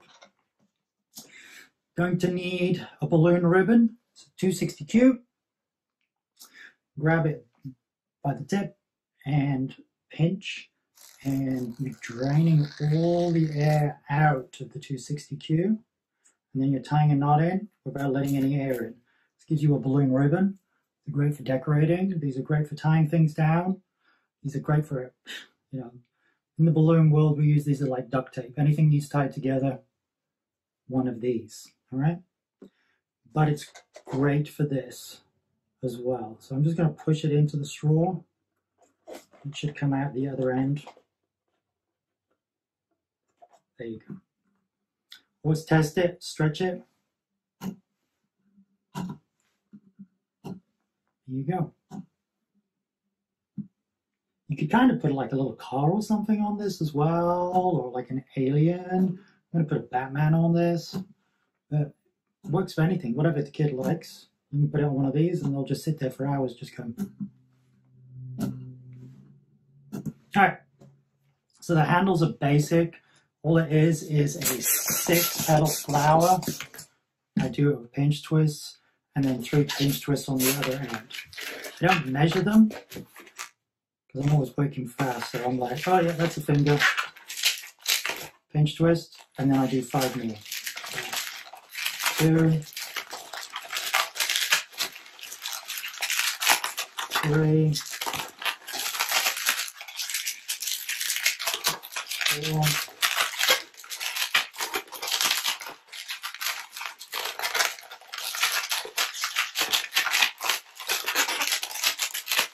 5,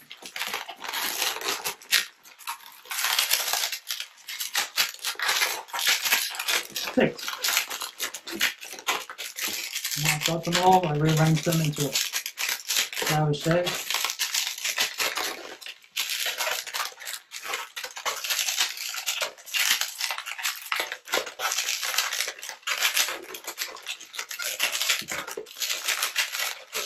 If you're a perfectionist, you'll hate that because I'm not. I'm only a perfectionist when I compete. If I'm working a line or I'm working fast, I'm working fast. Kids not going to notice it because they're more interested in what's going back and forth. So you need the handle. It needs to be big enough for someone to hold. Pinch twist. Pinch twist. And another pinch twist. What's left? Pinch off. Oh, really? Can't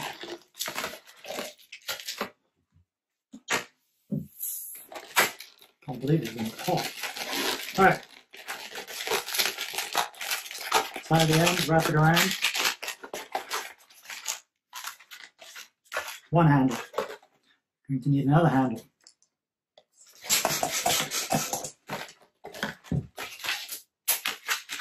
Six pinch twists into a flower paddle.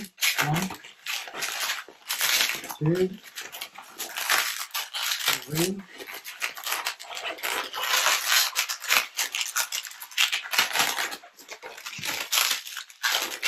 4.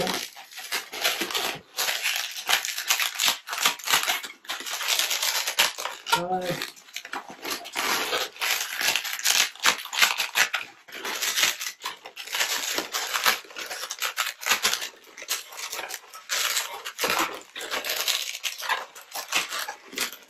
6. Measure it so it's kind of in the same region. Handle, pinch twist, pinch twist, another pinch twist. Alright, this doesn't work this time. This is really embarrassing. Yes. Alright.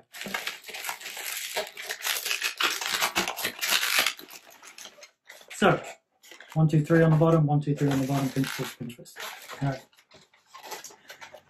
Grab your balloon bead with your ribbon. You're just going to wrap the end of it around one of the petals twice and thread it back through. You don't want it coming out of the top, you want it coming out of the side. Okay. And then the same with the other one. Thread it around once or twice. And make sure it's coming out. So you have this. You have the slide. You can now attach any creature or animal that you want to this, or even a UFO, or even a car. What you want to do first is I use U-glue dashes. Cut off a little bit. You don't need the whole thing.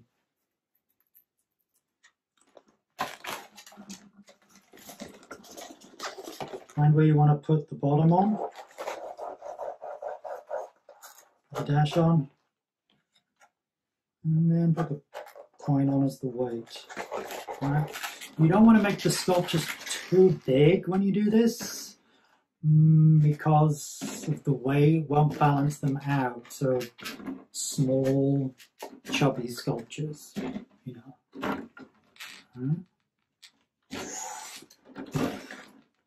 Alright, let's put a Batman on this. Batman is my favorite. I'm just going to use a 160Q for this.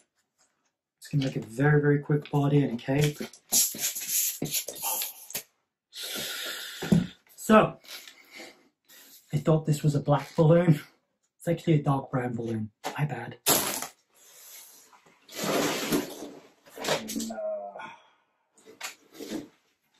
Alright. Let's hope this is a black balloon. Every balloon twist has done that before, right? Oh my gosh, it's another dark brown balloon.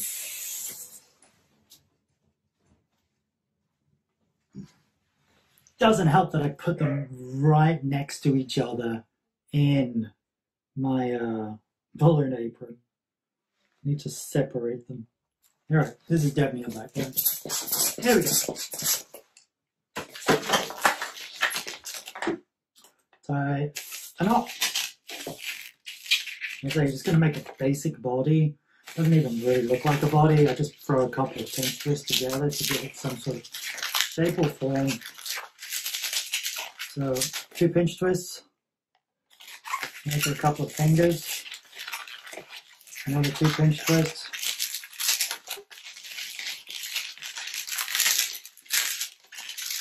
Alright. I'm going to make it a little cape. You don't want it to be too big. So just going to unbalance it.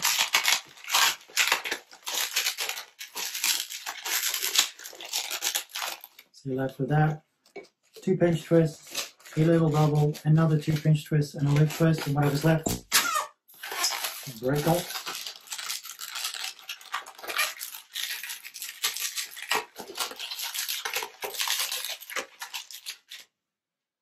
Like that. So my pump fell on the floor. Got it back. Spider. Batman head.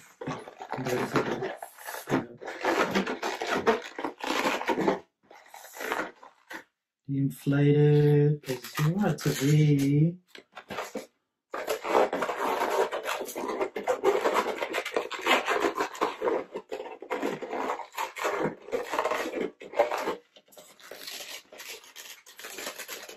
attach that to the body.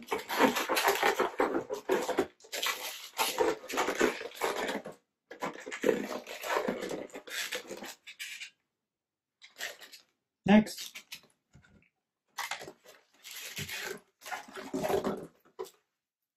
Another bit of U-glue dash. You go a long way if you just cut them into strips. So obviously, with a coin on the bottom, you want this on the top. Put your Batman dude on. And then slide back and forth to kids. Na na na na na na na, Batman. Alright, so I would do this at a festival because I don't have time. I would do this in a restaurant. I would do this at a birthday party.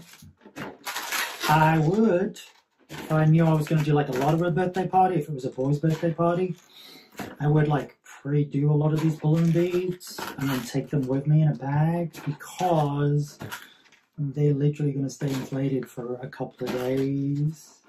So if you want to pre-plan, Slidey Man. Pre-plan, Slidey Man. Slidey Man, Slidey Man. Does whatever a Slidey Man can. Alright, hope you liked this. And I think I have time to teach one more cool balloon toy. Hi guys, you will have noticed that I've shrunk a little bit from the last clip. That's because I need the camera shorter and you need to see the table almost because I'm going to show you something. I'm not going to teach this because it would take hours and hours and hours and you will literally hate me. But I wanted to show you something really cool you could do with balloon beads that I have done and I have spent hours putting together. And that is a puppet, or technically a marionette. So, here we go. This is made with all balloon beads, apart from the loop twists for the hands and the arms. And then I just thread through them. So now you actually have a balloon marionette that you can dance with. Ooh. And box with.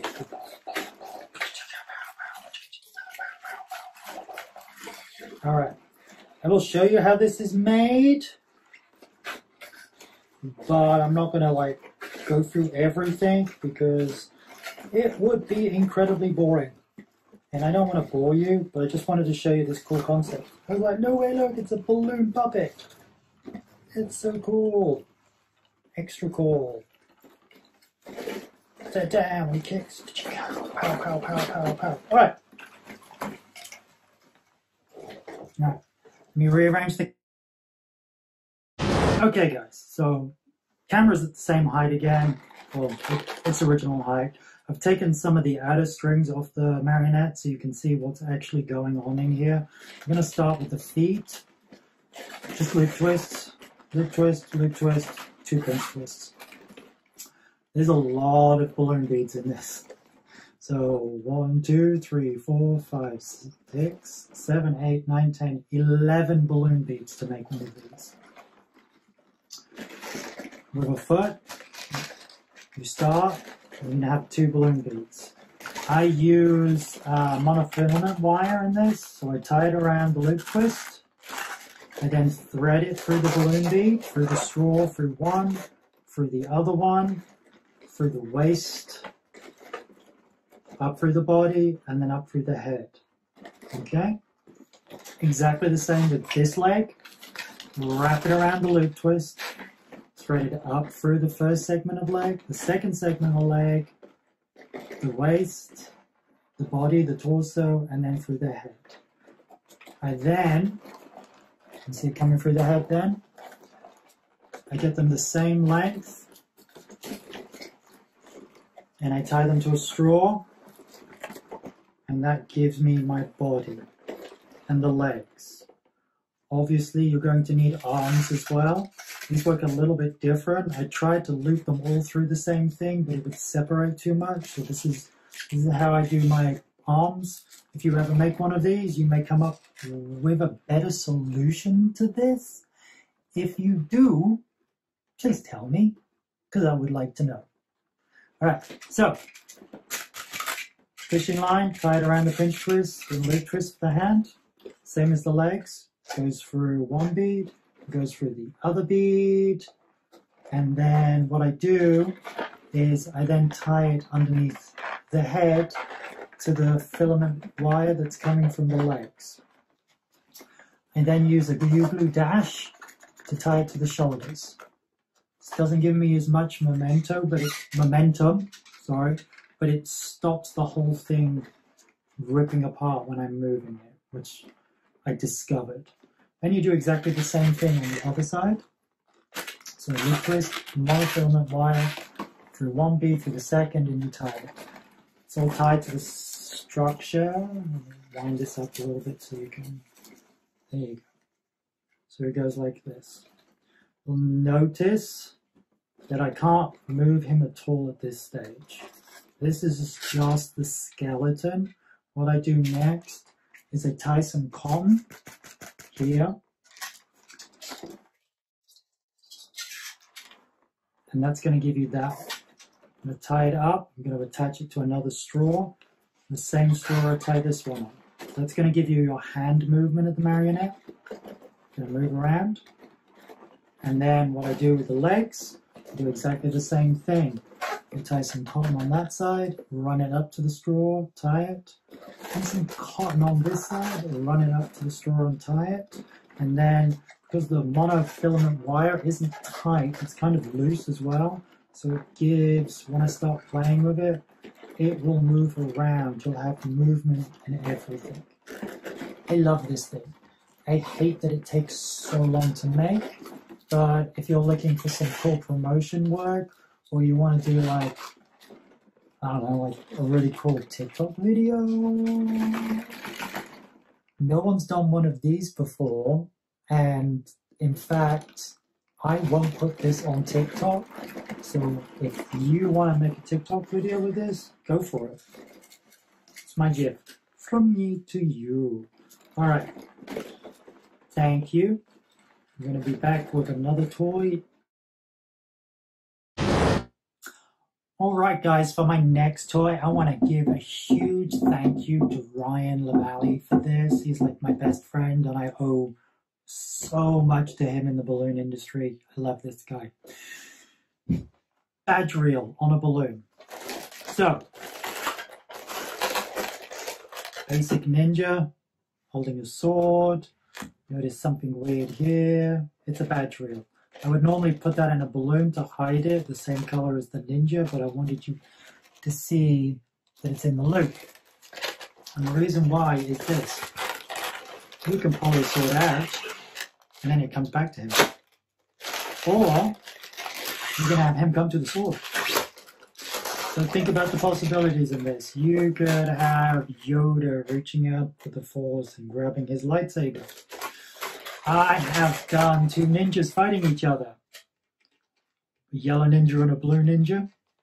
Get over here. You could use a fish, a small fish and a big fish, like a shark and a little goldfish. Hold the goldfish and the shark's going to come num num and eat it. You can do dinosaurs. You can do anything with it. This is really, really, really cool concept. We're just going to do like a basic ninja and a badge reel. And there's another internal mechanism I'll have to show you. So, grab a couple of balloons, whatever color you want. we're just going to do a basic, I'm just going to do like a basic loop body for this, just to show you how this works. So 1, 2, 16. You could do Spider-Man climbing up a wall. You could do Batman with his batarang. So loop twist. A big loop twist. And then another loop twist. This is like the basic loop twist body.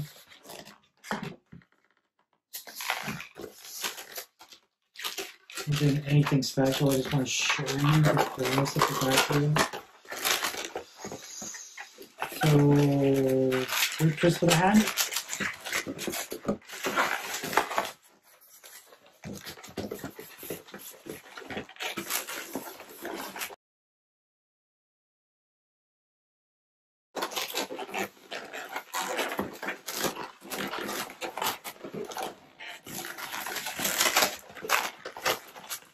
Loop twist for the body. Pinch twist. Pinch twist.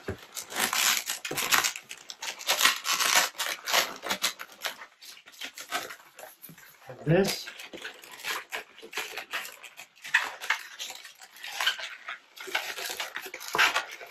Twist for the arm. Okay. So you have the basic body. You can straighten it out like that if you want. Next, you're going to need a head.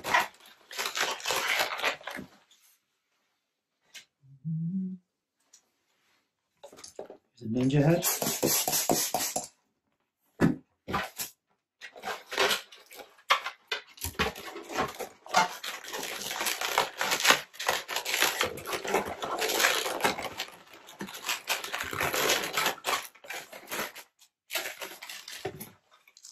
And give it a red belt. I always like to give my ninjas red belts.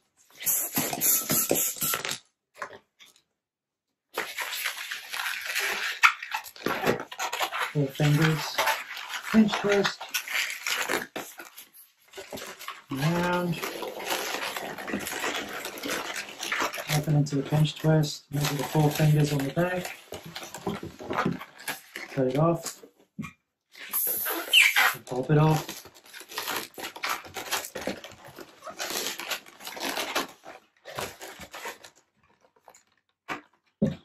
It is up to you which way around you want to have the belt. You can have it that way around.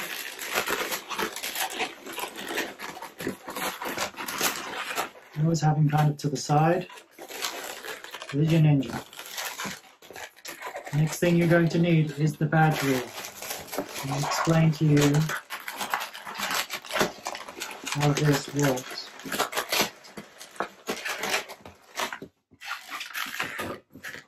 That's the badge reel. Also notice there's a straw there. The straw is there because if you push this in a balloon and it doesn't have the straw to run through, it is going to bind on the balloon, which means it's not going to retract. And I will show you. What I did was I cut a length in this. This is get it out. There we go. Didn't cut a length. But if I just put this in the ninja's arm and I push it through the balloon like before, it's not going to work. It's just going to bind on the balloon. So, you need a straw. If you're working in a restaurant, you can find straws, hundreds of straws. I have them here. I would normally just push it through as soon as I've already done this. And I think we all know how to make a basic 3 loop, or this is more important. So, run it through the cup that I put on this balloon. Okay. So it's back like that. Like I say, I would cover that in a balloon. You can cover the outside of that in a balloon in a 260. You can cover this in a 5-inch round balloon. And put it in his hand. Put the straw in his hand. Now, let's tie it in. Badly. There we go. Now, it won't bind. It's so important. You can use any size straw, doesn't matter. That works perfectly. We love this. You should use this in any way, shape or form you can. And if you come up with any other cool ideas, let me know so I can tell Ryan. Alright, on to my last balloon toy. Hi guys, last toy. Now, I debated on whether adding this to this or doing something different, because in these times of COVID, it shouldn't really be done inside, but I normally do this outside anyway, like egg and spoon race, and it wears children out. Don't know about you guys, but as an entertainer, when I go home, when I go visit family, I just get stuck in a room with children. They're like, oh, you're an entertainer, entertain the children. Then all the adults go off and they do barbecues and everything else, and I'm just stuck with kids. I love kids. But after a couple hours being stuck with kids in one room and thousands and thousands and thousands of questions, I'm like,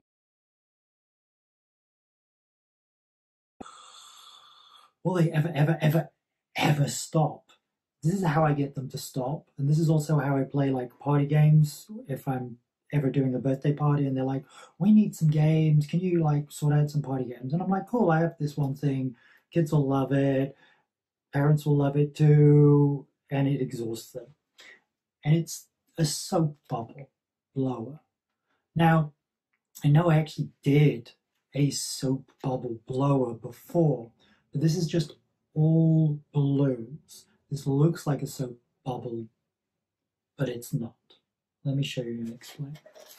So it looks like a soap bubble one. Looks like it's got a bubble coming out one side and bubble coming the other side.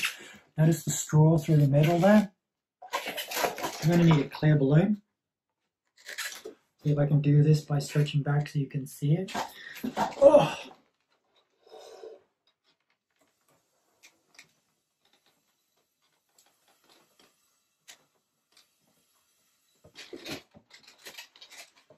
No!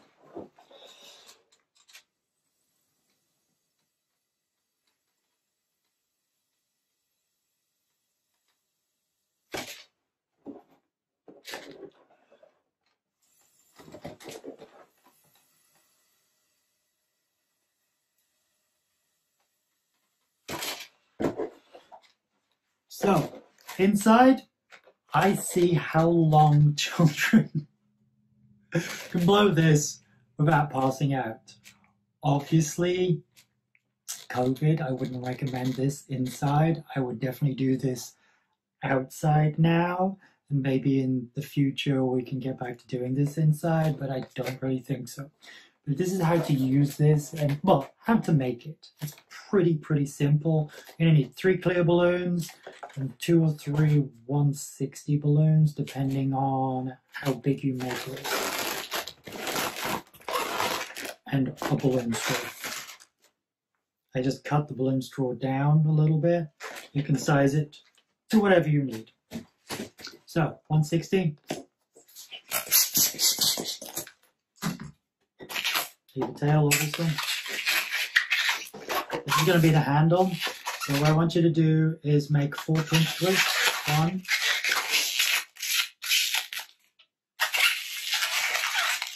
2, 3, and 4.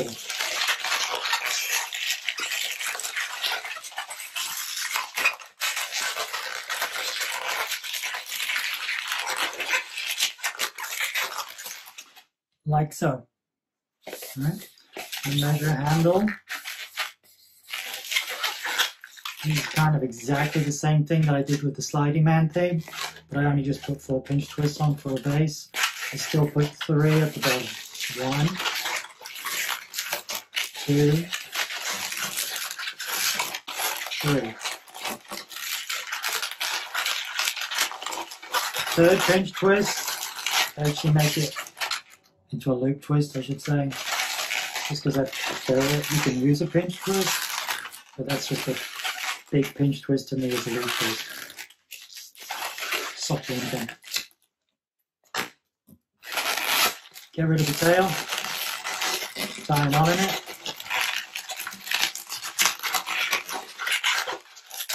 Have the handle.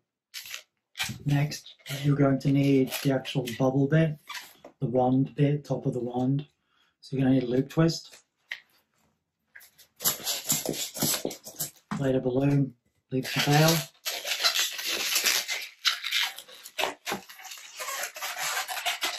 Tie, roll this balloon around the pinch twist. Like so. Measure how big you want this loop to be. And then thread it back through another pinch twist.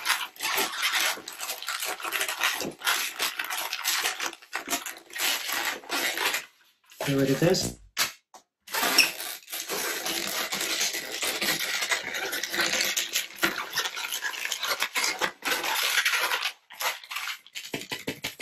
If you're working fast, you can actually just use that and put clear balloons in there. Jam a straw in. It'll work exactly the same. But I make it look, give it the ridges of the bubble wand. So you need another 160.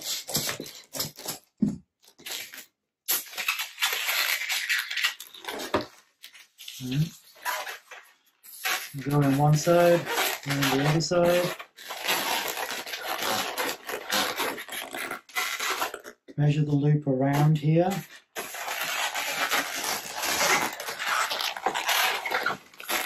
Pull this latch down to a pinch twist.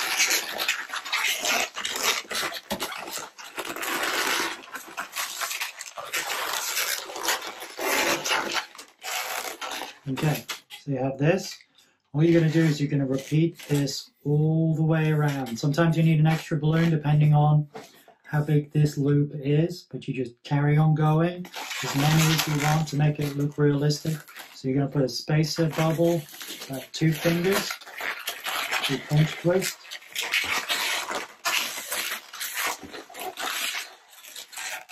Like that. And you're going to wrap it around that loop again, going from the outside to the inside. You want to measure it against the other one. Make sure they're roughly the same size. Roll it into the pinch twist at the back. So you have this on the front, and you're going to continue again. 2 finger bubble, pinch twist.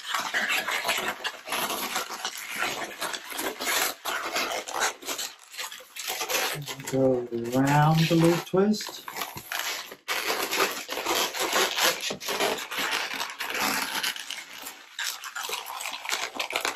Wrap it around the pinch twist. So. And that. I'm going to repeat it again.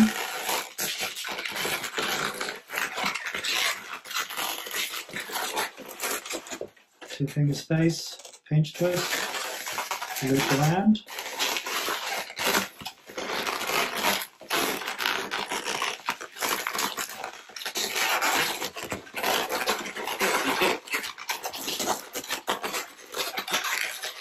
Two, three, four. As you can see, it ran out of balloons, so I'm going to top this off.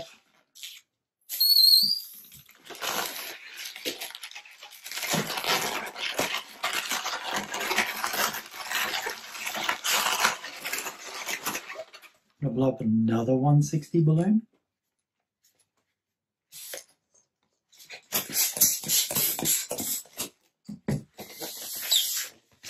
Put a nice tail on it. Tie a knot in it, always important.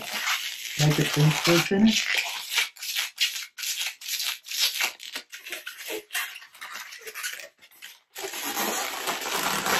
And then start on the bottom of the other side. Measure it, make sure it's roughly the same size.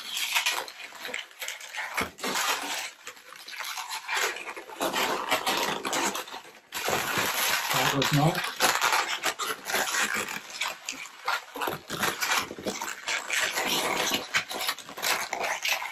Wrap it around the pinch twist at the back, and carry on up here.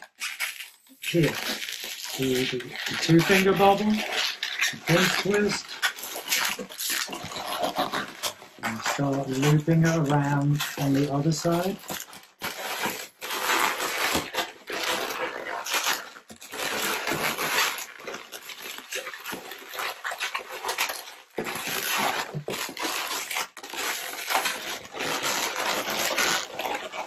Like so.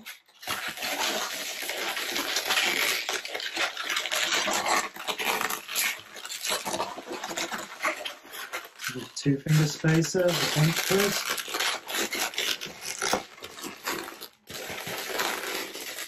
Through the loop. Around the loop. And through the core. Let's put another one. Two-finger bobble. Pinch twist. Like so. Wrap it under again.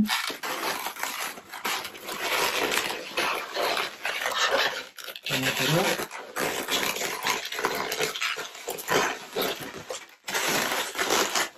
Now we've got 4 and 4.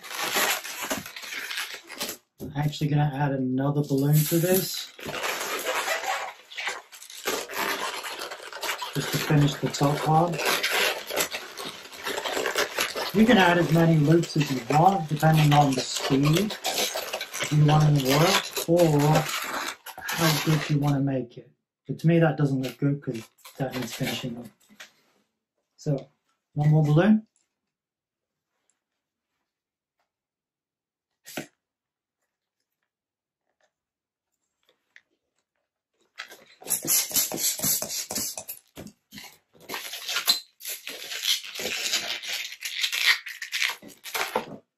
Make a pinch twist. I'm going to put this one at the top. I'm going to loop it around.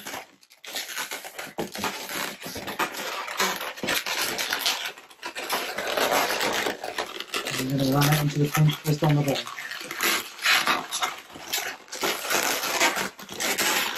And then rearrange it. I would not tie that in to the rest of them because it's just never going to look right. So once you're done with that, just make sure it doesn't untie. Put a second pinch twist in that and then pop this. And then tie it off.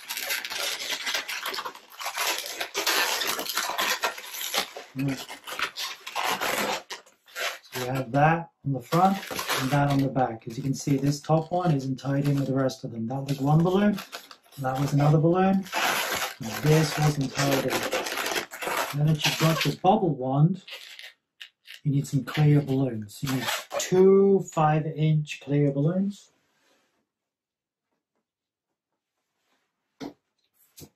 For the bubble wand, and then another to blow.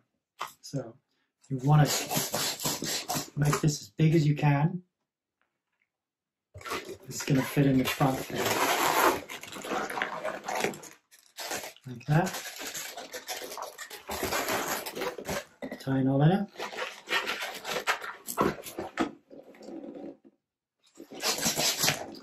A smaller one, a lot smaller one.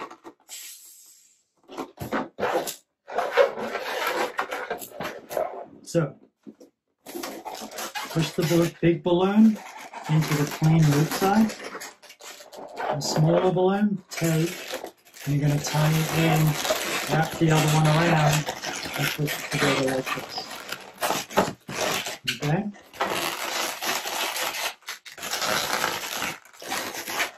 arrange everything so it looks nice and tidy on the back. Alright, this is the bubble wand. You can just use this as, hey look, it's a bubble wand, and kids will just play with it. But it's fun if it actually does something. So, balloon straw, I cut it. We're going to push it through. You can either push it through that bit or that bit, but you want it at the top.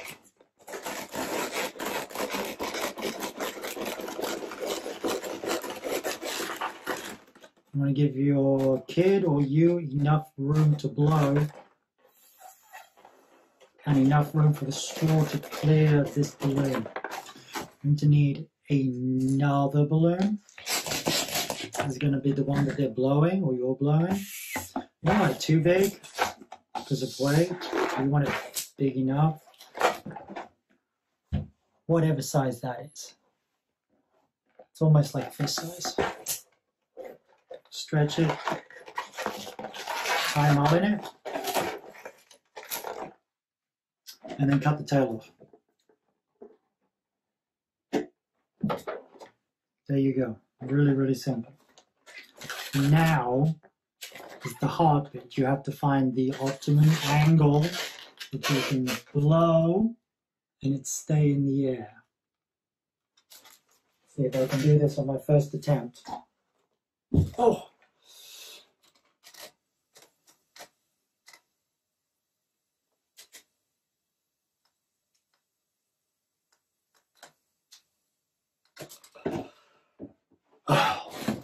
And I have run out of breath, and so will every other kid that will do this. They will carry on blowing and blowing and blowing and blowing until they're blue and red and purple in their face. And you will just sit there and go, the kids are being quiet now, aren't they?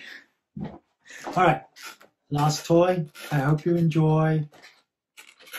If you have any questions, please reach out to me. I want to say thank you so much to Qualatex Balloons for sponsoring me over the years and for letting me teach at this year's Q Corner convention. Hello to all my family and friends all over the world. I miss you all, guys. I'll see you soon.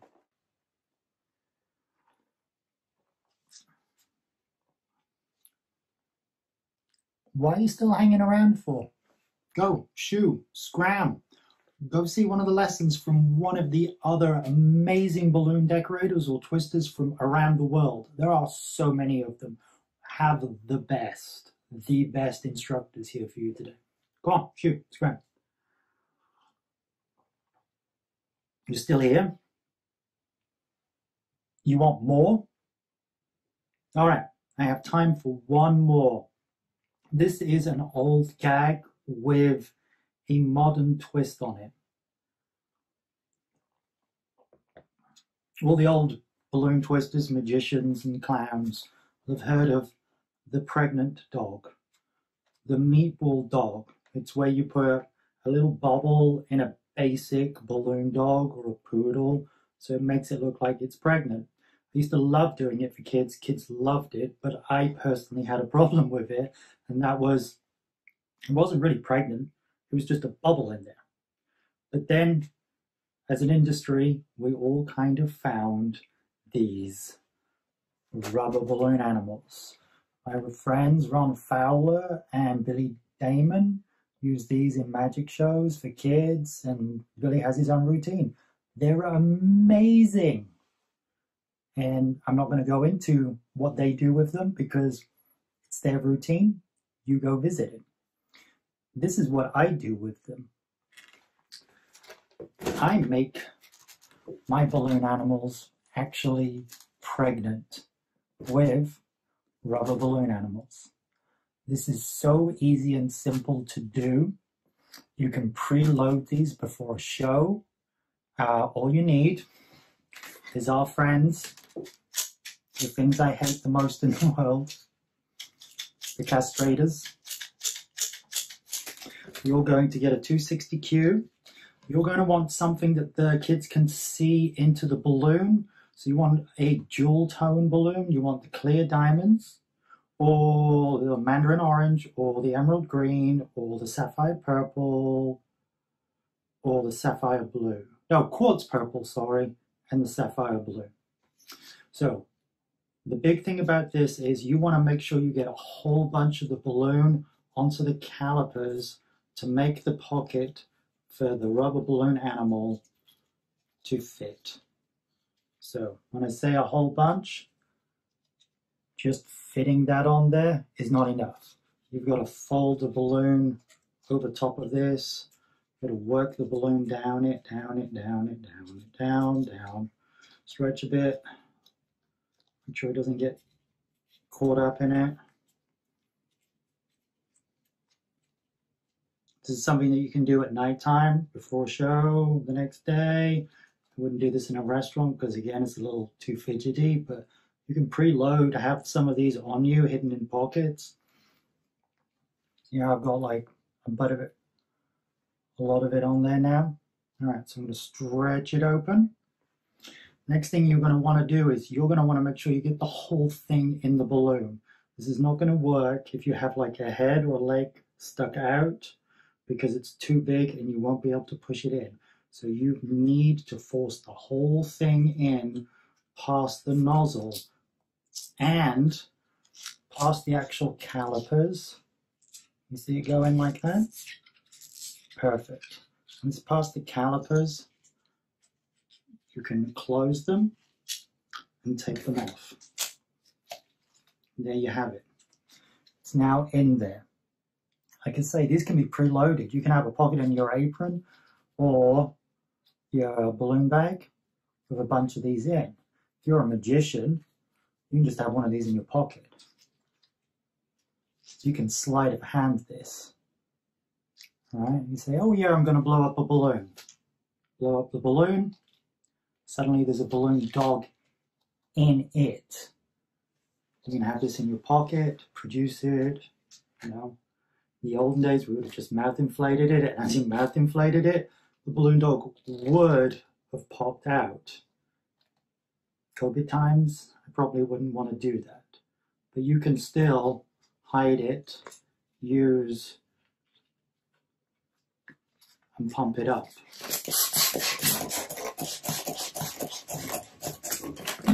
Suddenly the dog is going to appear in here and they're going to be very confused of why there is a dog in a balloon animal.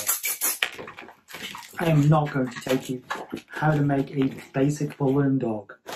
1, 2, 3, 4, 5, 6. I always put the balloon animal in the middle, spin him around so he stood up.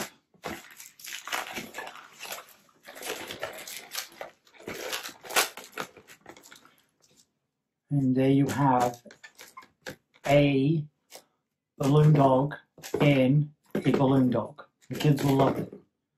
They'll play with it. They will try and pop it to get it out. But it's part of the fun. Kids like popping balloons. You can actually play on this even more and not use a colored one. You can add this to your magic show. You can break this apart and the baby's going to fall out. You can use this as a joke. You can rip it, tear it apart, whatever you want to do. Or you can get a big pair of scissors and just pop the dog. And suddenly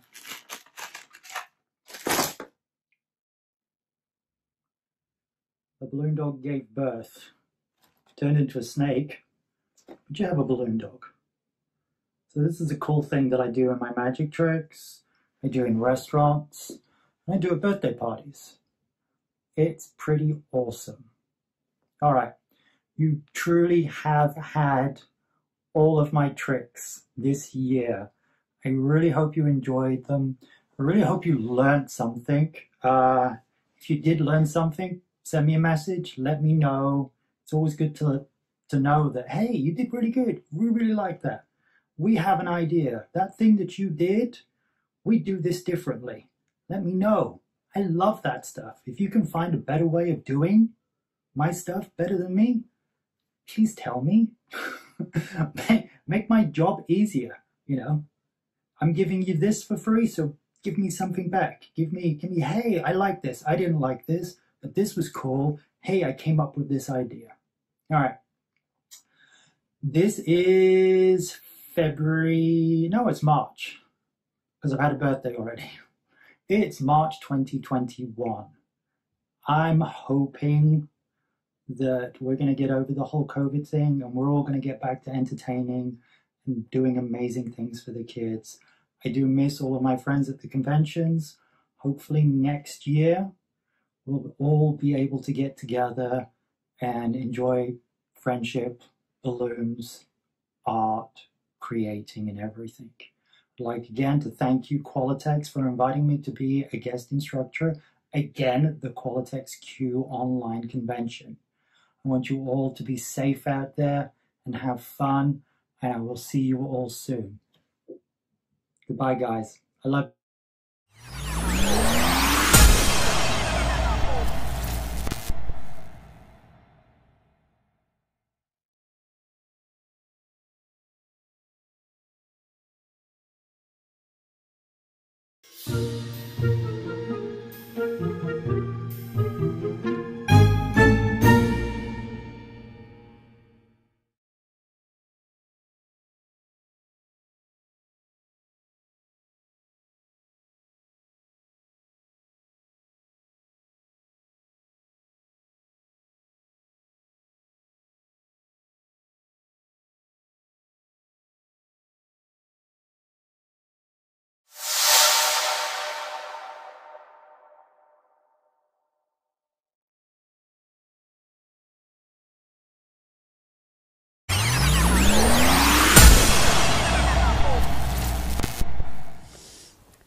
Hola, buenas tardes, buenas noches, buenos días, mundo.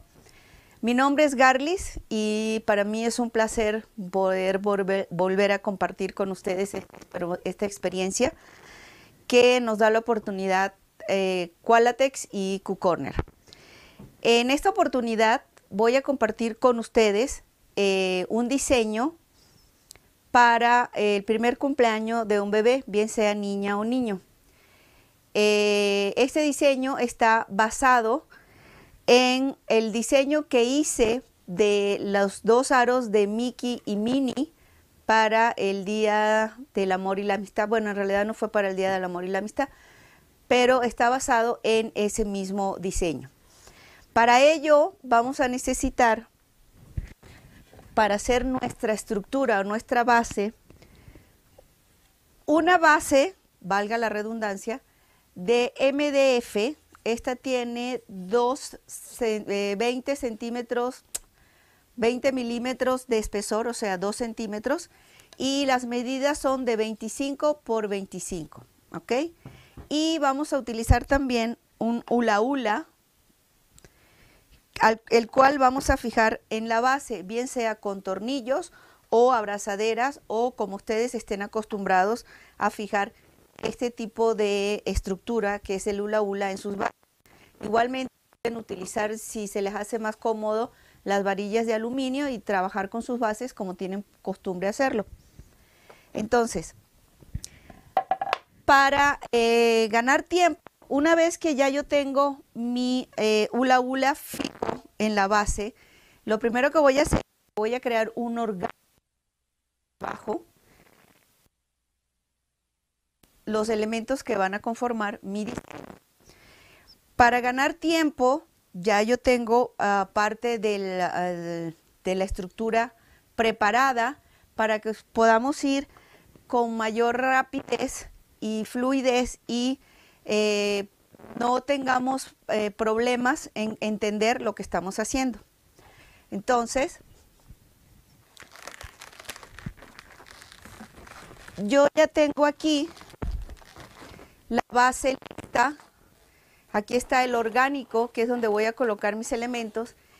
Tengo forrado el aro, en este caso con un globo. Pueden no forrarlo como pueden forrarlo, pintarlo como ustedes estén acostumbrados a hacer sus trabajos. Y ya tiene colocada parte de el diseño que les comenté, que fue con el que yo hice mi arreglo de Mickey y Minnie, ¿ok? Ahorita les voy a explicar ¿cómo se hace esto y cómo se coloca? Vamos a trabajar este espacio que dejé yo aquí libre para que puedan ver cómo es la mecánica. No sé si lo como ustedes quieran, la verdad a mí se me ocurrió porque pues yo quería hacer un aro, pero no quería seguir utilizando globos redondos en la parte de acá, primero porque se utilizan muchos globos. Entonces, voy a explicarles ahorita cómo se trabaja, ¿sí? Voy a poner acá mi base. Recuerden siempre forrar su base para que no se vea el MDF. Y lo primero que vamos a hacer es, vamos a trabajar con globos 260, ¿sí? Lo vamos a inflar aproximadamente como a 2 bombazos para los que no tengan la leyenda. Son aproximadamente 2 bombazos. Lo vamos a inflar. Esta cantidad. Dejamos salir un poquito el aire. Y simplemente vamos a hacer una secuencia de una burbuja y 3 pinch twists, ¿sí? No muy grandes porque no queremos que sean demasiado grandes los pinch twists para que nuestro trabajo no se vea muy tosco. Entonces simplemente recuerden que cuando hago un pinch twist hago una burbuja y tengo que unir los 2 extremos, ¿sí? Burbuja y uno los 2 extremos. Vamos por el tercero. Y ya tengo mi primera burbuja y 3 pinch twists. Seguimos, hacemos la burbuja, que en este caso es una burbuja de separación, 3 pinch. Los pinch no tienen que ser del mismo tamaño, pero tampoco tiene que haber una variación demasiado grande entre pinch y pinch, porque si no se va a ver un poco tosco el trabajo. Burbuja, pinch, pinch, pinch,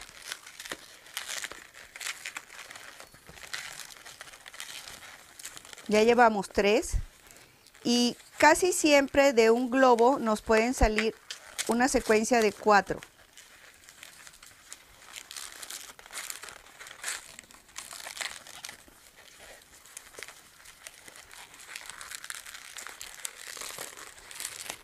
Esto yo lo puedo hacer con mucho tiempo de anticipación.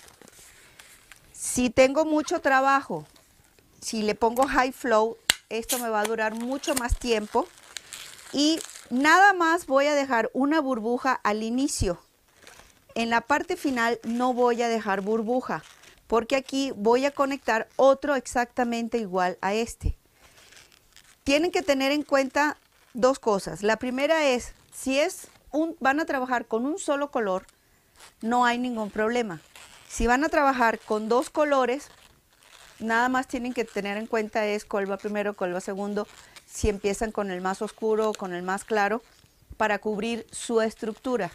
Si van a trabajar con más de 3 colores y quieren mantener cierta simetría en el diseño, como lo pueden ver aquí, por ejemplo, yo empecé con cereza intenso, tengo rosa oro chrome, tengo rosa mexicano, verde chrome y luego empecé otra vez. Esta misma secuencia la tengo que mantener y tiene que haber una simetría. Entonces en eso nada más se tienen que fijar cuando empiecen a trabajar el aro, ¿ok? Entonces esta es la primera. Como arte de magia, ay sí, no es cierto. Yo tengo ya una secuencia preparada, ¿sí? En donde tengo cereza, rosa oro, rosa mexicano, verde chrome, cereza, rosa oro y rosa mexicano. Como les expliqué, aquí. En mi última yo no tengo burbuja. Al al final de mis tramos, ¿sí? O sea, esto es lo que yo, cuando lo una, lo voy a unir simplemente en mis pinch twists para trabajar. Una vez que yo tengo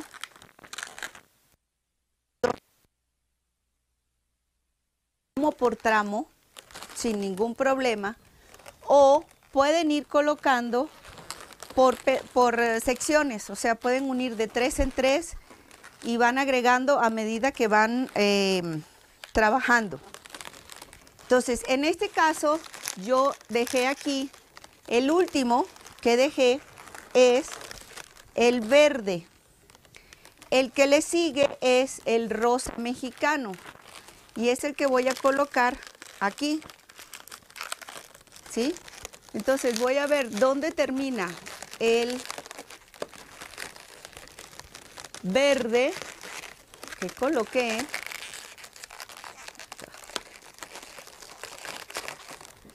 ¿Sí? Y lo voy a colocar en mi secuencia. Entonces nada más me voy a asegurar de pasarlo por el aro para que ya haya cierta presión. Ahora bien, cuando yo voy a trabajar, a medida que voy envolviendo el aro, las burbujas es lo que me va a permitir que yo pueda tener movimiento en esta sección. ¿Por qué? Porque yo lo que voy a hacer es que a medida que voy girando, la burbuja la voy pasando. La burbuja la voy pasando, y si se dan cuenta, ya no está recta, ya tiene cierta curvatura. Eso es lo que me va a permitir hacer la burbuja a medida que yo vaya entortando mi estructura. Dicho eso, entonces, yo decido cómo empiezo. No me voy a preocupar de cómo va a quedar, si quedan huecos o no, porque luego vamos a llenar todos esos huecos de la misma manera que hacemos cuando estamos trabajando con orgánicos redondos. Entonces, si se dan cuenta, yo puedo mover mi sección de pinch twist por medio de la burbuja, que es lo que me va a permitir poder manipular con comodidad y sin estresar mucho los globos para que no se me revienten a medida que voy entorchando el aro. Entonces yo lo único que hago es, lo voy a poner así a ver si logran verlo en la parte de arriba. Yo lo único que voy haciendo es mover la burbuja a medida que voy girando.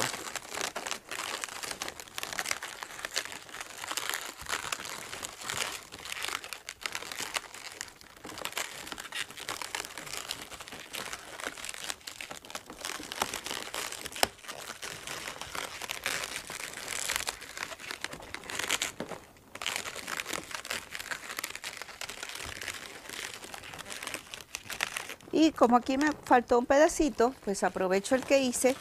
Y si se dan cuenta, aquí tengo una burbuja que es la que voy a conectar en la parte de abajo del que acabo de hacer.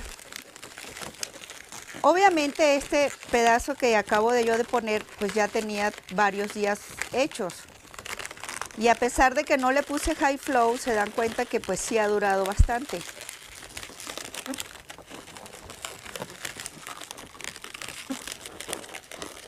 Una vez que llego al final, lo que hago es, con el cuello que quedó, lo aseguro en una burbuja. No se preocupen por estos pedazos porque eso nos van a servir para fijar bien la trenza en el aro. Ahora puedo empezar a medio acomodar y voy a ver cuál es mi frente. Realmente el frente de mi trabajo es este. Entonces yo le voy a dar la vuelta para ver donde tengo que ir colocando burbujas para tapar los huecos. ¿Ok? ¿Cómo voy a tapar los huecos? Pues voy a trabajar con secciones de 3 pinch twists, 2 pinch twists, lo que se me facilite más.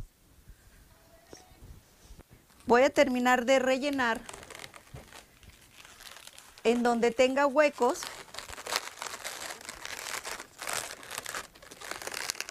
Lo único que hago es esta parte así, le dejo un cuello largo que me permita darle la vuelta al aro y volver a llegar a donde puse el pinch twist para que quede bien sujeto a la estructura y no se vea como que algo que se metió y se vea como chipote, ¿ok? Entonces, aquí por ejemplo hay un huequito, nada más, agarro,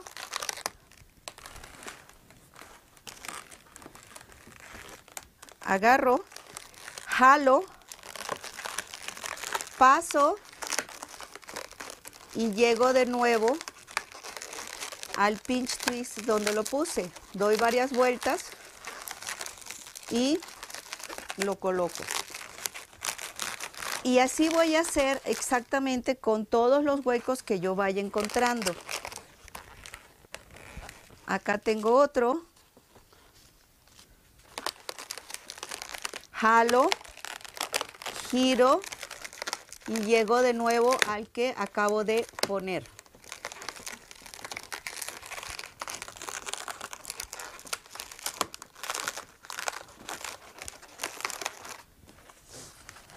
Lo voy a poner así para que creo que es más cómodo que vean mejor cómo.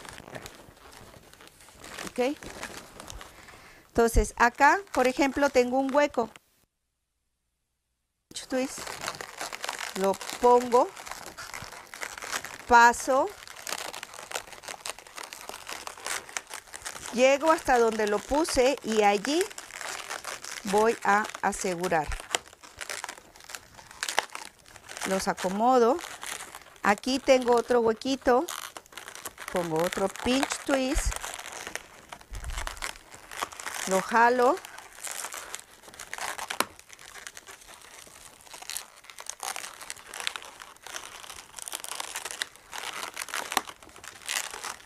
¿Sí? Y los voy acomodando. A mí me gusta mucho esta técnica porque primero se usan muy pocos globos. El total de globos 260 que utilicé yo para cubrir el aro, incluyendo estos, son apenas 55 globos. Creo que con globo redondo se utilizarían muchísimos más globos. La verdad nunca he sacado la cuenta, porque nunca he trabajado cubriendo el aro con puro globo 260. Acá tengo otro huequito.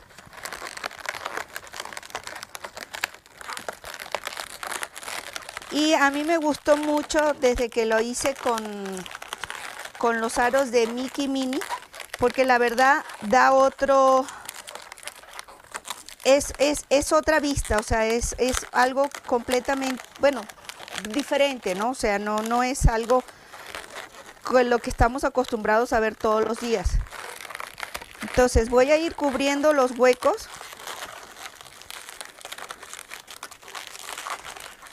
Que vaya encontrando, tanto por un lado, ok, acá tengo yo otro, bueno, tengo uno grande porque se desinflaron unos.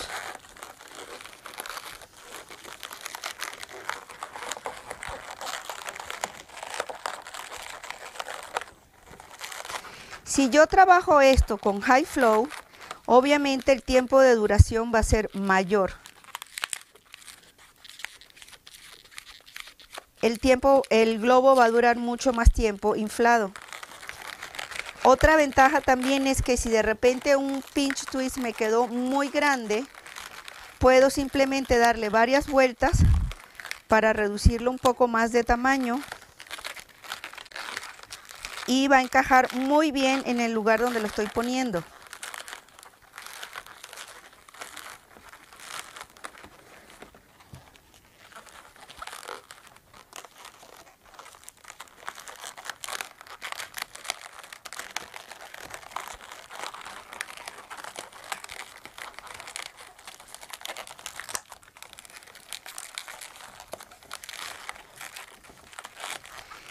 tratar de acomodar los pinch para que no se vean demasiado las arrugas. Siempre se va a notar que es un pinch twist, pero podemos acomodarlos de tal manera que no se vean tan tipo frijol, como le dicen aquí. Entonces voy a ir acomodándolos. Ahí se me fue. Y por ejemplo, que está muy grande, le doy varias vueltas y lo voy acomodando. Aquí me falta otro.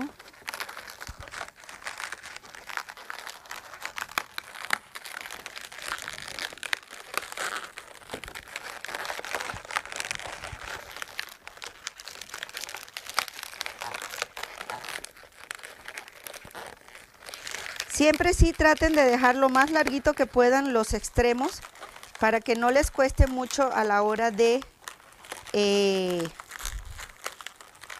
asegurar el pinch twist.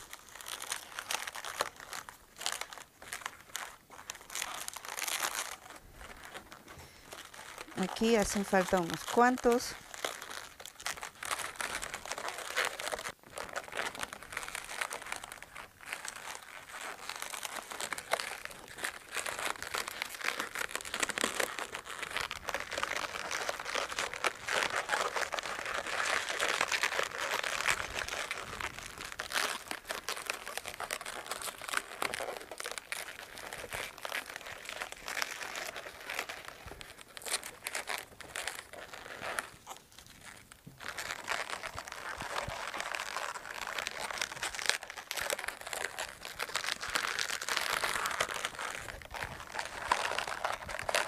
Claro, es mucho más cómodo trabajarlo parado porque tiene una mejor visual de dónde están poniendo los pinch twists.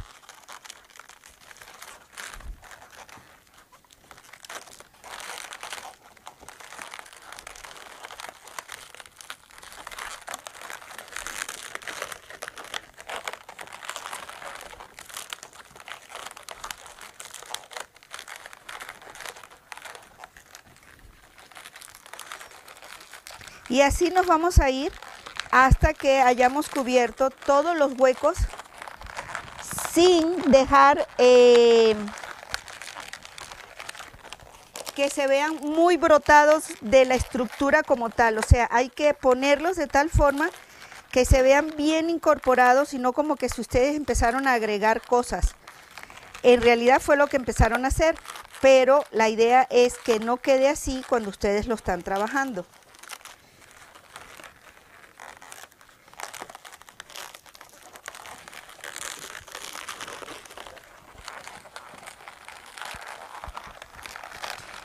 Si ustedes quieren trabajar los pinch twists del mismo tamaño, pues ya depende mucho de cuál es el tipo de acabado que le quieran dar. A mí me gusta así porque pues se ve como que si fuera un mini orgánico en realidad.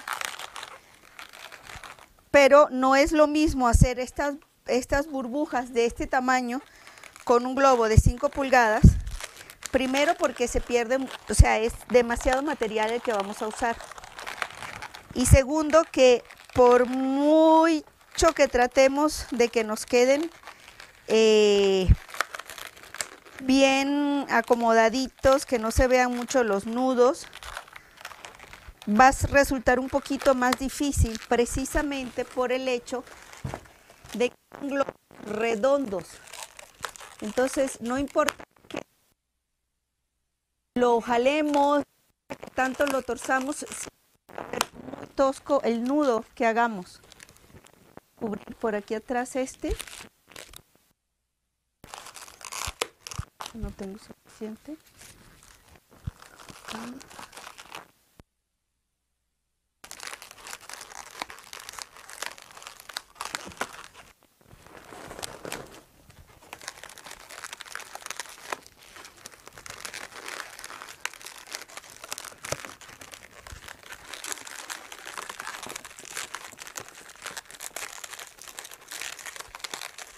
Mientras más jalemos nosotros el grupo de pinch twist que estamos agregando, más apretado y integrado a los globos que ya están puestos en la base se va a ver. Okay. Los pedacitos que sobran simplemente los jalamos. Y creo que por aquí hemos terminado. Aquí tengo un huequito.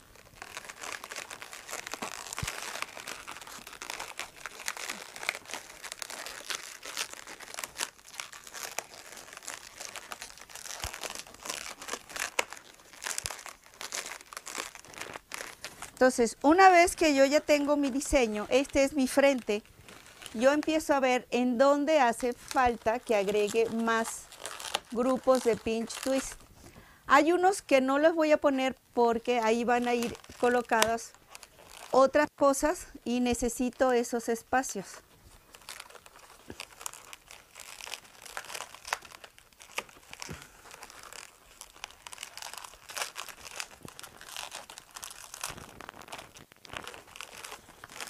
¿Ok? Entonces, en teoría, aquí me hace falta uno.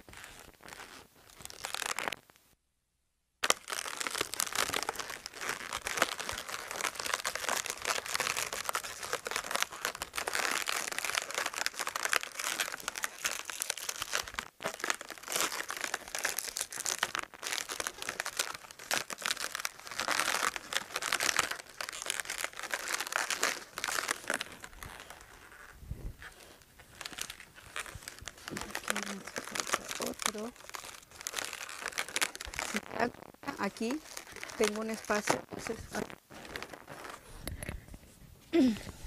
lo voy a meter aquí.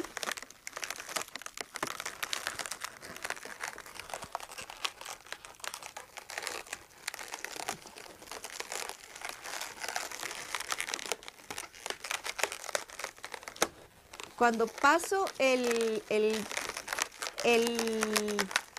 pedazo de globo para agarrar el aro, aprovecho también y agarro cualquier grupo de pinch twist que pueda estar suelto o volado, que me haya quedado cuando empecé a torcer en el aro.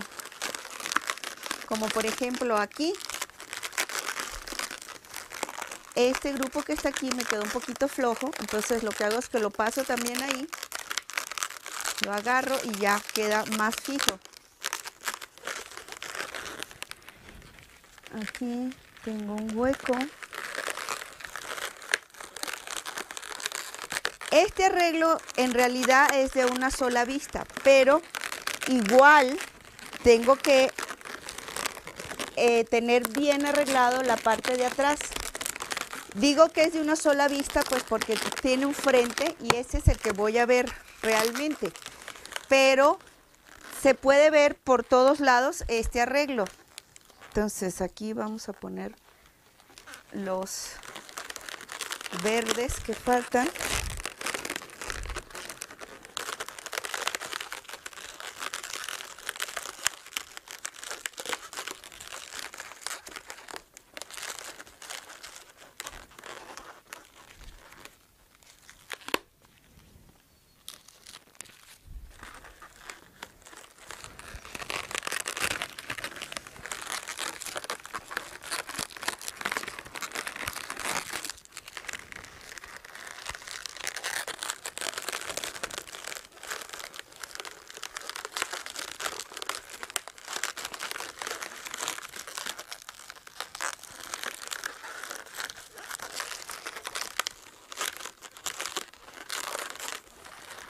Y ahora vamos con el rosa mexicano.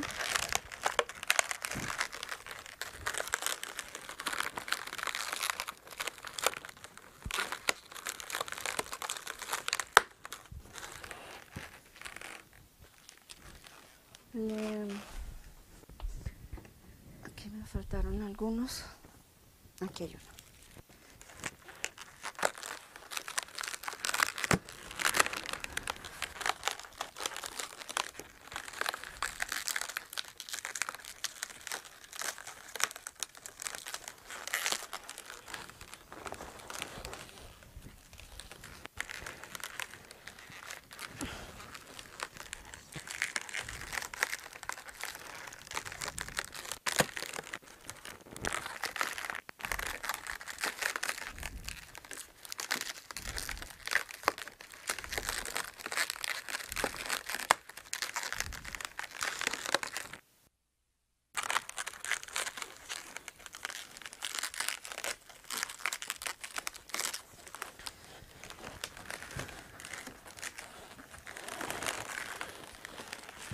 Y vamos a hacer unos cuantos para la parte de aquí abajo, que me quedó un poquito más subida al momento de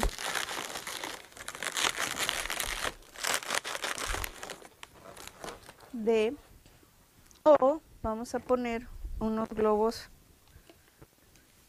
de 5 pulgadas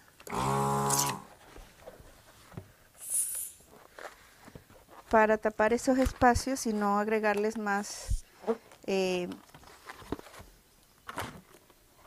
Acuérdense que cuando están haciendo un orgánico, sea chiquito, grande, del tamaño que ustedes resuelvan hacerlo, lo importante de el orgánico es que el globo se tiene que ver redondo. Si yo pongo globos en forma aperada, se van a ver muy feos en el orgánico, porque se van a ver como que si fueran chipotitos o abultados que tiene el orgánico, y eso no es lo que queremos.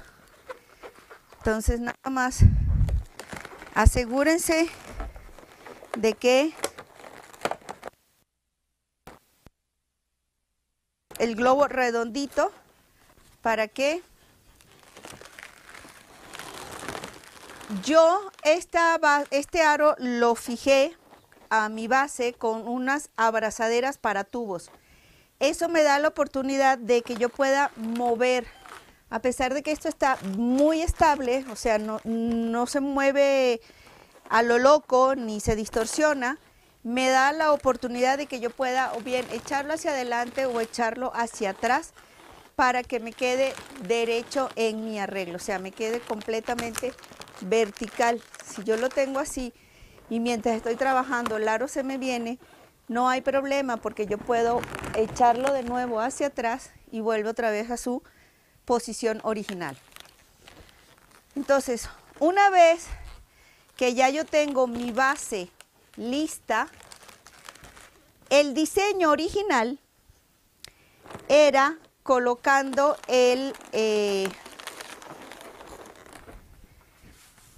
vamos a trabajar un diseño basándonos en este globo. Este globo es el de el osito Tati Teddy. Muy bellos globos hay de esta ay, se me fue el nombre, de esta serie. Muy bonitos globos hay, y este es en particular el de que la niña cumple su primer añito. Entonces, en base a este globo fue que yo me basé primero para seleccionar los colores. Es muy importante que cuando ustedes vayan a realizar un diseño, estudien cuál es el globo en el que van a basar su diseño. En este caso, el globo, la mayor cantidad de color que resalta es el del color gris del osito. Pero si se dan cuenta, el osito tiene un fondo blanco. Y si estudian el globo, los colores, ¿cuáles son? Yo jugué con el rosa oro, chrome, jugué con el verde chrome, hay corazoncitos, y estos detalles que están aquí, estos colores, también tienden al verde chrome. Utilicé el rosa mexicano, que es uno de los colores más fuertes, y utilicé el cereza intenso, que está presente en unas florecitas que tiene el globo como tal. Entonces, siempre estudien su globo, su punto focal, si así lo quieren llamar, su punto focal en el diseño, perdón. Y en base a eso, escojan los colores y escojan los elementos, no todos, algunos de los elementos que estén presentes, que puedan reproducir de alguna manera utilizando globos. Entonces, en este caso, la idea original mía era utilizar el globo, por supuesto, que va colocado en un extremo, y colocar aquí en la base el osito. La idea era la siguiente: el osito de la misma marca que está en el globo, y colocarle al osito el pastel. Esta es una alternativa, ¿sí? Primero colocan el pastel y luego ponen el globo, el osito para que se aguante. Pero como no conseguí el osito del mismo color, o sea, de la misma marca, dije, bueno, vamos entonces mejor a tratar de reproducir el osito con globos. En esta área vamos a colocar flores y vamos a colocar corazones. Y de este lado vamos a también colgar algunos corazones para terminar el diseño. Y luego aquí va a llevar el nombre o la abreviación del nombre de la niña. En este caso yo escogí Paola, pues aquí vamos a poner el nombre Pao, ¿ok? Entonces, esta era la idea original. Como no conseguí el osito, lo vamos a descartar y vamos a proceder a hacer el osito. Entonces, voy a poner esto a un lado abajo para poder mostrarles cómo vamos a hacer el oso. Entonces, para hacer el osito, vamos a empezar primero con su cuerpo. Para el cuerpo vamos a utilizar un globo de 11 pulgadas y, su cabeza. Vamos a empezar con la cabeza. Y vamos a utilizar un globo de 11 pulgadas y 3 globos de 5 pulgadas. Entonces, le vamos a dar aire al globo de 11 pulgadas.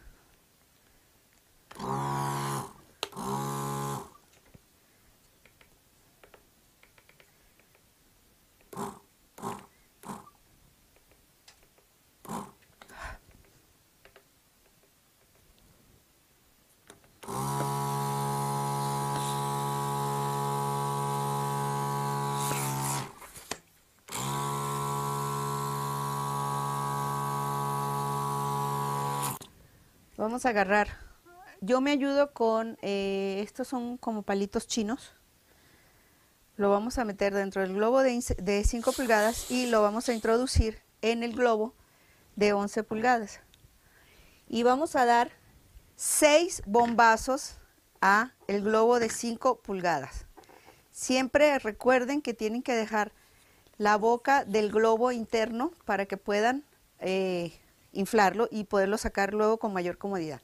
Entonces contamos 6 bombazos. 1, 2, 3, 4, 5 y 6.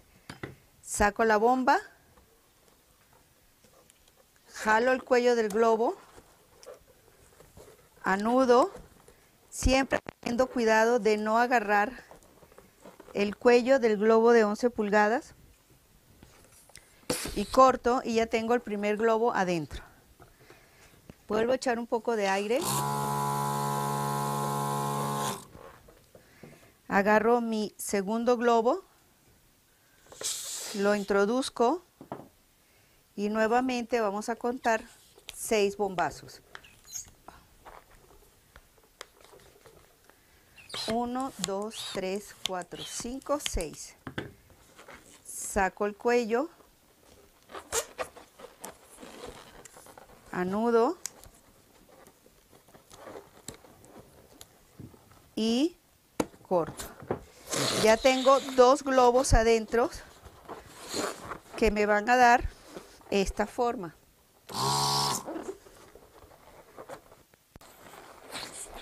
¿Sí? Ahora le damos otra vez espacio.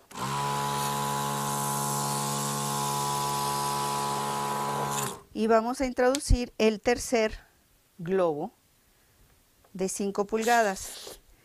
A mí me resulta mucho más fácil inflar el globo primero y luego introducir el globo, porque siento que así no se me enreda el globo adentro y puedo inflarlo sin problema. A este tercer globo le vamos a dar 4 bombazos. 1, 2, 3, 4. Saco. Anudo.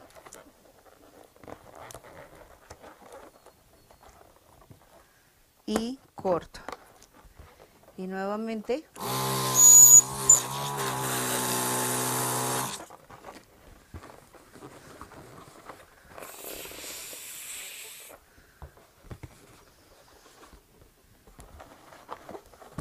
Acomodo un poco el globo, tratando de que el nudo me quede hacia el cuello del globo de 11 pulgadas Y esta es la forma que vamos a tener.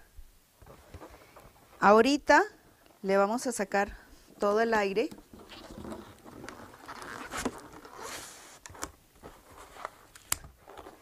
Para que vean más o menos cómo queda.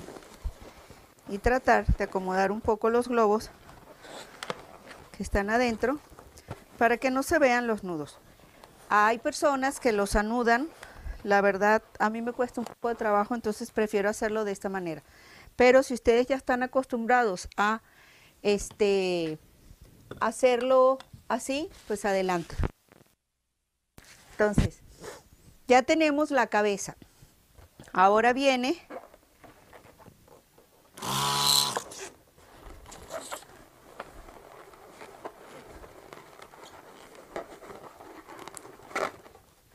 ahora vamos a hacer el cuello.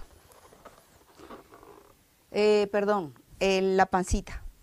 Para la pancita vamos a utilizar 2 globos de 11 pulgadas y un globo 350Q.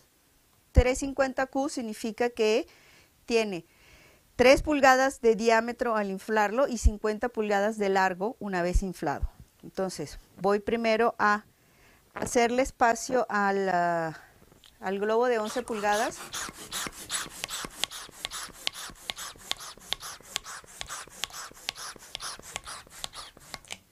O sea, estirarlo.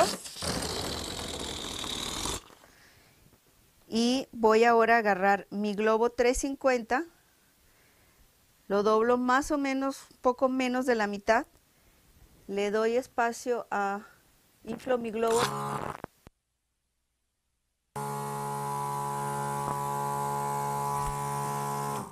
¿Me puedes conectar esta?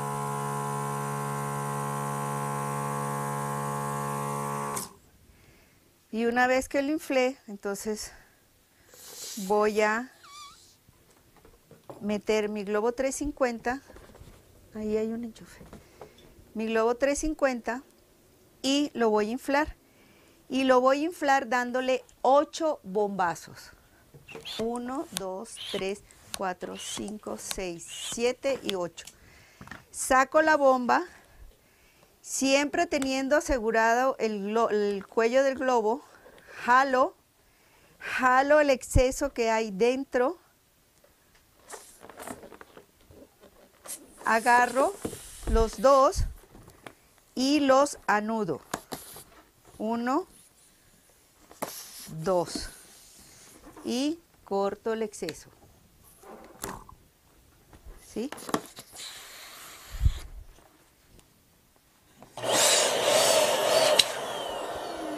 Ahora voy a desplazar el globo 350 que está inflado adentro de tal manera que la boquilla del globo de 11 pulgadas me quede en el medio del loop que está formado adentro. ¿Sí? O sea que me quede esto en el medio del loop. Ahora voy a agarrar el siguiente globo de 11 pulgadas.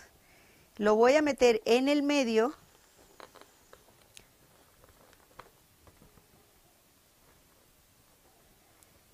nuevamente le doy espacio o estiro el globo de 12 pulgadas y una vez que ya lo estiré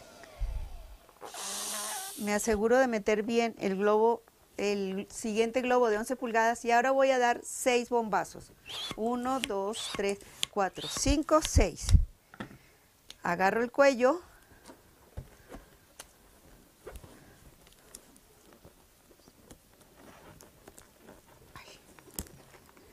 hago el nudo siempre teniendo cuidado que no me agarre el del globo de afuera.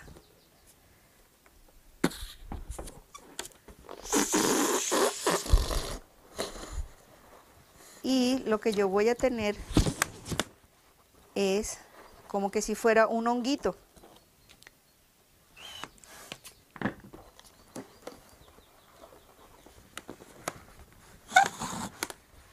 Voy a redondear lo más que pueda el globo 350 y el globo de 11 pulgadas no está dentro de el globo 350 está puesto encima de. ¿Por qué? Porque yo quiero que el osito tenga lo más parecido posible esta formita, o sea, él es gordito abajo y es más abajo y es como que un conito hacia arriba, hacia su... Le voy a dar un poquito de aire, o sea, quiero que vean cómo debe quedar. Si yo le saco todo el aire, aquí ven el globo 350,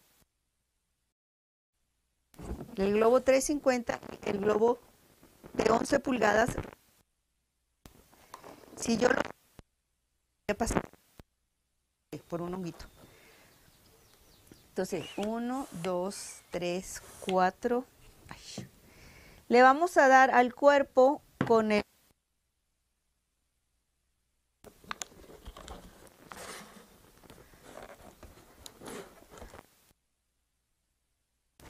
¿Sí? Le vasos porque yo no quiero que quede tan marcado.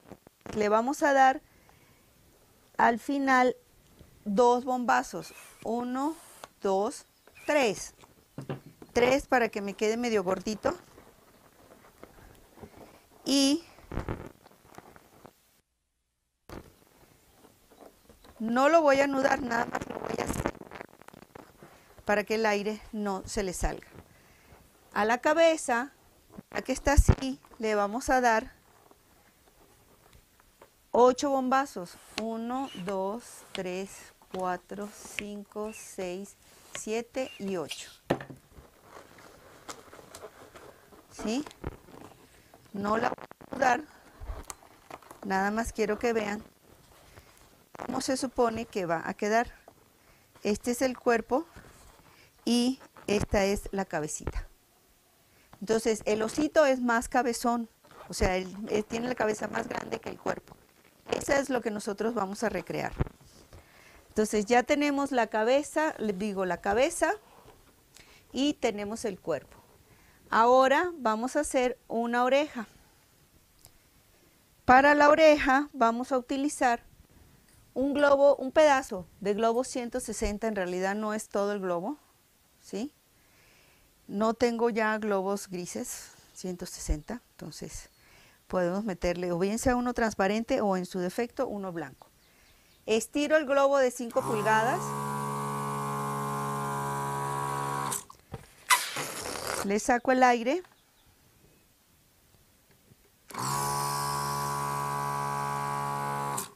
Meto el globo 160. La bomba 160 vamos a dar 12 bombazos. 1, 2, 3, 4, 5, 6, 7, 8, 9, 10, 11, 12. 12 bombazos. Jalo el exceso y anudo. 1 y 2.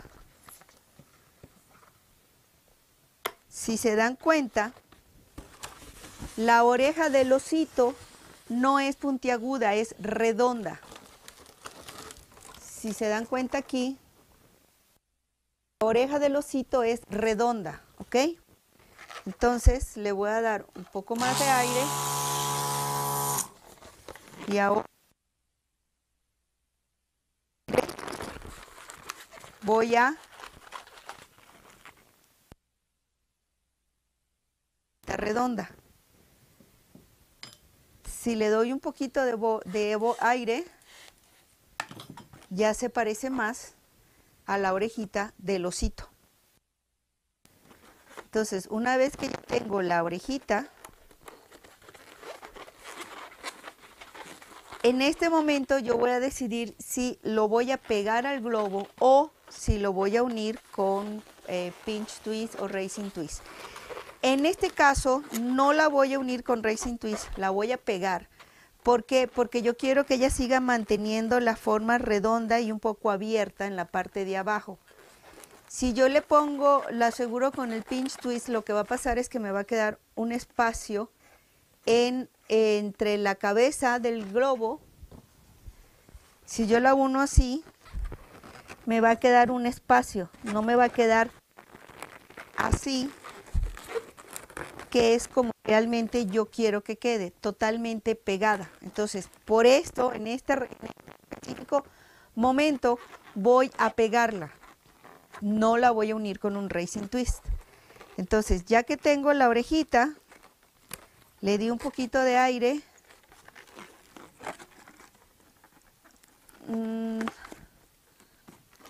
Nada más la voy a asegurar.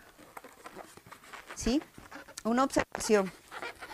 Cuando ustedes hacen trabajos con distorsión y lo hacen con mucho tiempo de anticipación, lo que pasa es que a veces, si yo lo dejo pasar el tiempo, el globo se va a hacer mucho más grande.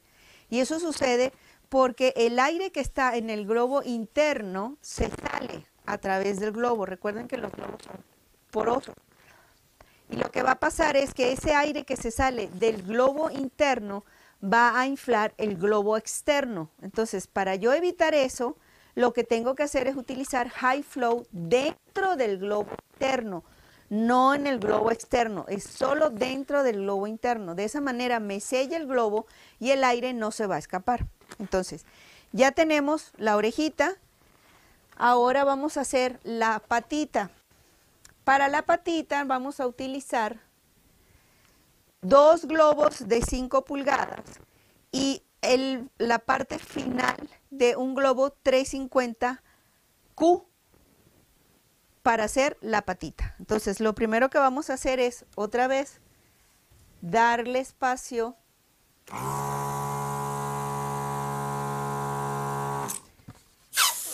Darle espacio no, estirar el globo. Vamos a meter el otro globo de 5 pulgadas adentro y vamos a dar un bombazo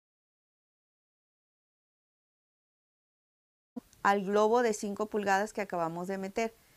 Meto lo más que pueda el cuerpo del globo dentro de la boquilla de la bomba para que no me quede un chipote. Entonces, tiro un bombazo, ¿sí?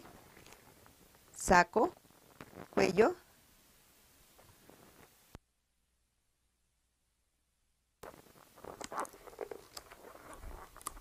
anudo y corto, ¿sí?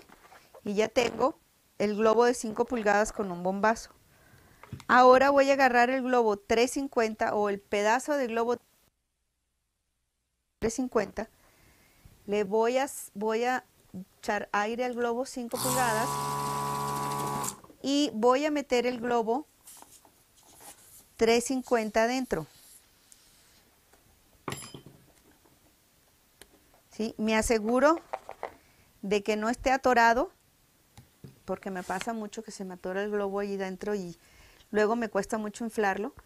Y ahora voy a echarle aire y le vamos a dar 3 bombazos al globo 350. ¿Sí?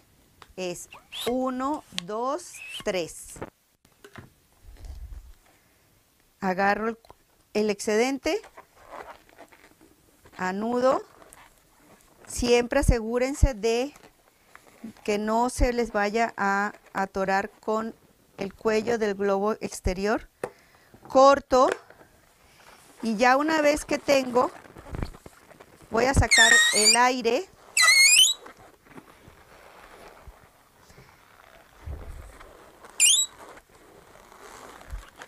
Voy a mover el globo de 5 pulgadas para que el nudito no se vea. Tengo que meter un poquito el dedo para que saque el aire. Y quiero que vean cuál es la forma que tiene. Si se dan cuenta, es como una botita. Porque pues la patita de los es una patita. O sea, es como una botita. ¿Ok? Entonces, ya tengo un pie, tengo el cuerpo, tengo la cabeza, me van a faltar manos, y tengo la orejita, ¿ok? Ahora vamos a hacer la manito. Para la manito vamos a utilizar un globo de 5 pulgadas y un pedazo,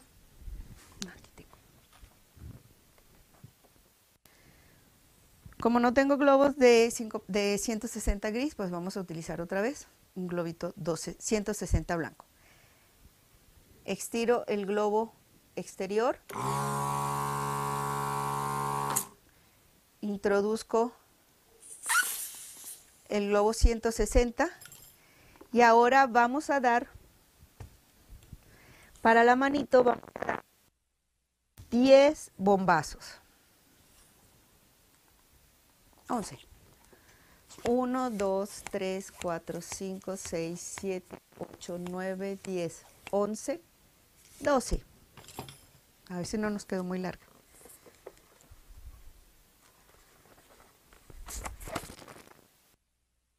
Saco el exceso, anudo, 1, 2, corto y antes de hacer nada inflo mi segunda mano y me tiene que quedar del mismo tamaño que hice esta. Entonces, como sí me coincidieron,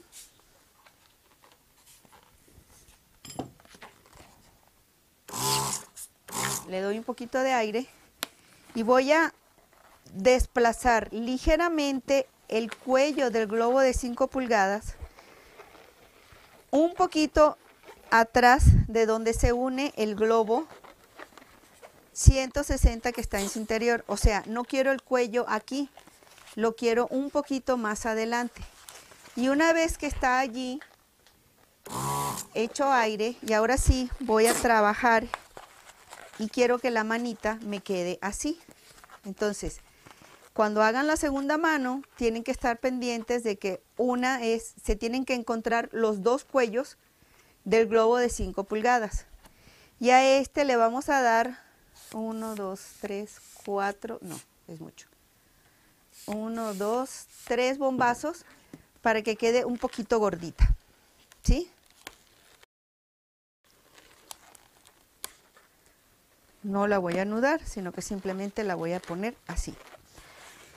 Ya que tengo mis elementos, la patita, la oreja y la manito, entonces puedo, si yo quiero, agarrar mi plumón gris, que no está aquí. Bueno, vamos a agarrar este, que no es, pero bueno. Y voy a bordear. Tiene que ser un plumón más oscuro porque este es muy claro. Voy a bordear el globo para darle. Acuérdense que estoy tratando de hacer el globo lo más parecido al diseño que está en el globo. Lo mismo voy a hacer con la patita, con las orejas y con la otra manito. Entonces, para no perder tiempo en eso,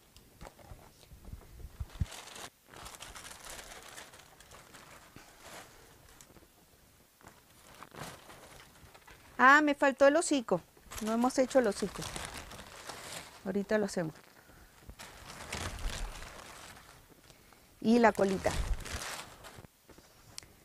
El hocico, vamos a utilizar un globo de 5 pulgadas blanco. Vamos a utilizar un pedazo de 160 blanco. Estiramos el globo.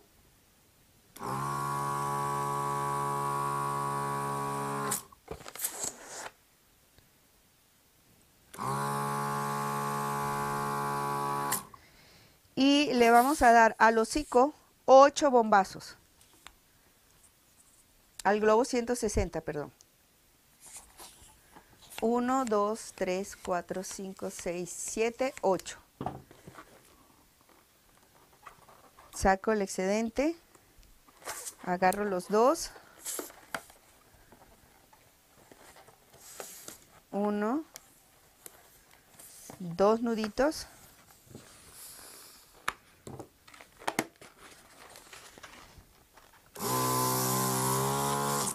Y en este caso yo quiero el hocico así. Pero, como a pesar de que es un globo de 160 dentro de uno de 5 pulgadas, si yo lo dejo así, esta no es realmente la forma del hocico que yo quiero.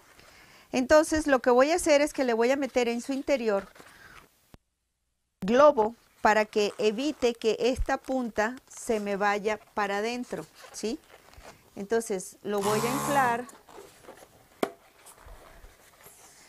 y lo voy a dejar así.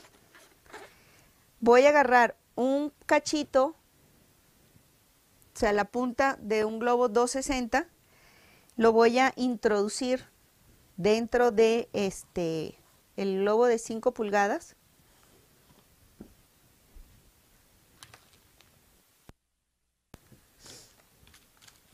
Y le vamos a dar 3 bombazos.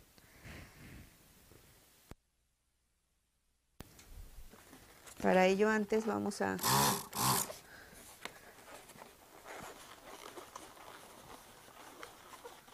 ¿sí? Acá. Y le vamos a dar 3 bombazos.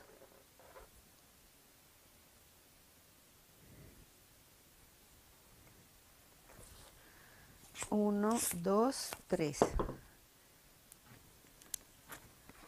Anudo.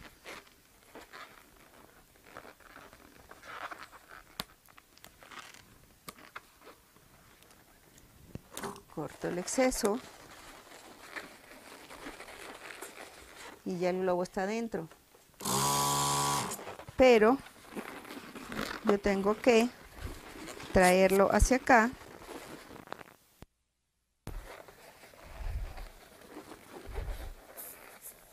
Voy a soltar ligeramente el globo para posicionar el globo de manera horizontal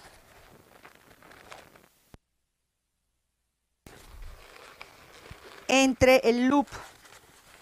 De esta manera yo evito que la unión o donde cerré el globo 160 se meta hacia el centro. Entonces ya me da más la forma del hocico que yo quiero. Como les dije cuando iniciamos haciendo las partes del osito, solamente el hocico y la oreja es la parte que voy a pegar. Entonces a esto yo le doy un poquito de aire, más o menos así, como 3 bombazos. Y una vez que esté así, tengo 2 opciones. Bien sea que le pongo la nariz con vinil, se la pinto con un marcador o un plumón permanente y luego le pongo los detallitos, o le pongo un pedacito de tela, o si prefiero puedo inflar un globo, hacer un pinch twist con el globo azul y tratar de metérselo, o sea, metérselo aquí para que quede puesto. Yo lo había hecho así, pero realmente no me gustó porque sí queda unida, pero sí queda hundida la naricita, pero me saca mucho la parte de abajo del hocico del globo y no es la forma que yo quiero. Entonces simplemente lo que hice fue ponerle el globo atravesado para que me mantenga la forma ovalada del globo, para que se parezca más al hocico que tiene el globito, el osito, que en este lado también es gris, pero yo preferí ponérsela blanca. Entonces ya tenemos también el hocico. Y como les digo, con un plumón permanente, con el plumón que ustedes quieran, pues simplemente ya lo que hacen es dibujar la nariz. Yo soy pésima dibujando.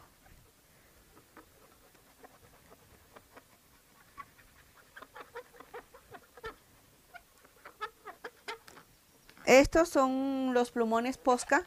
No son permanentes, pero en el globo de látex, por lo menos cuando se seca, no se cae. No lo pueden desinflar y volverlo a estirar porque ahí sí se bota el plumón. Pero hay otros que son plumones o bien pintarlos directamente. Yo prefiero pintarlos con pintura acrílica. Entonces, ya tenemos el hocico. tenemos las orejitas. ¿Y qué es lo que vamos a hacer? Antes de seguir, entonces ya tengo yo el cuerpito del osito. Entonces tengo que ponerle las patitas. Este es donde está unido el globo 350. La parte opuesta es mi frente. Quiere decir que esta unión aquí me va a servir a mí como guía para saber más o menos dónde le voy a poner las patitas. En el caso de las patitas, sí vamos a utilizar Racing Twist. Entonces, vamos a poner 2 Racing Twist, de hecho van a ser 3. Uno para cada patita y vamos a poner uno en el medio, que es el que nos va a ayudar. Ok, entonces, primero ubico dónde van los de las piernitas. Entonces, aquí voy a poner uno. Y este Racing Twist va a ser un Racing Twist externo. Externo porque lo estoy haciendo por la parte de afuera del globo. No estoy metiendo el nudo dentro del globo para encontrar el nudo. Entonces, agarro el nudo y con un pedazo de globo 260, porque no hace falta todo el globo, voy a agarrar y voy a asegurar.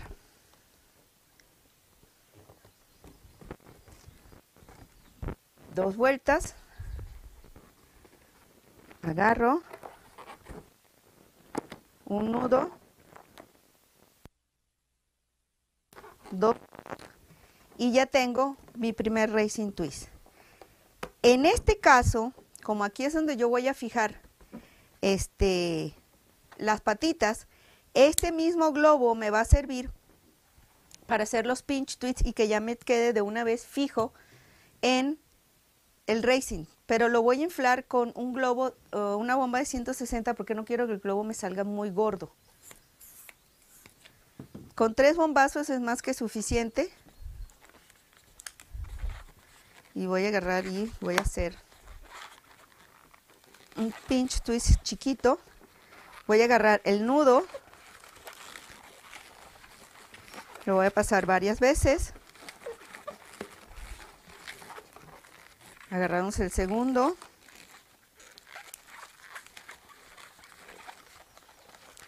Y hacemos lo mismo, siempre agarrando el nudo, el racing. Y puedo hacer un tercero.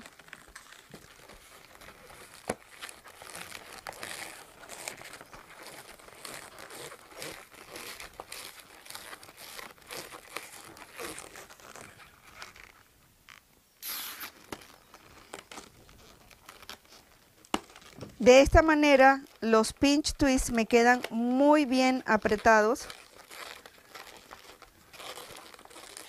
y bien seguros en el racing twist. Y es aquí en donde yo voy a agarrar y voy a poner la patita. La puedo meter así, doy varias vueltas.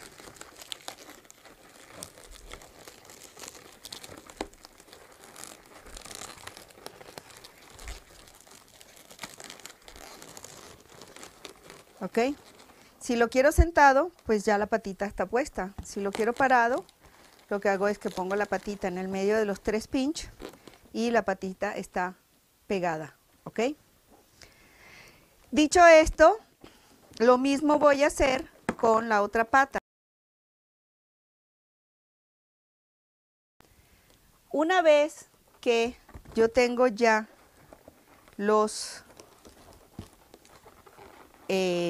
todos los elementos de mi oso, ¿qué es lo que voy a hacer?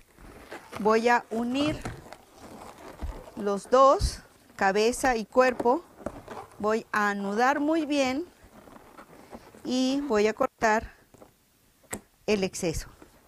Y ya tengo el cuerpo unido, la cabeza unida al cuerpo. Esto es lo que tengo acá. ¿Cómo voy a pegar el hocico? ¿Y cómo voy a pegar la oreja?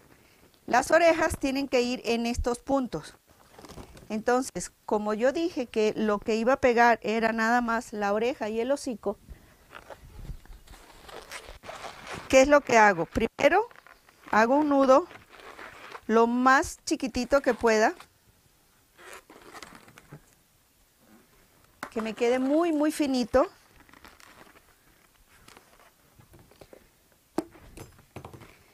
No lo voy a llevar justo hasta el medio porque aunque le ponga pegamento, siempre se va a levantar. Entonces lo voy a dejar un poquito hacia atrás, ¿sí? Yo quiero que esto me quede así.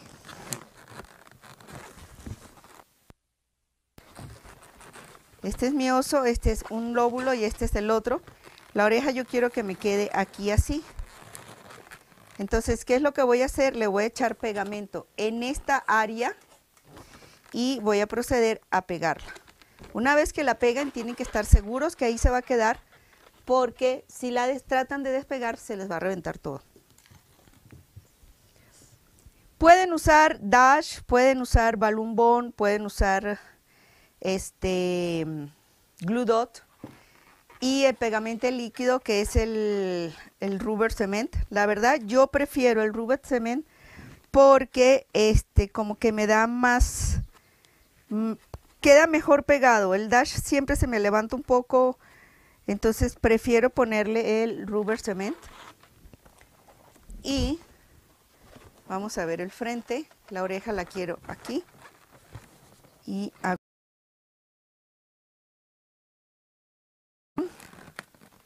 sostengo un momento y ya me queda la oreja, ¿sí? Lo mismo voy a hacer con el hocico. En el caso del hocico, ya lo tengo inflado al tamaño que quiero. Lo puedo dar un poquito más si quiero, como para que quede más gordito. Anudo bien.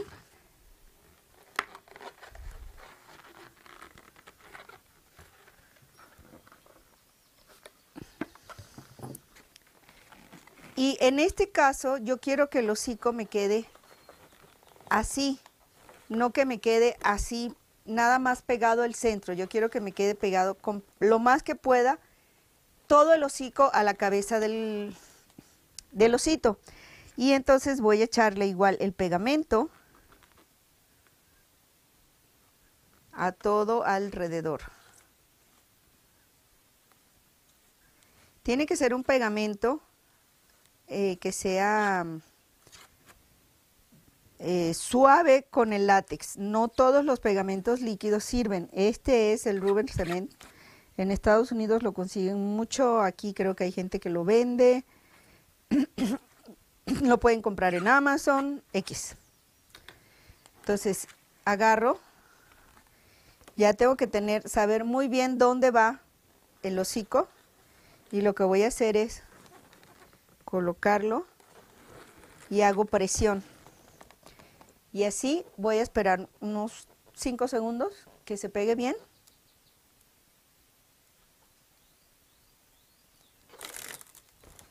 Y ya quedó el hocico pegado al osito. Ahora falta agregarle todos los detalles al osito. Entonces, para eso yo ya tenía estos listos. Es el cuerpo hecho de la misma manera que voy a unir a la cabeza. Ay. Que voy a unir a la cabeza, que ya tiene pegado el hocico y ya tiene pegado las orejas. Uno muy bien. 2 vueltas, anudo bien fuerte y corto el excedente, ¿sí? Entonces hasta ahí todo lo que hemos hecho es exactamente lo mismo. Hasta aquí tenemos el osito ya con sus detalles. Con el plumón gris que no encontré, lo único que hice fue bordear, o sea, ponerle estos bordes para tratar de parecer más el diseño a el que está en el globo. Nunca va a ser igual, de hecho no debería ser igual. Ahora vamos a proceder a, este fue el pinch twist que ya yo les mostré. Voy a colocar el pinch twist en el medio aquí para poderlo fijar a mi arreglo. ¿Cómo vamos de tiempo?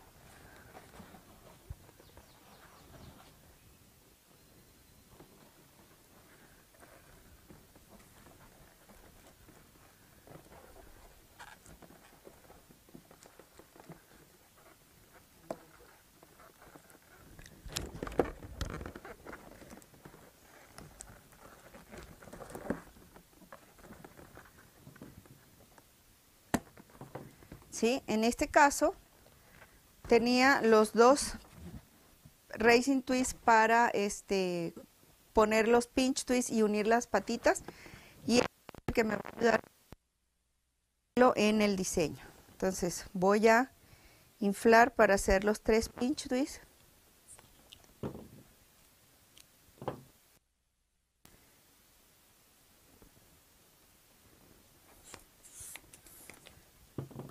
Tres bombazos, es más que suficiente. Me quedan 15 minutos.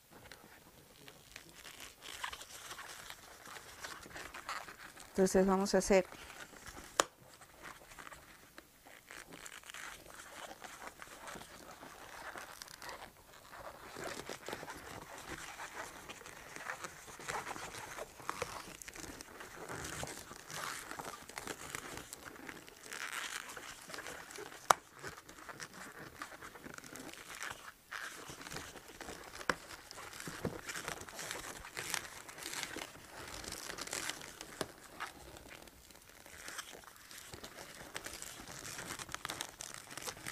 pero no me van a alcanzar.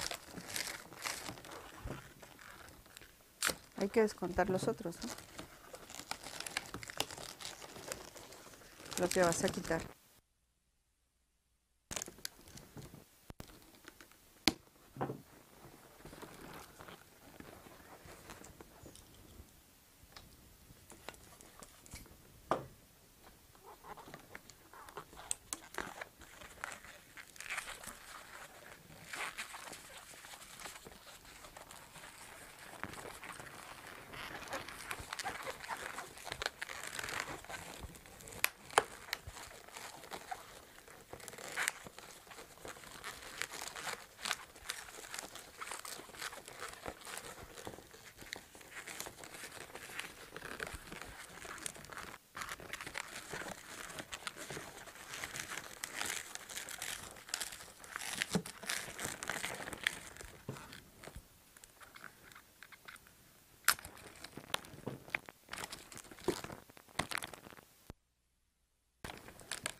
Ok. Ya tenemos las patitas con los detalles. Ay, se me cayó una.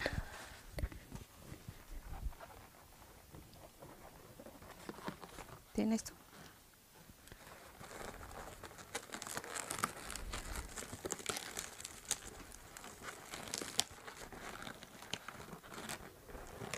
Tienen que fijarse que la pongan del lado que es.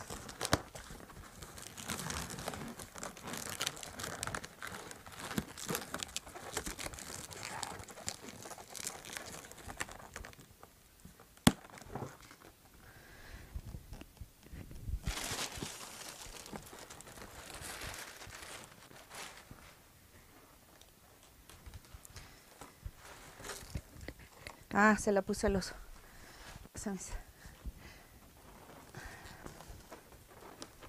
Esta bata no va aquí.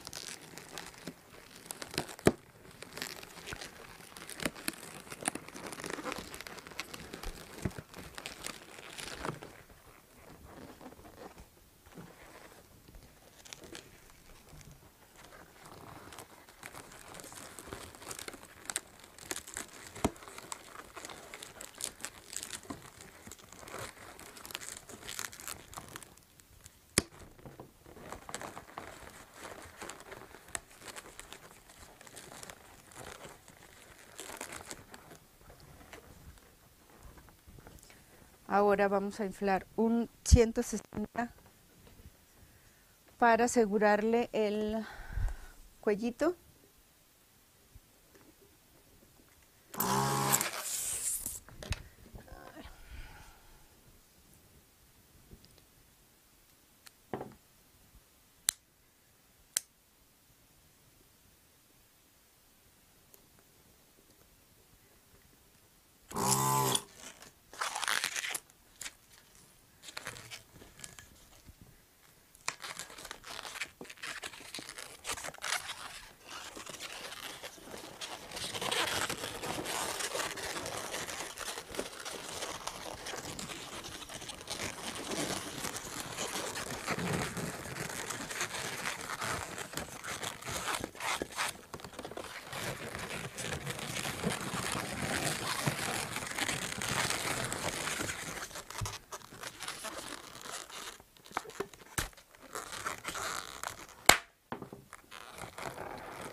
Oh, aquí tengo otro.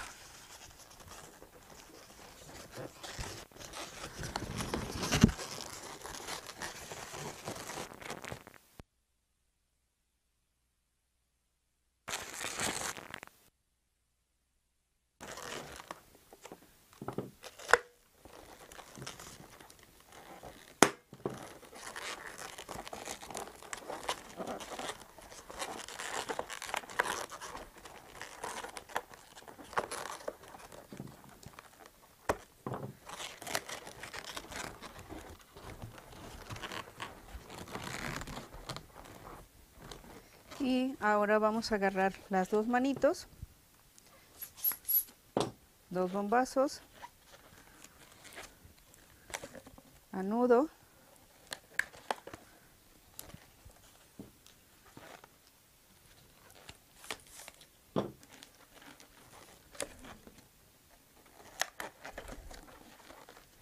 dos bombazos,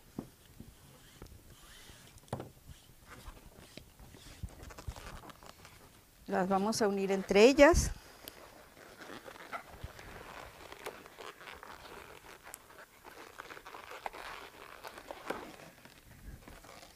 Y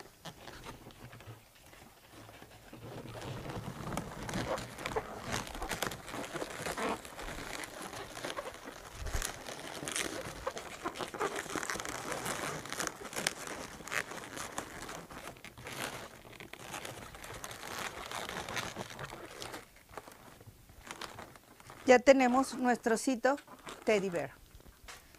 Tati Teddy, perdón. Entonces, ahora vamos a agarrar la base y con este Racing Twist que puse aquí lo voy a fijar en la base.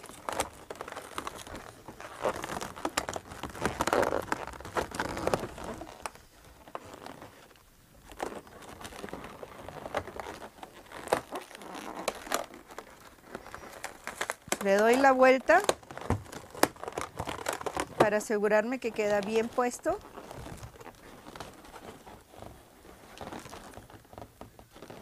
Le busco la mejor posición.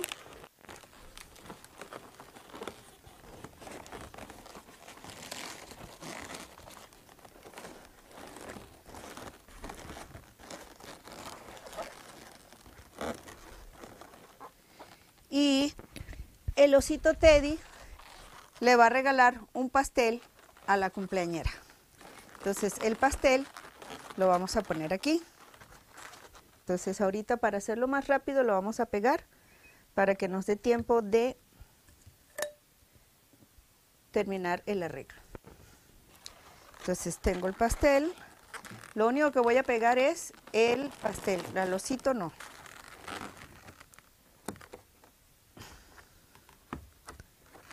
Donde hace contacto.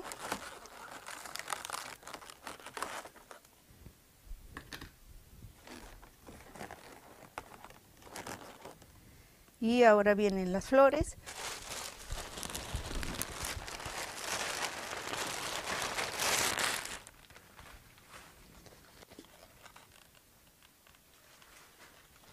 Que también van pegadas. y estoy como nuevamente tratando de recrear las florecitas que están en el arreglo, en el globo, perdón.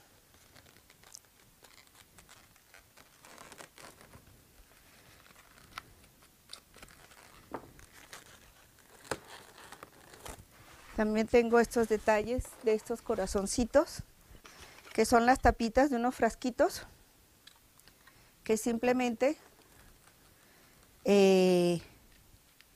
los metí dentro de un globito para recrear un poco los corazoncitos que están en el globo también.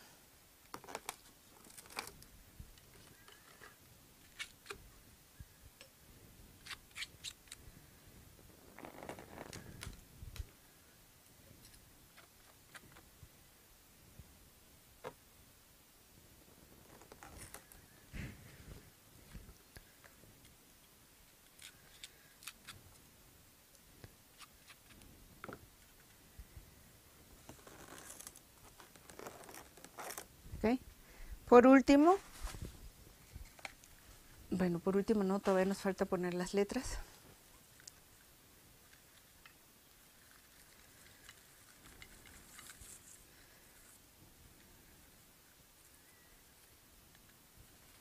Bueno, vamos a poner el globo.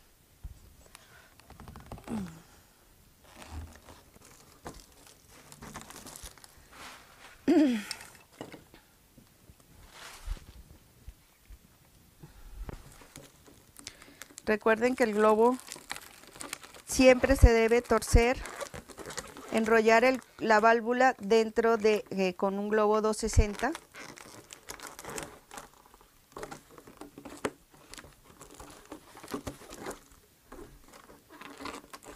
El globo lo vamos a poner aquí.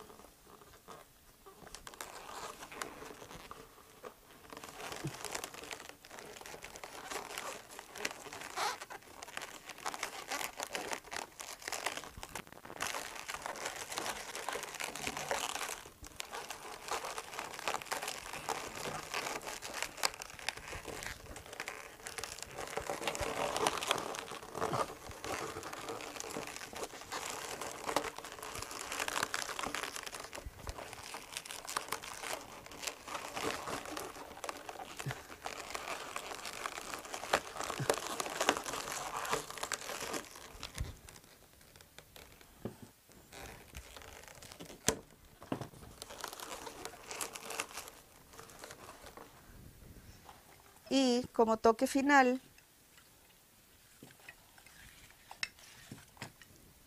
les vamos a colgar unos corazoncitos.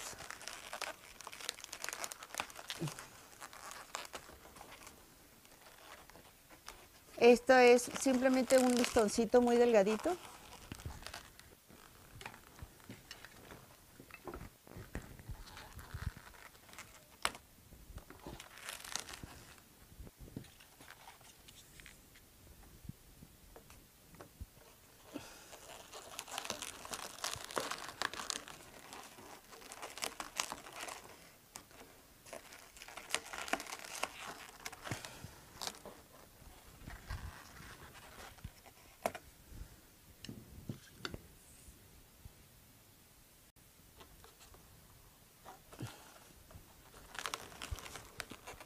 ¿Ya?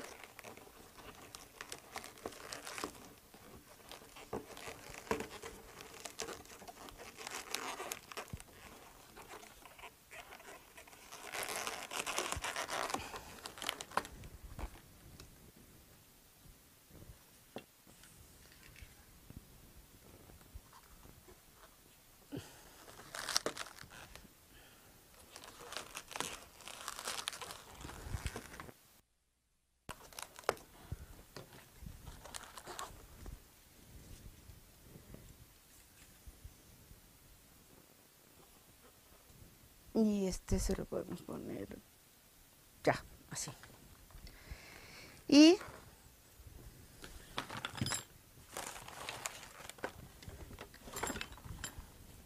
ya lo que resta sería echarle el shine para que nuestro arreglo tenga el brillo espectacular. Puedo echar esto para atrás si veo que está muy hacia adelante.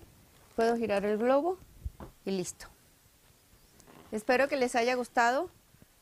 Ya no hubo tiempo de ponerle las letras, pero ya luego les subo las fotos para que se las muestren en Q-Corner con las letras puestas. Espero que les haya gustado. Fue un placer para mí compartir con ustedes este diseño. Y les repito, tienen dos opciones. Bien sea el osito como tal en peluche o hacerlo como lo hicimos en esta ocasión. Muchas gracias y que tengan un excelente día, noche, tarde. Besos para todos.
こんにちは、風船おじさんのてりやきです。今日は私はこちらのQコーナーの方で、このハートのスティックの作り方、マジカルハートスティックの作り方を紹介したいと思います。よかったら一緒に作ってくださいね。はい、それでは早速マジカルハートスティックを作りたいと思います。ハートスティックを作りたいと思います。用意するものはこちらになります。6インチのジオブロッサムホワイト、2609ホワイト、2609クロームゴールド、2609クロームモーブになります。はい、それではまずクロームモーブを半分ぐらいのところでカットしてあります。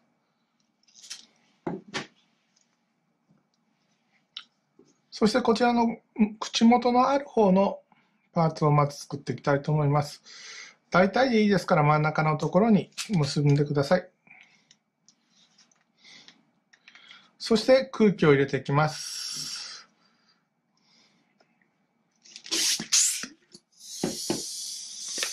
大体結んだところから3センチぐらいのところ、3センチぐらい空気を残していただいて、両端を持って結びます。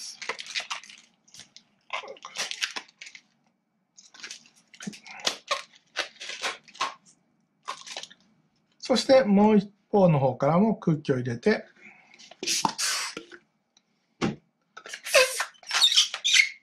大体3センチぐらい空気を残していただいて、持っているところとこのゴム片を結びます。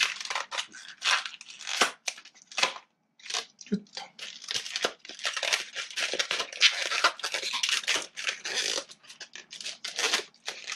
キュッと。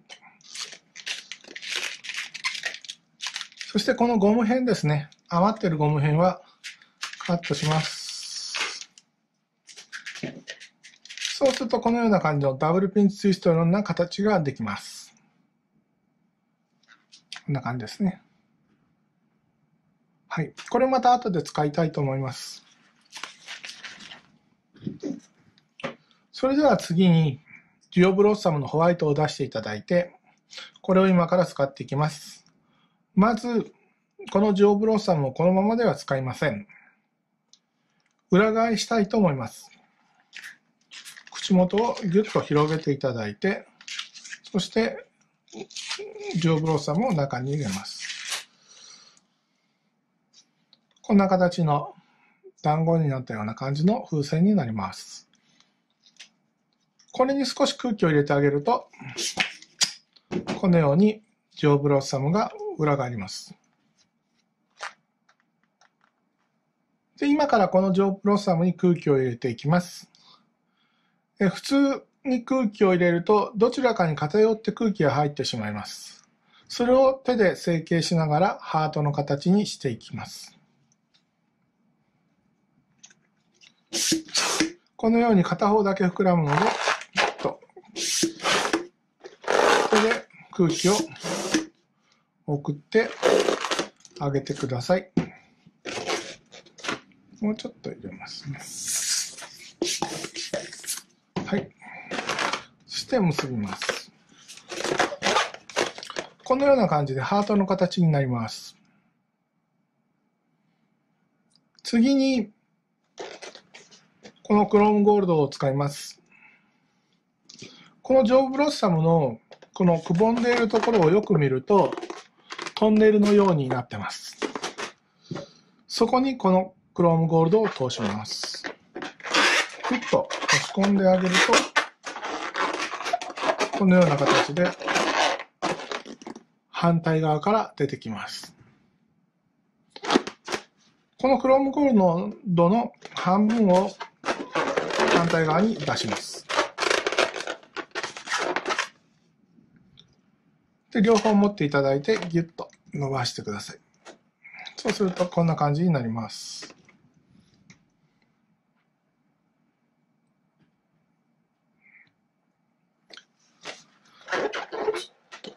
そしたら、ここのクロームゴールドに空気を入れます。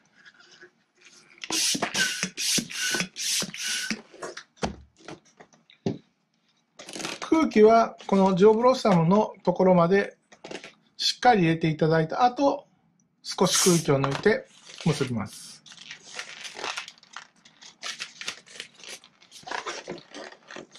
で、こちらの反対側も空気を入れたいのですが、トップなので塞がっているので切っちゃいます。切ってもこちらの空気がすぐに漏れることはありません。同じようにジョーブロッサムの根元まで空気を入れます。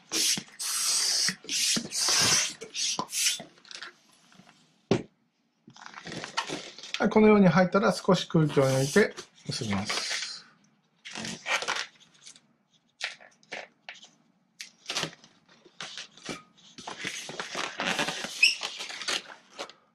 はい、このようになりました。次にこのクロームゴールドを2本ひねり合わせます。長さの目安なんですが、40センチぐらい。ちょうどレッドポンプを伸ばして、ここのボトムのところからノズルを除いたここまでの長さがちょうど40センチよりも少し短くなるくらいの長さです。目安にレッドポンプを置いていただいて、そしてこの辺がだいたい40センチの目安なので、2本をひねり合わせます。そして1本を間に通してから空気を抜きます。反対側も空気を抜きます。この2本を結び合わせます。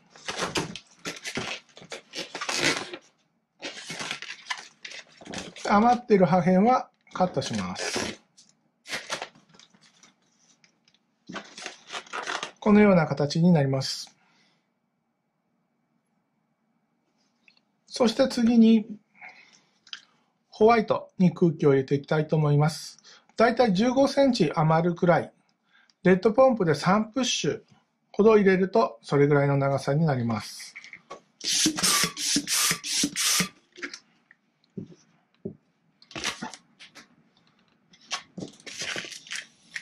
で、ジオブロッサムの口元と一緒に結びます。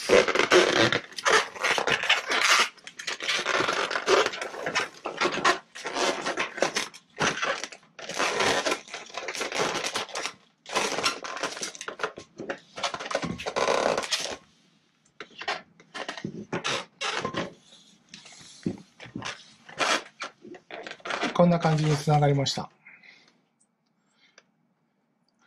次に、この260のホワイトで15センチの輪ひねりを2つ作っていきます。ちょうどこの結んであるところから15センチのところで、ひねるわけですが、一回こう手でキュッと押していただいて、そして15センチの目安のところをつまんでいただいて、まず曲げます。曲げてからそこをひねります。ひねって、その後はひねる。もう一度します。キュッとしていただいて、15センチのところを持っていただいて、ひねっていただいて、それからはひねる。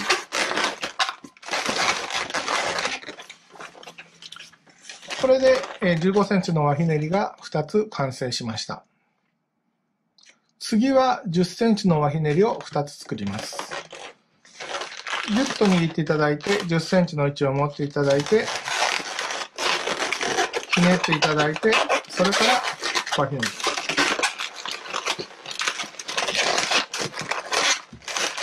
り。もう一度いきます。10センチの位置を持っていただいて、曲げて、ひねって、それから輪ひねり。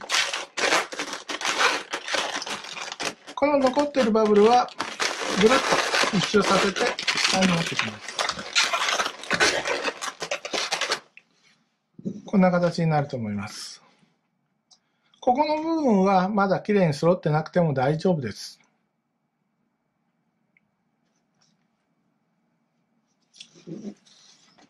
このクローンゴールドのこの結んだところを下に下ろします。下に持ってきたら、このままガチャンとはめるのではなくて、どちらか一方の15センチと10センチの輪ひねりの間に、こうして、前に持ってきます。この時に注意してほしいのは、ここのところがねじれてないようにしてください。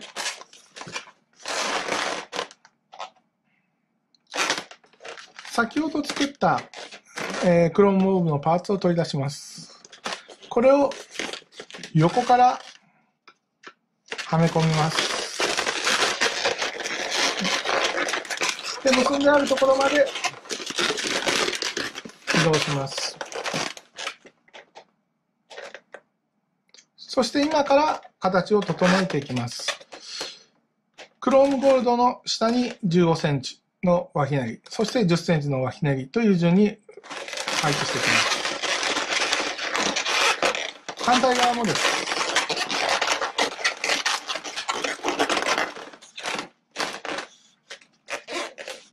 裏返していただいて、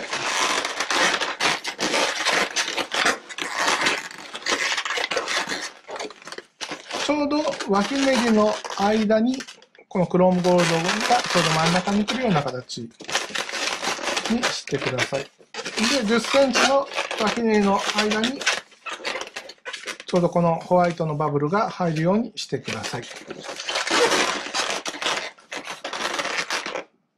そしたらここの上のクロームゴールドの後の部分を真ん中を持ってギュッと上にしてあげるとハートが整います。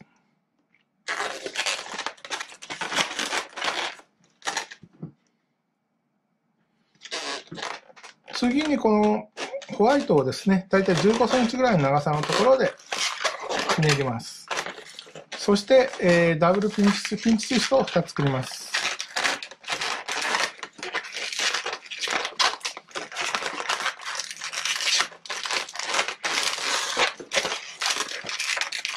ピンチツイストの向きは、ちょうど横側にピンチツイストが並ぶようにしてください。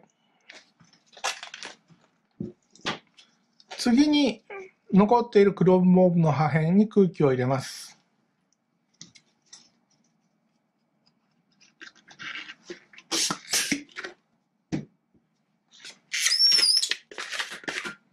少しゴム片を残した状態で結びます。3センチ、2センチ、3センチのバブルを同じ大きさで作ります。2センチもしくは3センチぐらいのバブルを同じ大きさで作ります。で、ロックツイストします。で、この破片をロックツイストの間に入れます。出します。余ってる空気は抜きます。で、これを結びます。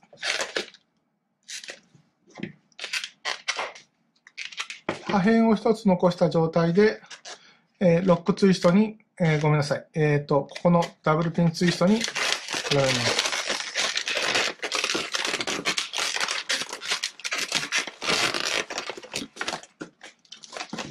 次にこのホワイトをこのクロームオーブンの周りを一周させます。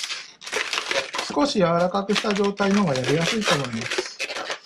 そして一緒にひねり合わせます。余っている空気は抜きます。で、クロームモーブの破片と結びます。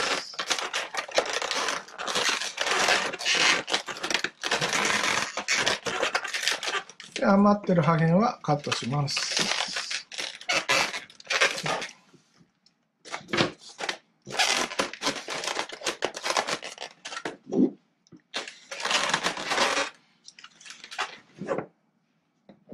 はい、このような感じで、ハートのスティック、マジカルハートスティックの完成になります。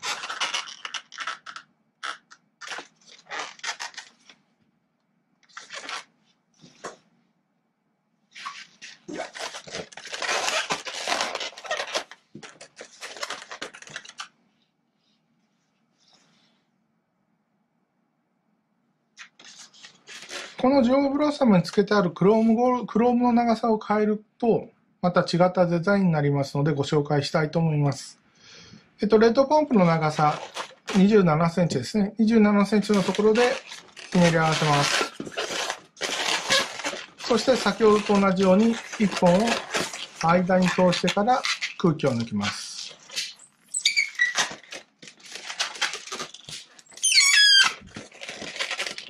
そして2本を結びます。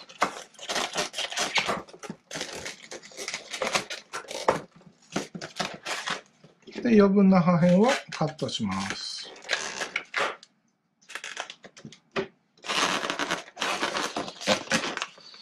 先ほどよりも短くなりました。これでクロームを完成させると、ちょうどこのハートのところにタイトな枠ができる形になります。そうするとこのような感じのスティックになります。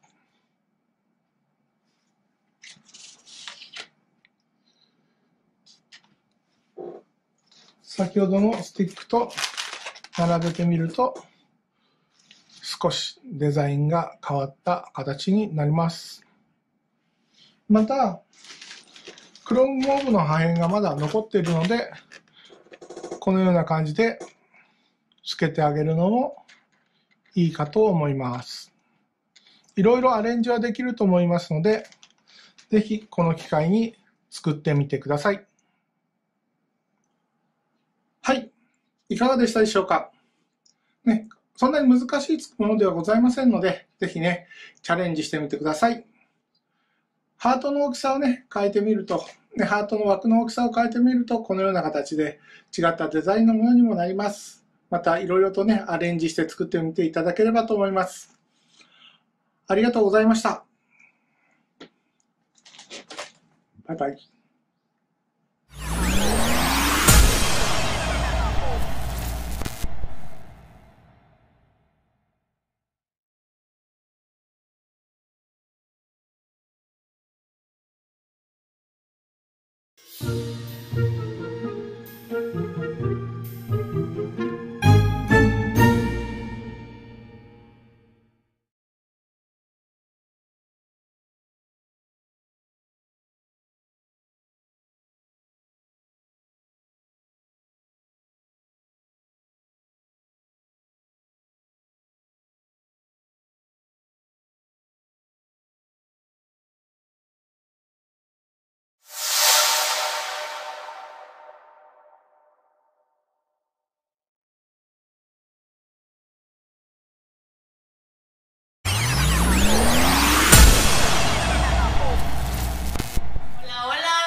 mi nombre es Diosaivana y hoy vamos a presentar cómo hacer una decoración clásica para eventos corporativos.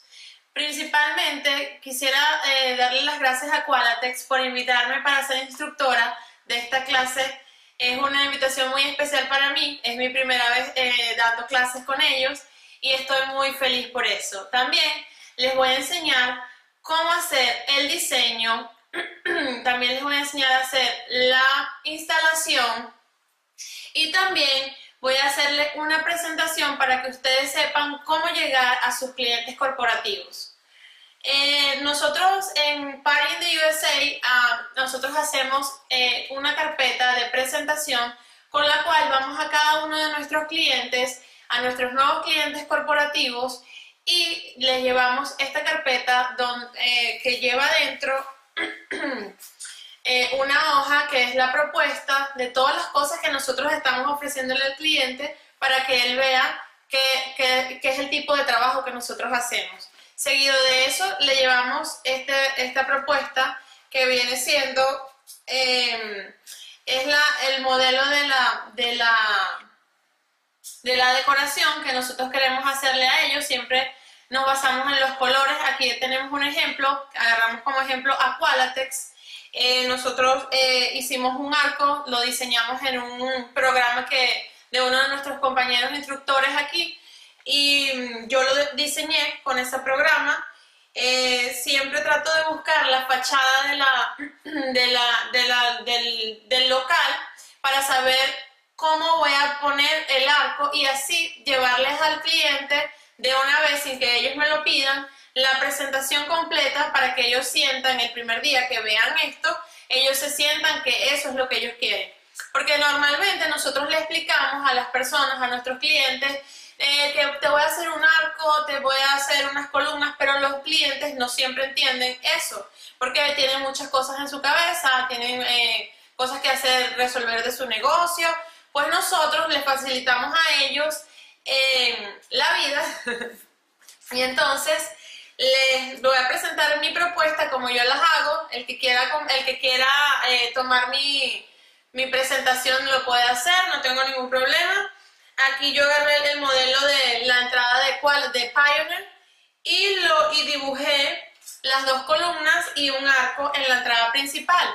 ¿Para qué es esto? Para que ellos se sientan que eso es lo que van a tener exactamente. Diseño 3 modelos con diferentes figuras del arco.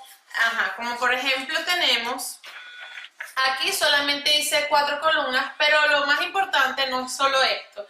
Lo más importante es saber qué tipo de evento tiene nuestro cliente, porque se dividen en diferentes eventos. Tenemos los eventos, los grand openings, también tienen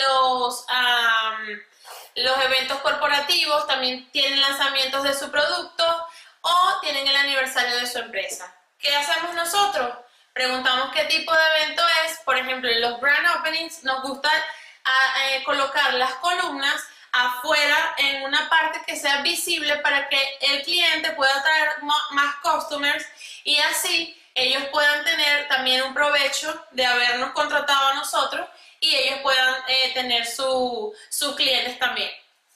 Entonces dijimos que esta es la segunda propuesta y la tercera sería colocar el arco un poco más adentro, ya que aquí esto tiene bastante espacio, y las dos columnas también. De igual manera, como les digo, en la propuesta está cada cosa detallada para que el cliente decida qué es lo que quiere. Puede que quiera una cosa, puede que la otra no, pero créanme que esta es una de las maneras más fáciles para que ellos sientan y vean todo de una vez y puedan tomar la decisión. Esta muestra que tengo aquí es uno de mis creaciones que hice en uno de mis eventos de mi cliente corporativo. Yo le hago para que ellos vean cómo va a ser el resultado. Ya con ellos ya no tengo que hacer estas cosas, pero a mí me gusta mostrarle a ellos y también me gusta mostrarle el resultado. ¿Por qué hago esto? Porque esto también me puede servir a mí para que para otro cliente, como por ejemplo este de Qualatex, cuando él abra esta carpeta y yo le muestre todo, también le digo que nosotros trabajamos con esta empresa y ellos se van a sentir un poco más seguros de ti porque a veces los clientes sienten miedo porque no saben, no son a lo mejor empresas conocidas y ellos sienten como un poco de miedo que no vayan a perder su dinero. Entonces esto para todos pienso que es una carta buena para tener más clientes, aparte de que también esta misma carta te va a recomendar para que tengas otros clientes también de empresas. Otra cosa que les iba a enseñar en este curso es a cómo hacer una instalación con bases de un buen precio, de precios económicos, porque de verdad nosotros hemos hecho más de 190 grand openings y en todos los grand openings habíamos usado bases de umbrella bases. Entonces decidimos buscar, porque de verdad estaba un poco costoso el precio, y decidimos buscar la solución para que fuera un poco más económico y rentable para nosotros. Y entonces descubrí esta maravilla que está aquí, que ya se les voy a mostrar.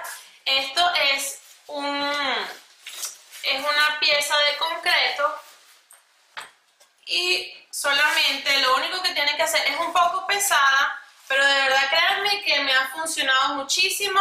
No se les va a caer el arco, no, por supuesto, depende de cómo lo vayan a hacer. Los grand opening que yo he hecho han sido cerca de una puerta, el arco, entonces no hay tanto problema de que, porque si se mueve yo lo amarro con la puerta y no pasa nada. Pero cualquier cosa, si ustedes piensan que los pueden utilizar, pueden colocarle una pesa aquí en cada esquina para que sea más productivo para ustedes si lo van a colocar en un área que se mueva el arco.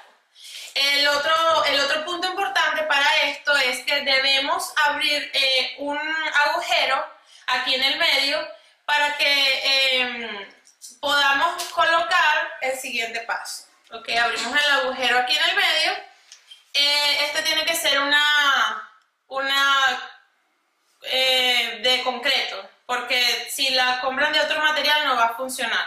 Entonces, si tienen un hombre en casa que las ayude, perfecto. O a los hombres, las mujeres, bueno. Y yo sé que también las mujeres somos fuertes y podemos con esto.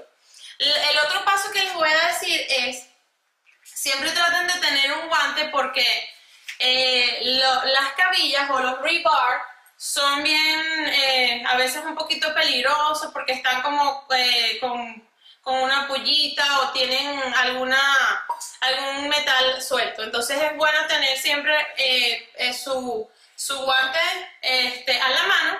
Y lo siguiente que van a hacer es, esto vamos a hacer las bases, ¿cierto? Ok. Lo siguiente que van a hacer es siempre tener un tubo de PVC que les haya quedado de alguna decoración, porque sabemos que no todo siempre lo tenemos que botar y lo podemos utilizar para otra decoración, porque recuerden que nada se pierde, siempre tenemos que usarlo para algo. Siempre también cuando van a trabajar con PVC recuerden de tener su herramienta de un cortatubo, porque de verdad que es una de las cosas muy importantes para que ustedes puedan trabajar.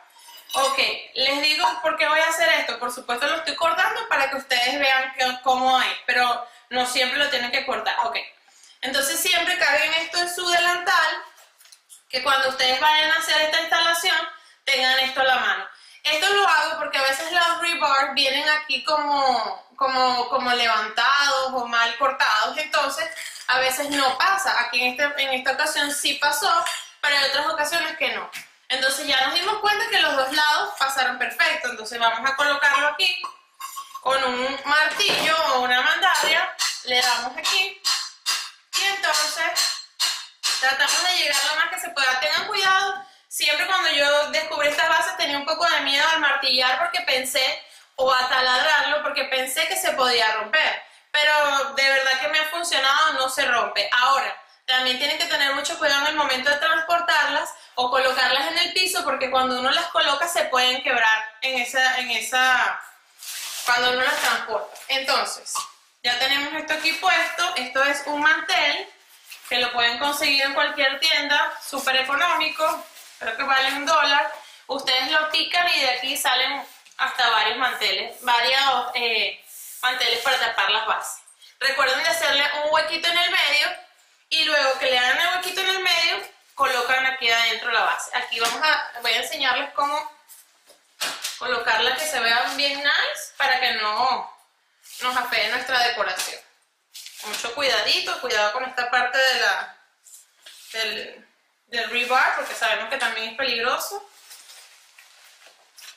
Y bueno, aquí lo arreglamos. Igual yo les voy a mostrar una foto porque está un poco incómodo para que vean cómo queda nuestra decoración con esto. Entonces ya tenemos esto listo. Vamos a pasar al siguiente paso. Muy importante, nosotros hacemos nuestros arcos con PVC. También trabajamos con tubería eléctrica, pero me gusta más PVC. Entonces, nosotros aquí vamos a usar, les voy a enseñar, voy a hacer una muestra de cómo pueden pegar el PVC. Nosotros utilizamos esta pega que está aquí, que se llama cemento CPVC, y con esa unimos los dos tubos en el medio, ¿ok? Entonces, si le ponemos esta aquí, lo ponemos así como están viendo, ni se les ocurra, si no lo pegan, esto va a quebrarse en el momento que ustedes hagan la forma del arco. Luego, lo que vamos a hacer es colocar un poquito de pega en el orificio que está aquí por los dos lados, ¿ok? Entonces aquí le estamos colocando la pega, con mucho cuidado, siempre traten de proteger el lugar donde están usando la pega, porque de verdad que pueden pasar accidentes y, por ejemplo, si es una tienda nueva, no quieren dañarle el lugar a su cliente. Y creo que el cliente no va a estar muy contento. Bueno, entonces aquí tratan de pegarlo en donde ustedes hagan la conexión. Hay dos tipos de conexiones para los arcos. Si el arco tiene dos bases, una base aquí y una base aquí, cuando nosotros hagamos nuestra base que está aquí, la colocamos en el piso y le colocamos un tubo de PVC y otro tubo de PVC, arriba, aquí van a hacer las conexiones. Esta conexión que va aquí, ustedes la van a pegar con esa misma pega de este lado y la otra la van a pegar en este lado. Y van a poner un tubo más fino arriba para que el arco sea más alto. Ahora, también tienen que recordar que después que hagan esta conexión, cuando la peguen aquí, tienen que recordar siempre que tienen que ponerle este tape. Este tape es el gorila. Y si no se lo colocan, de verdad, a veces puede pasar un accidente. Así que yo les recomiendo que si van a seguir este tip, lo hagan así como les estoy diciendo. Traten de colocarlo así, un poquito de lado. Lo pegan, traten de no hacerlo tan grueso porque después hace el globo, uno como que le molesta cuando está haciendo el amarre de los globos. Entonces así es la manera que nosotros usamos para pegar el arco de los dos tubos que usamos para el arco, porque nosotros lo hacemos así, ¿sí? En el medio pegamos estos dos así como les enseñé y ahí es que nos da la forma del arco. Depende del tamaño de la tienda, a veces vamos a necesitar una extensión de arco para que sea un poco más grande. El próximo detalle que les voy a dar, próximo tip que les voy a dar, es esto que está aquí maravilloso. Aquí nosotros hicimos una muestra de la columna como nuestro cliente Qualatex nos aprobó. Bueno, un ejemplo. Entonces nuestro cliente ya nos aprobó la propuesta, nos dijo que sí, y nosotros decidimos entonces hacerle la columna del mismo color, que es esta columna que está aquí. Y lo bueno sería, después de terminar la columna, aquí nosotros lo estamos haciendo con una base de lámpara, pero nosotros normalmente la hacemos en la grama, la colocamos en la grama. ¿Por qué? Porque muchos de nuestros grand opening o nuestras empresas corporativas colocamos conexión, hacemos con la cabilla, lo colocamos en la grama. Así lo puse ahorita porque no tenemos grama aquí adentro, pero entonces el otro truco que les iba a mostrar era este siguiente. Este es un rolón para quitar las pelusas de la ropa, pero yo lo estoy utilizando para quitar los cabellos que se le pegan a los globos. De verdad que yo no sé si alguien más descubrió hizo este descubrimiento también, pero de verdad es maravilloso. Tienen que tener mucho cuidado porque si lo pegan cuando le quitan el papelito y lo pegan, se queda pegado y es un desastre, se te puede explotar el globo. Así que tengan mucho cuidado con eso. También a ese globo que les acabo de mostrar, a esa columna, nosotros hacemos los stickers para pegarle, depende de lo que sea, si es un grand opening o depende de lo que el cliente quiera, si quiere now open o si quiere grand opening. El otro detalle que les quiero enseñar también, aprovechar este curso tan maravilloso y gratuito, perfecto. El otro detalle que les quiero enseñar es cuando vayan a hacer instalaciones afuera en la grama, nosotros usamos siempre los rebars también. Ahora, ¿qué les digo con esto una vez más? Que cada vez que utilicen un rebar, recuerden de usar el guante y aparte nunca se les olvide tener esto a la mano, porque si no hacen esto, entonces puede pasar el accidente de que ya tengan la columna lista y no puedan hacerlo. Entonces de esta manera, por ejemplo, el rebar lo vamos a meter en la grama, aquí hay tierra, pero no va a entrar completo, pero una demostración. Entonces lo martillamos. Una cosa muy importante que tienen que tener y tomar todos en cuenta. Tienen que tener cuidado porque muchos de los lugares donde trabajamos, muchos de esos lugares tienen conexiones debajo de la tierra, tienen conexiones de riego, tienen conexiones de electricidad y tienen a veces hasta un subsuelo arriba. Primero está la tierra y hay un suelo. Tienen que tener mucho cuidado donde clavan los rebar, porque si lo clavan y hacen alguna cosa mala, entonces nuestro cliente se va a molestar. Tenemos que tener mucho cuidado con eso. Cuando hagamos eso hay que hacerlo inteligentemente. También hay que guiarse por las banderitas que a veces están en el piso. Por ejemplo, aquí en Estados Unidos muchos lugares los marcan para uno saber qué conexión hay cerca del sitio. También puede haber de electricidad y también puede ser peligroso. Ok. Entonces, cuando ponemos ya los rebars en el piso, perdón, en la tierra, en la grama, los martillamos, está aquí estable. Entonces ahora vamos al siguiente paso, que es las estacas. Estas estacas nos van a servir para, primero, darle fuerza a nuestra columna, que si, por ejemplo, estamos en Florida, entonces hoy hace frío, mañana hace calor, y mañana hace un viento huracanado. Entonces tenemos que estar muy pendientes de eso, de que no podemos dejar al cliente sin dejarle asegurado el lugar, ¿ok? Perdón, la decoración. No podemos dejarle la decoración así y nos fuimos, no. Tenemos que siempre estar pendientes de todas las cosas que puedan suceder, ¿ok? Siempre pensar en qué puede suceder y que podemos resolverlo antes de irnos.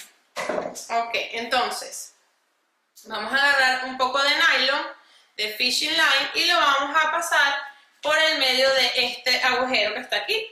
Entonces le metemos aquí en el medio del agujero y lo vamos ahora a pasar así. Créanme que este nudo va a ser súper bueno, porque si no lo hacen así, van a tener que hacerle los nudos que uno normalmente hace con el fishing line y no amarran de verdad. Este nudo quedó así, que no se suelta por nada. Entonces esta estaca que está aquí, vamos a imaginarnos que aquí está la columna.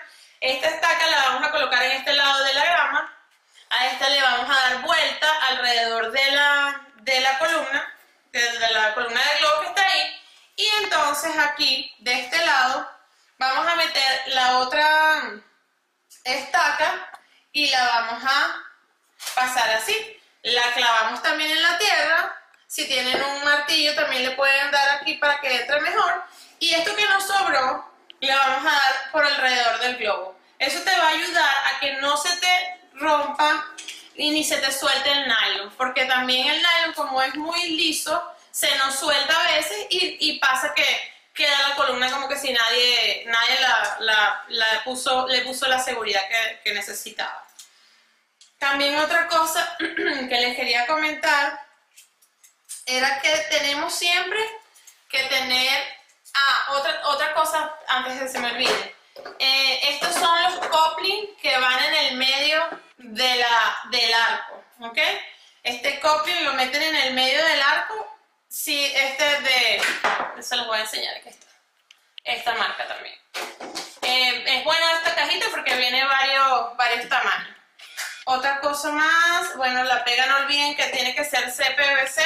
Una cosa muy importante que no se nos puede olvidar. Siempre que un cliente nos llama, cualquier cliente corporativo, lo que sea, pero hoy estamos hablando de los clientes corporativos.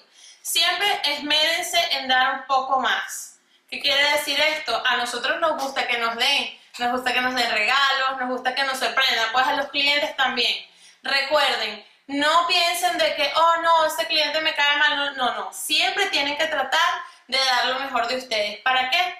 Para que los clientes queden satisfechos y en cada vez que tengan otro evento, otro cliente otro amigo que le pregunte, que sea dueño de otra empresa o hasta una fiesta en su casa, siempre te van a llamar a ti porque él siempre va a recordar cómo tú lo trataste. Entonces recuerden siempre de que a los clientes hay que tratarlos como lo mejor del mundo.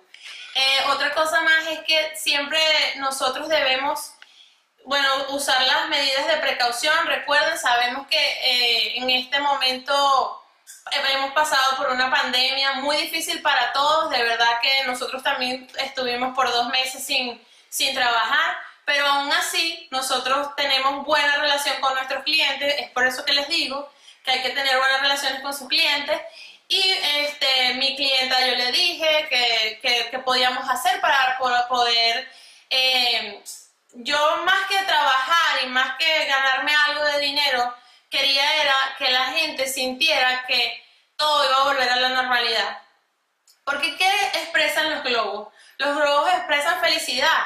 La gente que ve un globo en cualquier lugar se alegra porque siente que hay ánimo de fiesta, como que hay una alegría en ese lugar. Entonces yo la llamé y le dije, ¿te gustaría que hiciéramos, ya no vamos a hacer los mismos eventos que antes, pero te gustaría que decoráramos? Y ella me dijo que sí. Y me dijo que sí porque me dijo que también quería alegrar a las personas. Entonces yo dije, perfecto, somos 2. Entonces ahí fue que comenzamos otra vez a retomar. Fue una época difícil, el COVID, pero gracias a Dios ya todo salió, ya todos salimos adelante de esa situación. Recuerden también que otra cosita antes que se me olvide, ok, en esta oportunidad vamos a hacer una columna para llevarla allá afuera y ustedes vean la demostración de cómo se hace en la grama, ok. Entonces aquí vamos a hacer nuestra columna como la otra.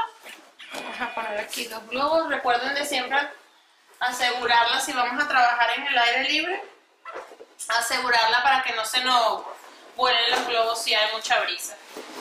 Entonces aquí, miren, hasta esta base sirve para esto. ¿Qué tal?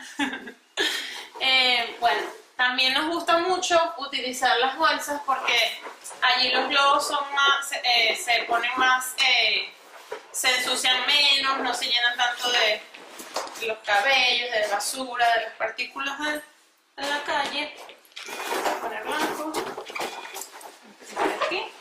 Esta es una, por eso me gusta mucho trabajar con PVC porque es esto es una conexión. Cuando nos sobra un pedazo de tubo, nosotros lo pegamos y podemos utilizar ese para el próximo evento. Vamos con el azul. Lo buscamos aquí y lo bajamos. Traten de que no se empuje mucho porque a veces se nos abren huequitos cuando uno lo presiona mucho. Son 3. En 3. Cómo va quedando. Ok. Y uno más. Vamos a ver por aquí. Nuevamente lo tenemos. Correcto. Lo colocamos aquí. Listo por aquí. Y entonces vamos a proceder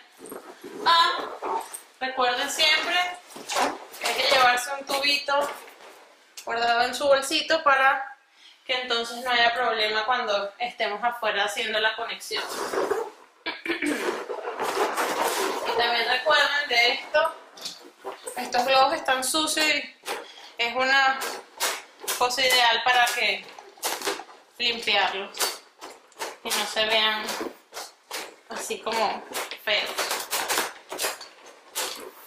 Con cuidado porque cuando se hace muy duro entonces no funciona, se daña el globo o se queda pegado en el globo. Ok, entonces tenemos este, nos faltan dos más. Como siempre, mantener los globos en las bolsas, los mantienes limpios, no tienes que estar, sacarlo de aquí para no estar subiendo. Aquí mismo lo colocamos. Ok, entonces nos falta uno más y nos vamos a 4. Nosotros siempre tratamos de utilizar la medida de 5 o 6 pies de alto. Es una medida razonable. El viento tampoco te va a molestar mucho porque a veces cuando es más alto es más problemas para uno. Ok. Entonces aquí, listo por acá. Tratamos de arreglarlo aquí. Ok, entonces este está listo por acá. Nos vamos entonces, recuerden siempre usar los globos qualatex porque son de buena calidad. Cada vez que trabajamos afuera nosotros nos ha ido súper bien porque resisten, no se explotan rápido y yo vamos a ponerme esto y esto. Síganme.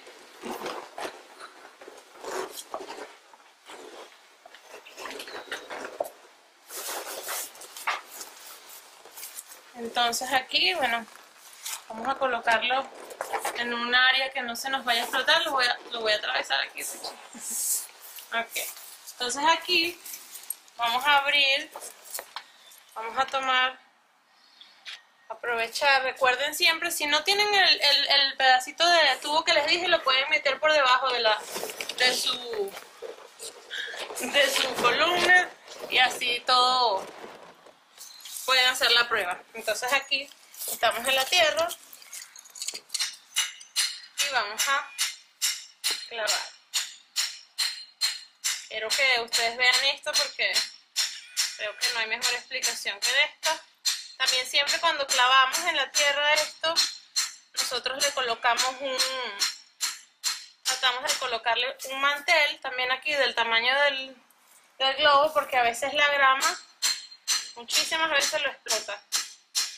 Entonces no queremos que eso nos suceda porque después hay que volver a trabajar, hacerlo de nuevo. Entonces aquí lo colocamos. Bajamos con cuidado. Si no tienen el mantel como les dije, entonces no lo colocan. Ok, aquí vamos a comenzar con lo que yo les había explicado. Nuevamente. Lo metemos por aquí, por el medio del orificio. Acá, lo sacamos por aquí y entonces lo pasamos por el medio, lo jalamos acá.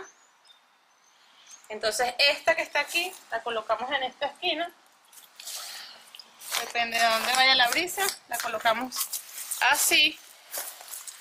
Y le vamos a dar vuelta al globo, como lo estoy haciendo, con mucho cuidado porque a veces si lo colocas muy apretado aquí se puede romper. Entonces terminamos de este lado y aquí bajamos. Siempre traten de dejar un poquito largo para que este mismo pueda volver a subir. Vamos a pasarlo por aquí abajo, lo metemos aquí en el orificio del otro lado. Y esta la empujamos un poco y entonces hacemos nuestra vuelta.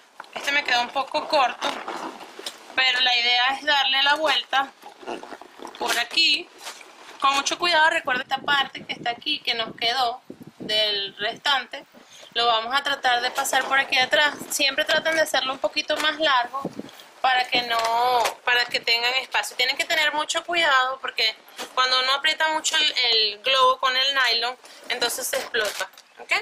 Entonces aquí vamos a colocar más seguridad y ahorita se van a dar cuenta que como hay brisa, el globo ya no se va a ir. Y es mejor, es más seguro. A veces trabajamos cerca de las vías y el globo puede salir, miren cómo se mueve, pero está asegurado. Por supuesto, tienen que poner el nylon suficiente para que eso no se salga. Por supuesto, también le ponemos lo que va arriba, si quieren poner el globo 260, depende de lo que el cliente quiera, o si le quieren colocar el globo, el redondo de 3 pies. Y con lo que a la gente le gustaría, si con el sticker del Grand Opening o con el sticker del nombre de su tienda, el nombre de su establecimiento. Ok, ahora vamos adentro para que terminemos. Ok, entonces aquí vamos a abrir el orificio para hacer la base, para que vean que también las mujeres podemos. Y bueno, para explicarles también cómo se hace.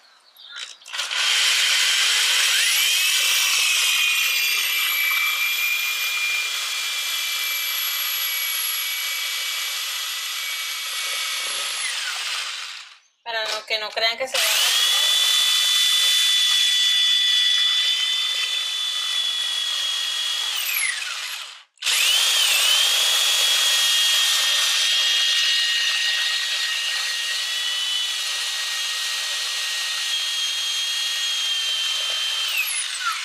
Como me pasaba a mí antes, que pensaba que se iba a romper la base, pero no, ahí está. Está el orificio. Tener cuidado en la superficie que lo hagan, no se vaya a pasar de largo. Y entonces ahí, espera un momento, ahí vamos a colocarle el rebar. Pero recuerden siempre ver cuál es la parte que queda hacia arriba, para entonces nosotros, como les dije, pueden colocarle un poco de tape aquí, lo envuelven un poquito para que quede más firme aquí abajo. Entonces aquí abriéndolo y ahí vamos a sentir cuando llegamos al fondo ya llegamos al piso. Quedamos aquí, pueden levantar. Ah, no, todavía falta un poco. Seguimos aquí.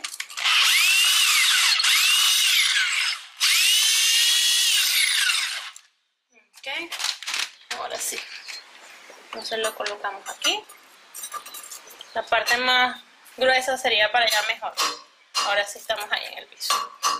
Y entonces aquí colocamos, estas serían las bases económicas para nosotros usar para los eventos corporativos o cualquier fiesta que sea afuera, outside. Cualquier cosa que ustedes, cualquier evento que amerite eso. De verdad que son las más económicas.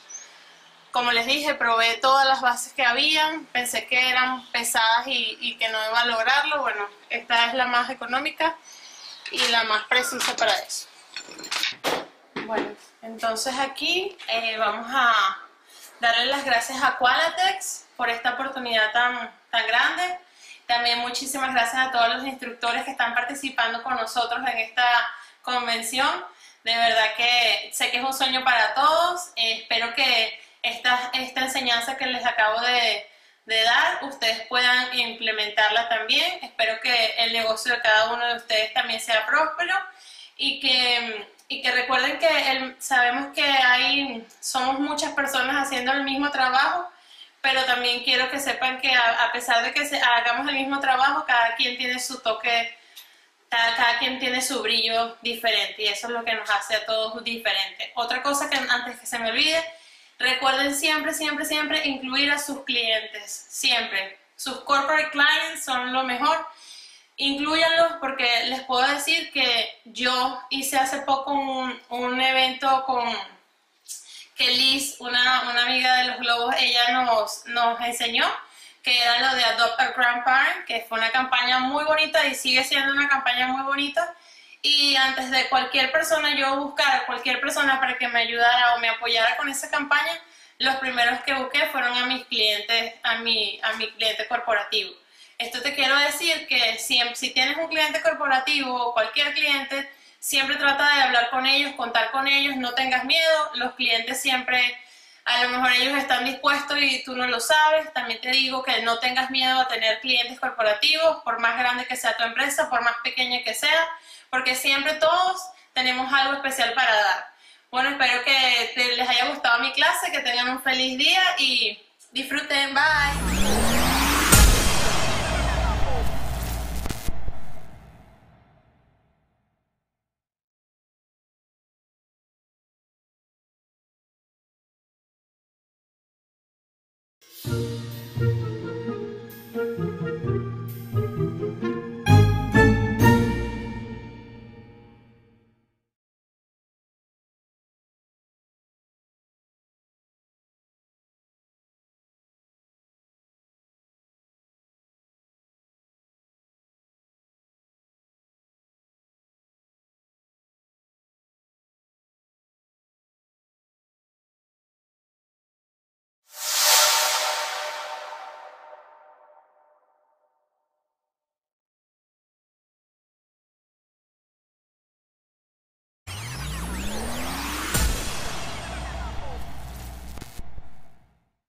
Alright, just let me know when we're live, guys.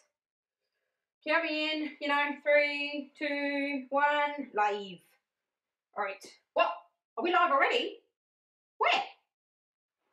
Oh, hello. Well, I am Nifty Nicole Greg, CBA from Nifty Entertainment in Adelaide, Australia, coming to you live in Q Corner Convention 2021. Thank you so much for having me. What was that, Keith? Yeah, no, I've got it, buddy. Yeah, no, it's all good. That's funny, Dom. Yeah, I've got to work. Yeah, okay. We'll talk afterwards. All right, it's all good. Coming to you live. No, actually, I'm just joking. I'm live right now, but anyhow, I'll see you in there later on. We're going to be doing some quick link designs because apparently I like to play with quick links. It is quicker with a link as far as I'm concerned. So we're going to I'm going to share some quick link designs. I like to call these. I came up with this concept a couple of years ago. I call them tubby bellies because you got a little bit of a belly, and it's a modular concept that you can play on, you can add to, adapt, and we'll show you some more examples. Hopefully we'll get through at least 2 designs in this 30-minute, not second. We're good, but we're not good, that good. Yeah, no, I know, Dom, I know it's not 30 seconds, I know it's 30 minutes. Yep, just, all right, just let me get back to it. Okay, let's get started. All right, so I'm going to take a 6-inch, let's show you what we're making. We're going to make this little buddy. So bird concept, you can make it into another bird, whether you want to do a cockatoo, a galah, parrot, anything. So not fussed about the colours. These are the colours that I have chosen for today. So let's get cracking. So we're going to start with a 6-inch lime green quick link. Always think about when you tie a balloon, what you're going to do with it, where you want the air to go and what sort of room you need. I'm going to tie this quite high because I want to push the air up. All right, if I wanted to push it into the link, I'd tie it quite low so I can control the air. So we're going to push that up right where it is starting to pair off a little bit and start to taper. I'm going to twist it. Now, if we're lucky and you haven't tied it too tight there, we can roll that knot out a little bit as well. Let's put that underneath my arm. I'm now going to pick up a 5-inch lime green round. I love experimenting not only with quick links, but using, inspired many years ago to use rounds and hearts in designs. So that's what these designs are going to do. So 6-inch, 5-inch lime green round, and I've tied that low because I want to be able to control the air. If you tie that too high and then you split it, you're going to have an issue where, a bit like when you boil an egg and the shell cracks and you get that overflow coming out of the yolk. We don't want that. So to try and to be able to control the air, tie it low. So with my thumb and finger, I'm going to come across, and then with my fingers here and my hand over here, I'm controlling the air to make sure, hopefully, that I get 2 even bubbles. So right where we've split the quick link, we're going to wrap it all in. So we should have that. Where I rolled the knot a little bit out, just to give myself a little bit of space, I'm just going to create just like a little one finger pinch twist just at the top. So currently we have that. All right, let's go to our, we're going to use 2 of these, our 160 robin's egg balloon. And I'm going to start at the middle, and I'm just going to wrap the nozzle in and around the 5-inch. So I'm going to come up the back of the head, wrap it around that pinch twist at the top, and then come back down. So we currently have that. Now I'm going to come down towards my link. Oh, my link. So I always like to, you've seen it on the other designs, always measure. Now because I'm using a 160, I'm going to create 2 little pinch twists at the bottom where I'm going to lock my link into. Now the key always is hold the balloon. You can knot it if you want and have that knot between your fingers, especially if you tie it right to the balloon. But what I like to do is, I don't bother about the knot, but you can. Have my fingers right by the body of the balloon. I don't do this just by the tip, because you'll create, if you lock that in, you're going to create this big gap, which is not going to be good. I want this design to be really, really, really tight, but these kids can't pull it apart and get a fist through part of it. So fingers right down to the quick link, and then I'm going to come over and around really tightly those 2 pinch twists. And if we look at that one out of the way, that's as tight as they come. She's not going anywhere. Talking about the link area. Beautiful. All right, so let's come back up again. So I've just tied it around the 5-inch. Lock it back in at the pinch twist, and then I've got room one more time to come in. All right, so far we've got 4 bubbles there at the back. I'm going to grab another 160, and I should have pointed out, I might not have on the first one. I apologise if I didn't. But I always leave, 4 or 5 finger tail uninflated. Give it a bit of a stretch if you want. I'm going to do the same. Because I want to go up, down, and then back around, I'm going to start at the neck. So around these pinch twists, we're going to lock it in. I'm going to come up, lock into the pinch twist. I'm going to come back down again, lock it up and under the 5-inch round.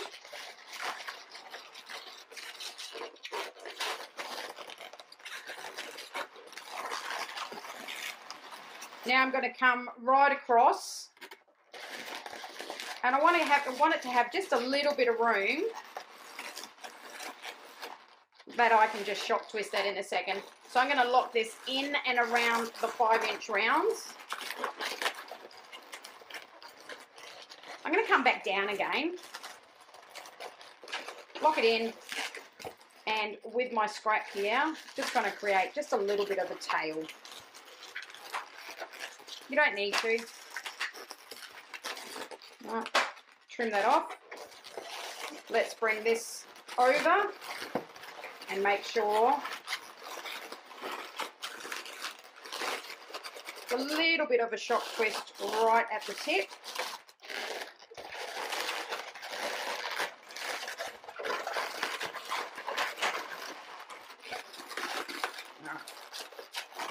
Just needed to make sure.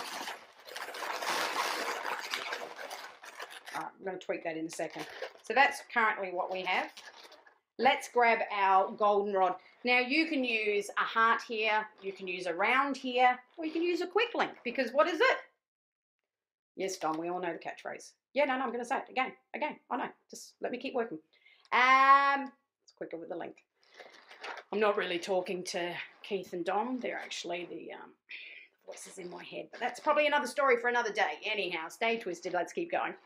So I've tied this sort of not high, not low, in between, because really what I want to do is I'm going to create a pinch twist in this, so I don't want to have too much room, but I don't want to make it too tight, too low, and then twist a bubble that I'm going to create poppage, which we all understand. The key with this is being the beak. I kind of want to get that tapered look, how the quick link starts to taper to the length. That's kind of what I want to create a little bit of in my beak. So let's just roll off, and it's misbehaving. That's about a two to three finger pinch twist. As I said, I want to get that taper look on my beak. I'm going to lock it into the green pinch twist at the top of the head.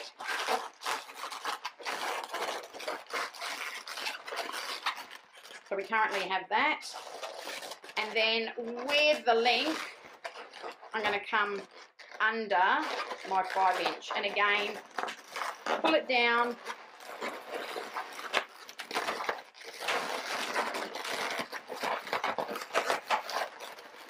Nice and low.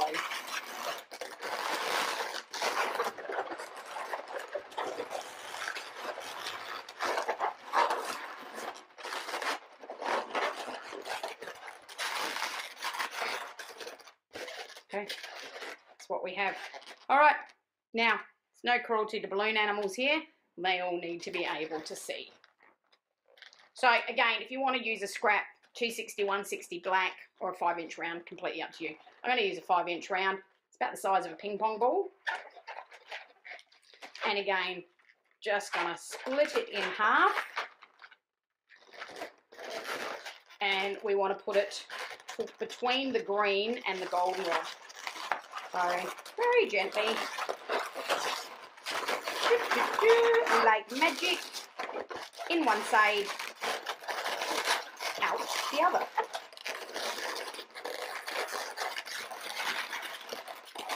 Oh, wow. That was another voice in my head. All right.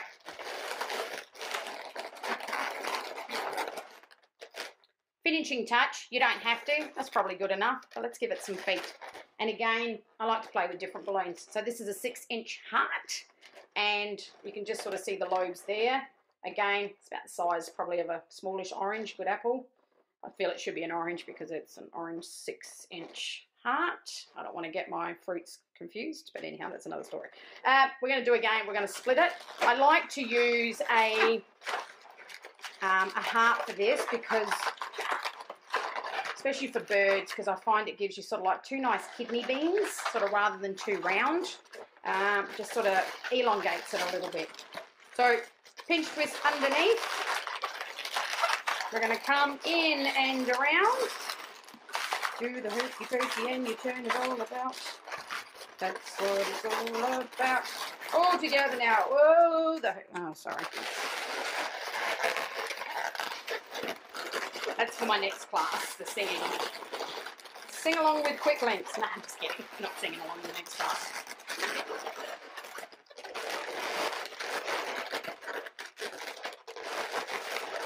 All right, get them all in the right spot. And there we have it. You're looking good. Oh, hello, hello. There they are. Hope you've enjoyed. Let's move on to the next one. All right, design number 2. Dragon. Let's get into it. It's going to take a bit of work. All right, so I'm going to start with the 6-inch quick link. And again, I'm going to tie it high. Bit hard to sort of gauge the size of these, but I've at least inflated it to a good 5-inch. Let's put it underneath our arm. 6-inch, that was just a rewind, 5-inch lime green. Again, tie it low. Let's split it into 2. They're going to be our cheeks, and again, we're going to lock it all in together. All right.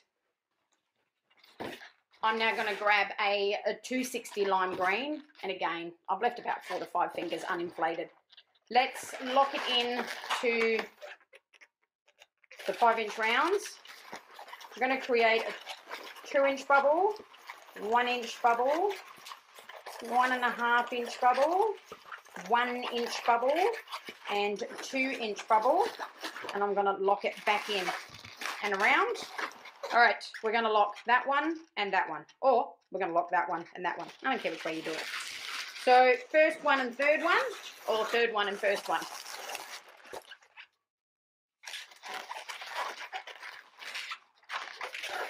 Let's come up to the top of the head. I'm going to create a pinch twist. I do a little bit different on this one. And I'm going to lock the top in. Come back down again. So we've got 2 there on the top. And I'm now going to measure the body. And I'm going to do the same trick. Because I'm using a, no, it sounds silly, but because I'm using a 260, I'm quite happy for it just to be one bubble, one pinch twist. So again, grab your length, lock it all nicely in because we want it nice and tight. Come back up again, and hopefully,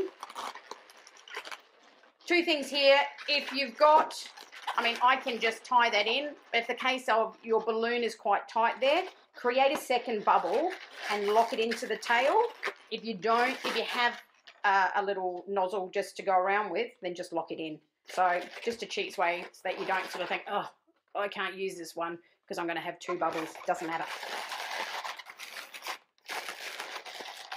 All right, so that is currently what we have.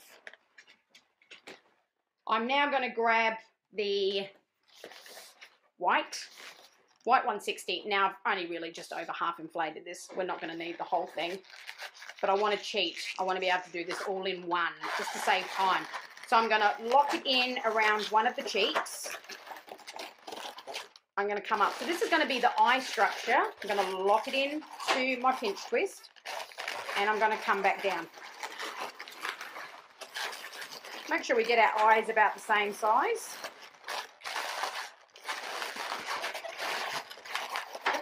So we currently have that. But these are going to come more in the middle in a little bit. But you'll see why. I now want to be able to get my teeth as well. So I'm just going to squeeze the balloon up the 2-inch bubble here, or 2-finger bubble, and lock it in around that pinch twist. Let's create a tooth, which is about 1.5. I'm going to do a double bubble there.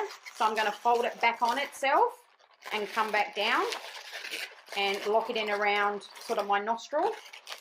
I'm going to do, you can do a couple of bubbles here if you want. I'm just going to do one of those cheap bubbles where you squeeze all the air out,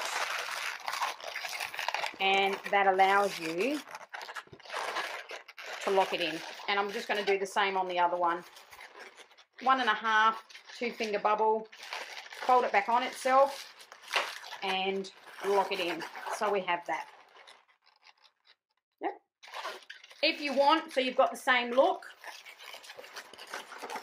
just create a little bubble over here and then lock it back in.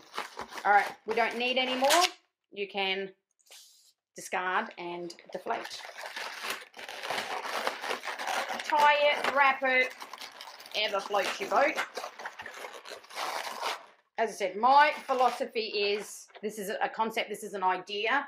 Please, by all means, play with the concept. If you find a better way to do it, use different colours, etc. Better way to come across, a quicker way, hey, do it. As I said, this is just a concept and an idea. So, as I said, if you definitely come, if you come up with a quicker idea, let me know. Sharing is caring, and I think caring is sharing. Let's keep crack-a-lacking on. So I'm now going to grab a 160 lime green, and again, it's my go-to. I've left it about 4 to 5 fingers uninflated. So again, I want to think about what I'm doing with this balloon. So I basically want to come up and down and down. Yeah, that really doesn't make any sense. I just like to mess with you. No. So I want to come across.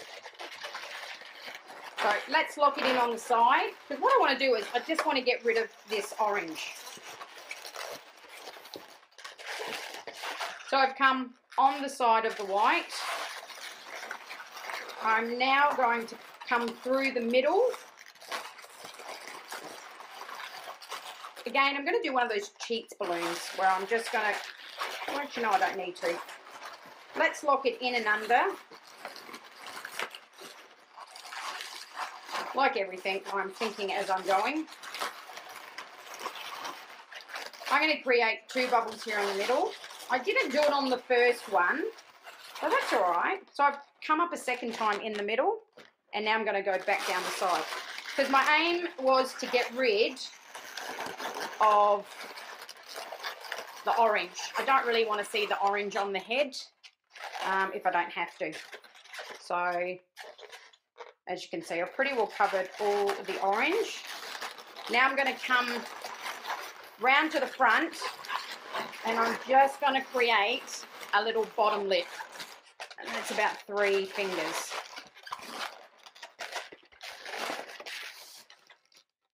All right. Let's break it off. I'm going to save it. So I've left a bit of tail on each side. If you haven't got enough, just grab another 160. But I'm going to aim to get this design. Done with 2 160s. All right. So push the air all the way up there. Just going to do my little cheats hands. I'm just going to do 3 little pinch twists. All right, and just going to come through from the quick link around the back and just create a couple little arms. I mean, obviously, as I'm making this, I can see straight away we can make a crocodile out of this, we can make a dinosaur out of this. With a few little tweaks, we can create already just a couple of cool concepts.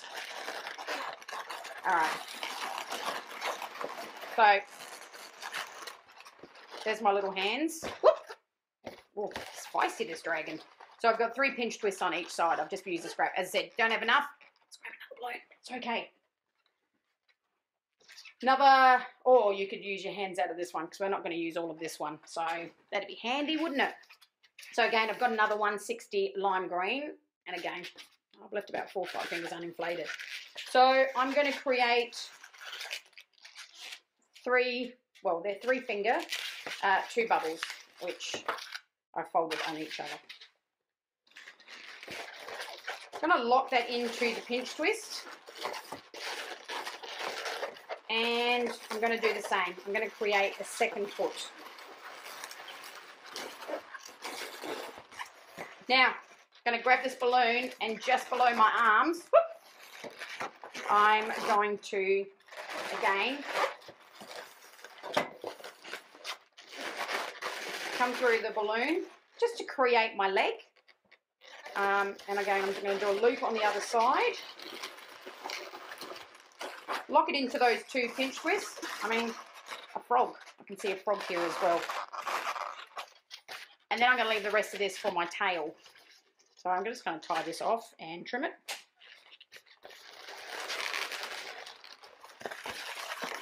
And let's just create a little bit of shape. Tail doesn't need to be that long. You can downsize it if you want. I'm not going to bother because I want to make sure I get this design done. So tick, tick, tick, said the clock. Well, the clock didn't say tick, but that's all right. I've got to keep going. So always like to accessorize. So I've grabbed a 160 robin's egg blue, and again, you know what, 5 finger, 4 to 5 finger. Let's uninflate it. Let's create like a little 3 finger loop, and see that little area on the top. I always like to give him like a fringe, or as you guys call it, bangs. I think it looks cool. Now I'm just going to create bubbles up and down his body. So that's about 4 bubbles till I get to the neck. I'm going to come in and around. Continue. I'm going to come now all the way down the body. Again, that is 4 bubbles. And Sorry, Mr. Dragon, I won't keep you upside down for too long. I don't want all the air rushing to your head. And I'm going to come up the other way. You don't have to, you can just go down once. But I have plenty of balloon. So again, 4 bubbles coming back up. Do the hokey pokey. Oh no, we weren't going to sing that song again, were we? And I'm just going to come up and just match the balloons or the bubbles.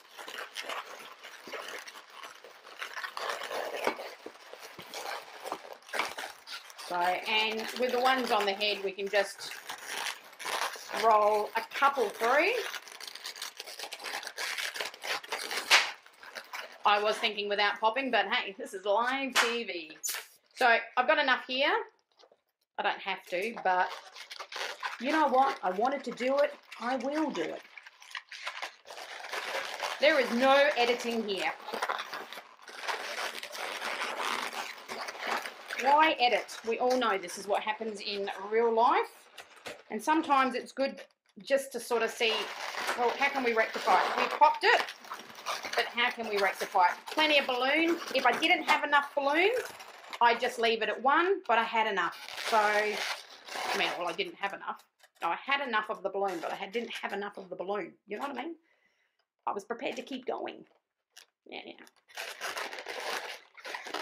So that's what we have so far. Yep, he's all good in the middle. Oh, I like him. All right, to me, not a dragon without some flames. So I'm just going to go 2 colours. I've gone 160 red and 160 goldenrod. You know it. At a 4 or 5 finger uninflated. So you can either come from the back of the head here. I'm going to come under the bottom lip and around one of the cheeks, and I'm going to do the same with the other.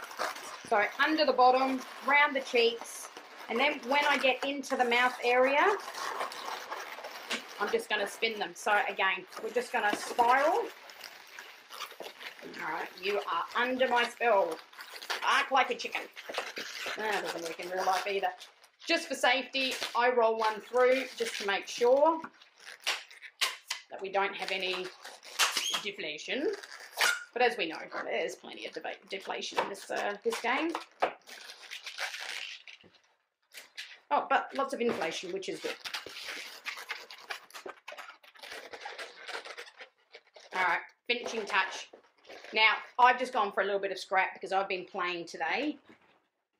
And I will say this, don't remember doing this dragon a couple of years ago when I first came up with the concept, but he came to me today.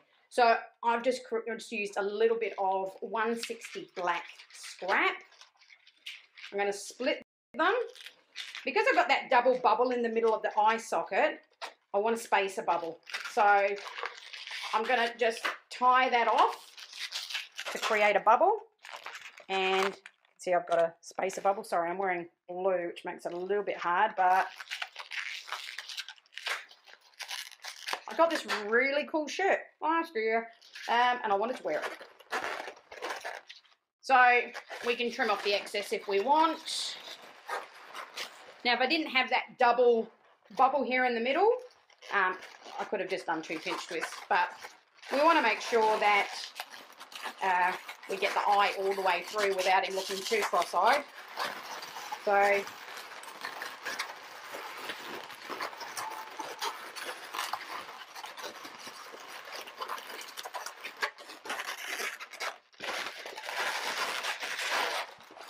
just tweak him a little bit. And there we are, a dragon. All right, have any questions? No questions? Fantastic. No, I'll probably be in the chat. So I hope you like it. Before we go though, because we've still got, yeah, I know, Keith, 2 minutes. I've been timing it. Yeah. No, I'm gone. Sorry, that's not really Keith. Again, it's the voices in my head. I want to show you how modular it is. So again, I twisted a few. I mean, it's endless. It's endless, guys. Just play with the concept. Visualize the character that you want to make and work out the extra bits that you want to add to it. But as an example, penguin, lion. I'd be lying if this was, no, it is a lion. I'm not lying. flamingo. That's it. Cute little chubby bellies. Koala, because, well, we are in Australia. I'd show you a real one, but yeah. Characters.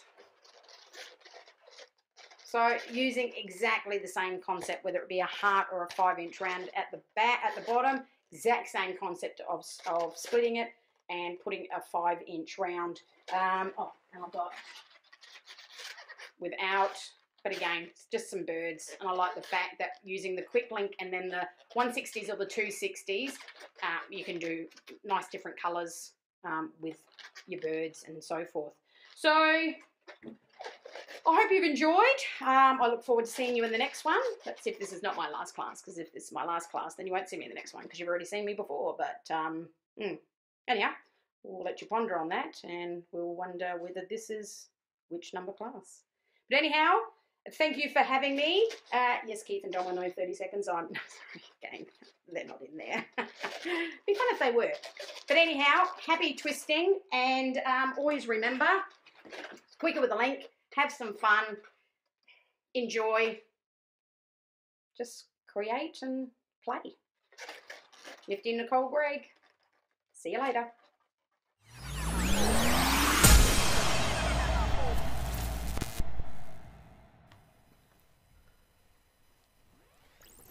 Thank you very much. And we're back. Yeah, I need that one off. There we go. We're starting the show without ready for the next part. We were supposed to go to the other one, weren't we? The zoomed-in one on number 12. What? Where's it gone? There. Here we go. Here we go. Let's zoom. Let's do it. Do they really need to see our eyes? I don't know. I don't know if we do. Well, we hope you had an action-packed night for us, because it's now 7 a.m. It's all the way straight through on the dot, by the middle of the night. Can I just point out, without dwelling too long to take us off schedule, we're on time. Oh my God! Look, well done, check. Look at that. He's right. We are on time. Yes, yes. We are on time. Awesome diehards in the chat through the night. That's a bit different from last year, right? Yes, because we weren't on time. No. Connections. I was just saying diehards through the night on the chat. And I know some of them are English time. Yeah, and they were on it absolutely, all the way through yeah, and I have to say, amazing job for our translators, because Iris was there. Marta handed over just at the right time, actually, because I was we were watching. Smart or lucky? Because what happened was Marta handed over just as Teruaki Ito, Japanese, came on. And I'm definitely and she's like, I'm off to bed. And Iris was left there trying to translate from Japanese into balloonish, though she gave it a good go. So either someone was very clever or very lucky. Yes. We'll let you decide. But then the fantastic Teruaki Ito came in the chat and he translated our instructors in the chat have been fantastic. Really have. Can't thank them enough. Thank you. We really can't thank you enough. Yes. So what we're going to do is we're going to say goodbye on this stream very shortly. Give me one moment, and what I'm going to try and do is get the share the next one. We need to get you over onto the next one. Same thing again. 20-25 minutes. So we should be back up again by half past. If I go to here, you can find it. He can do it. Yes. I know. Let's look at my sheet.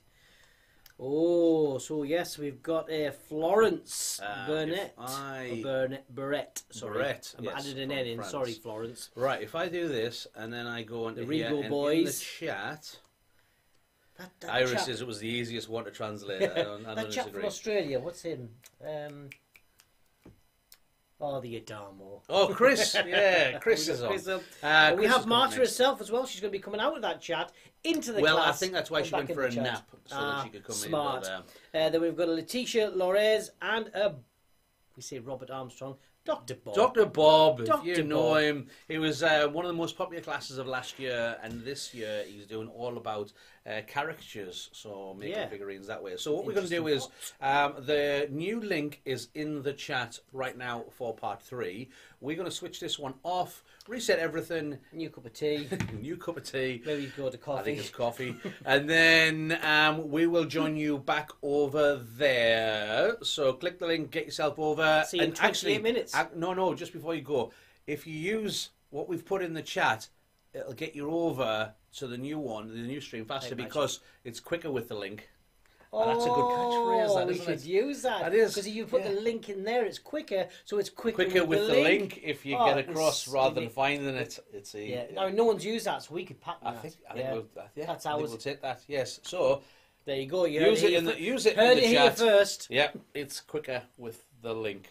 On that note, see you in 27 minutes' time.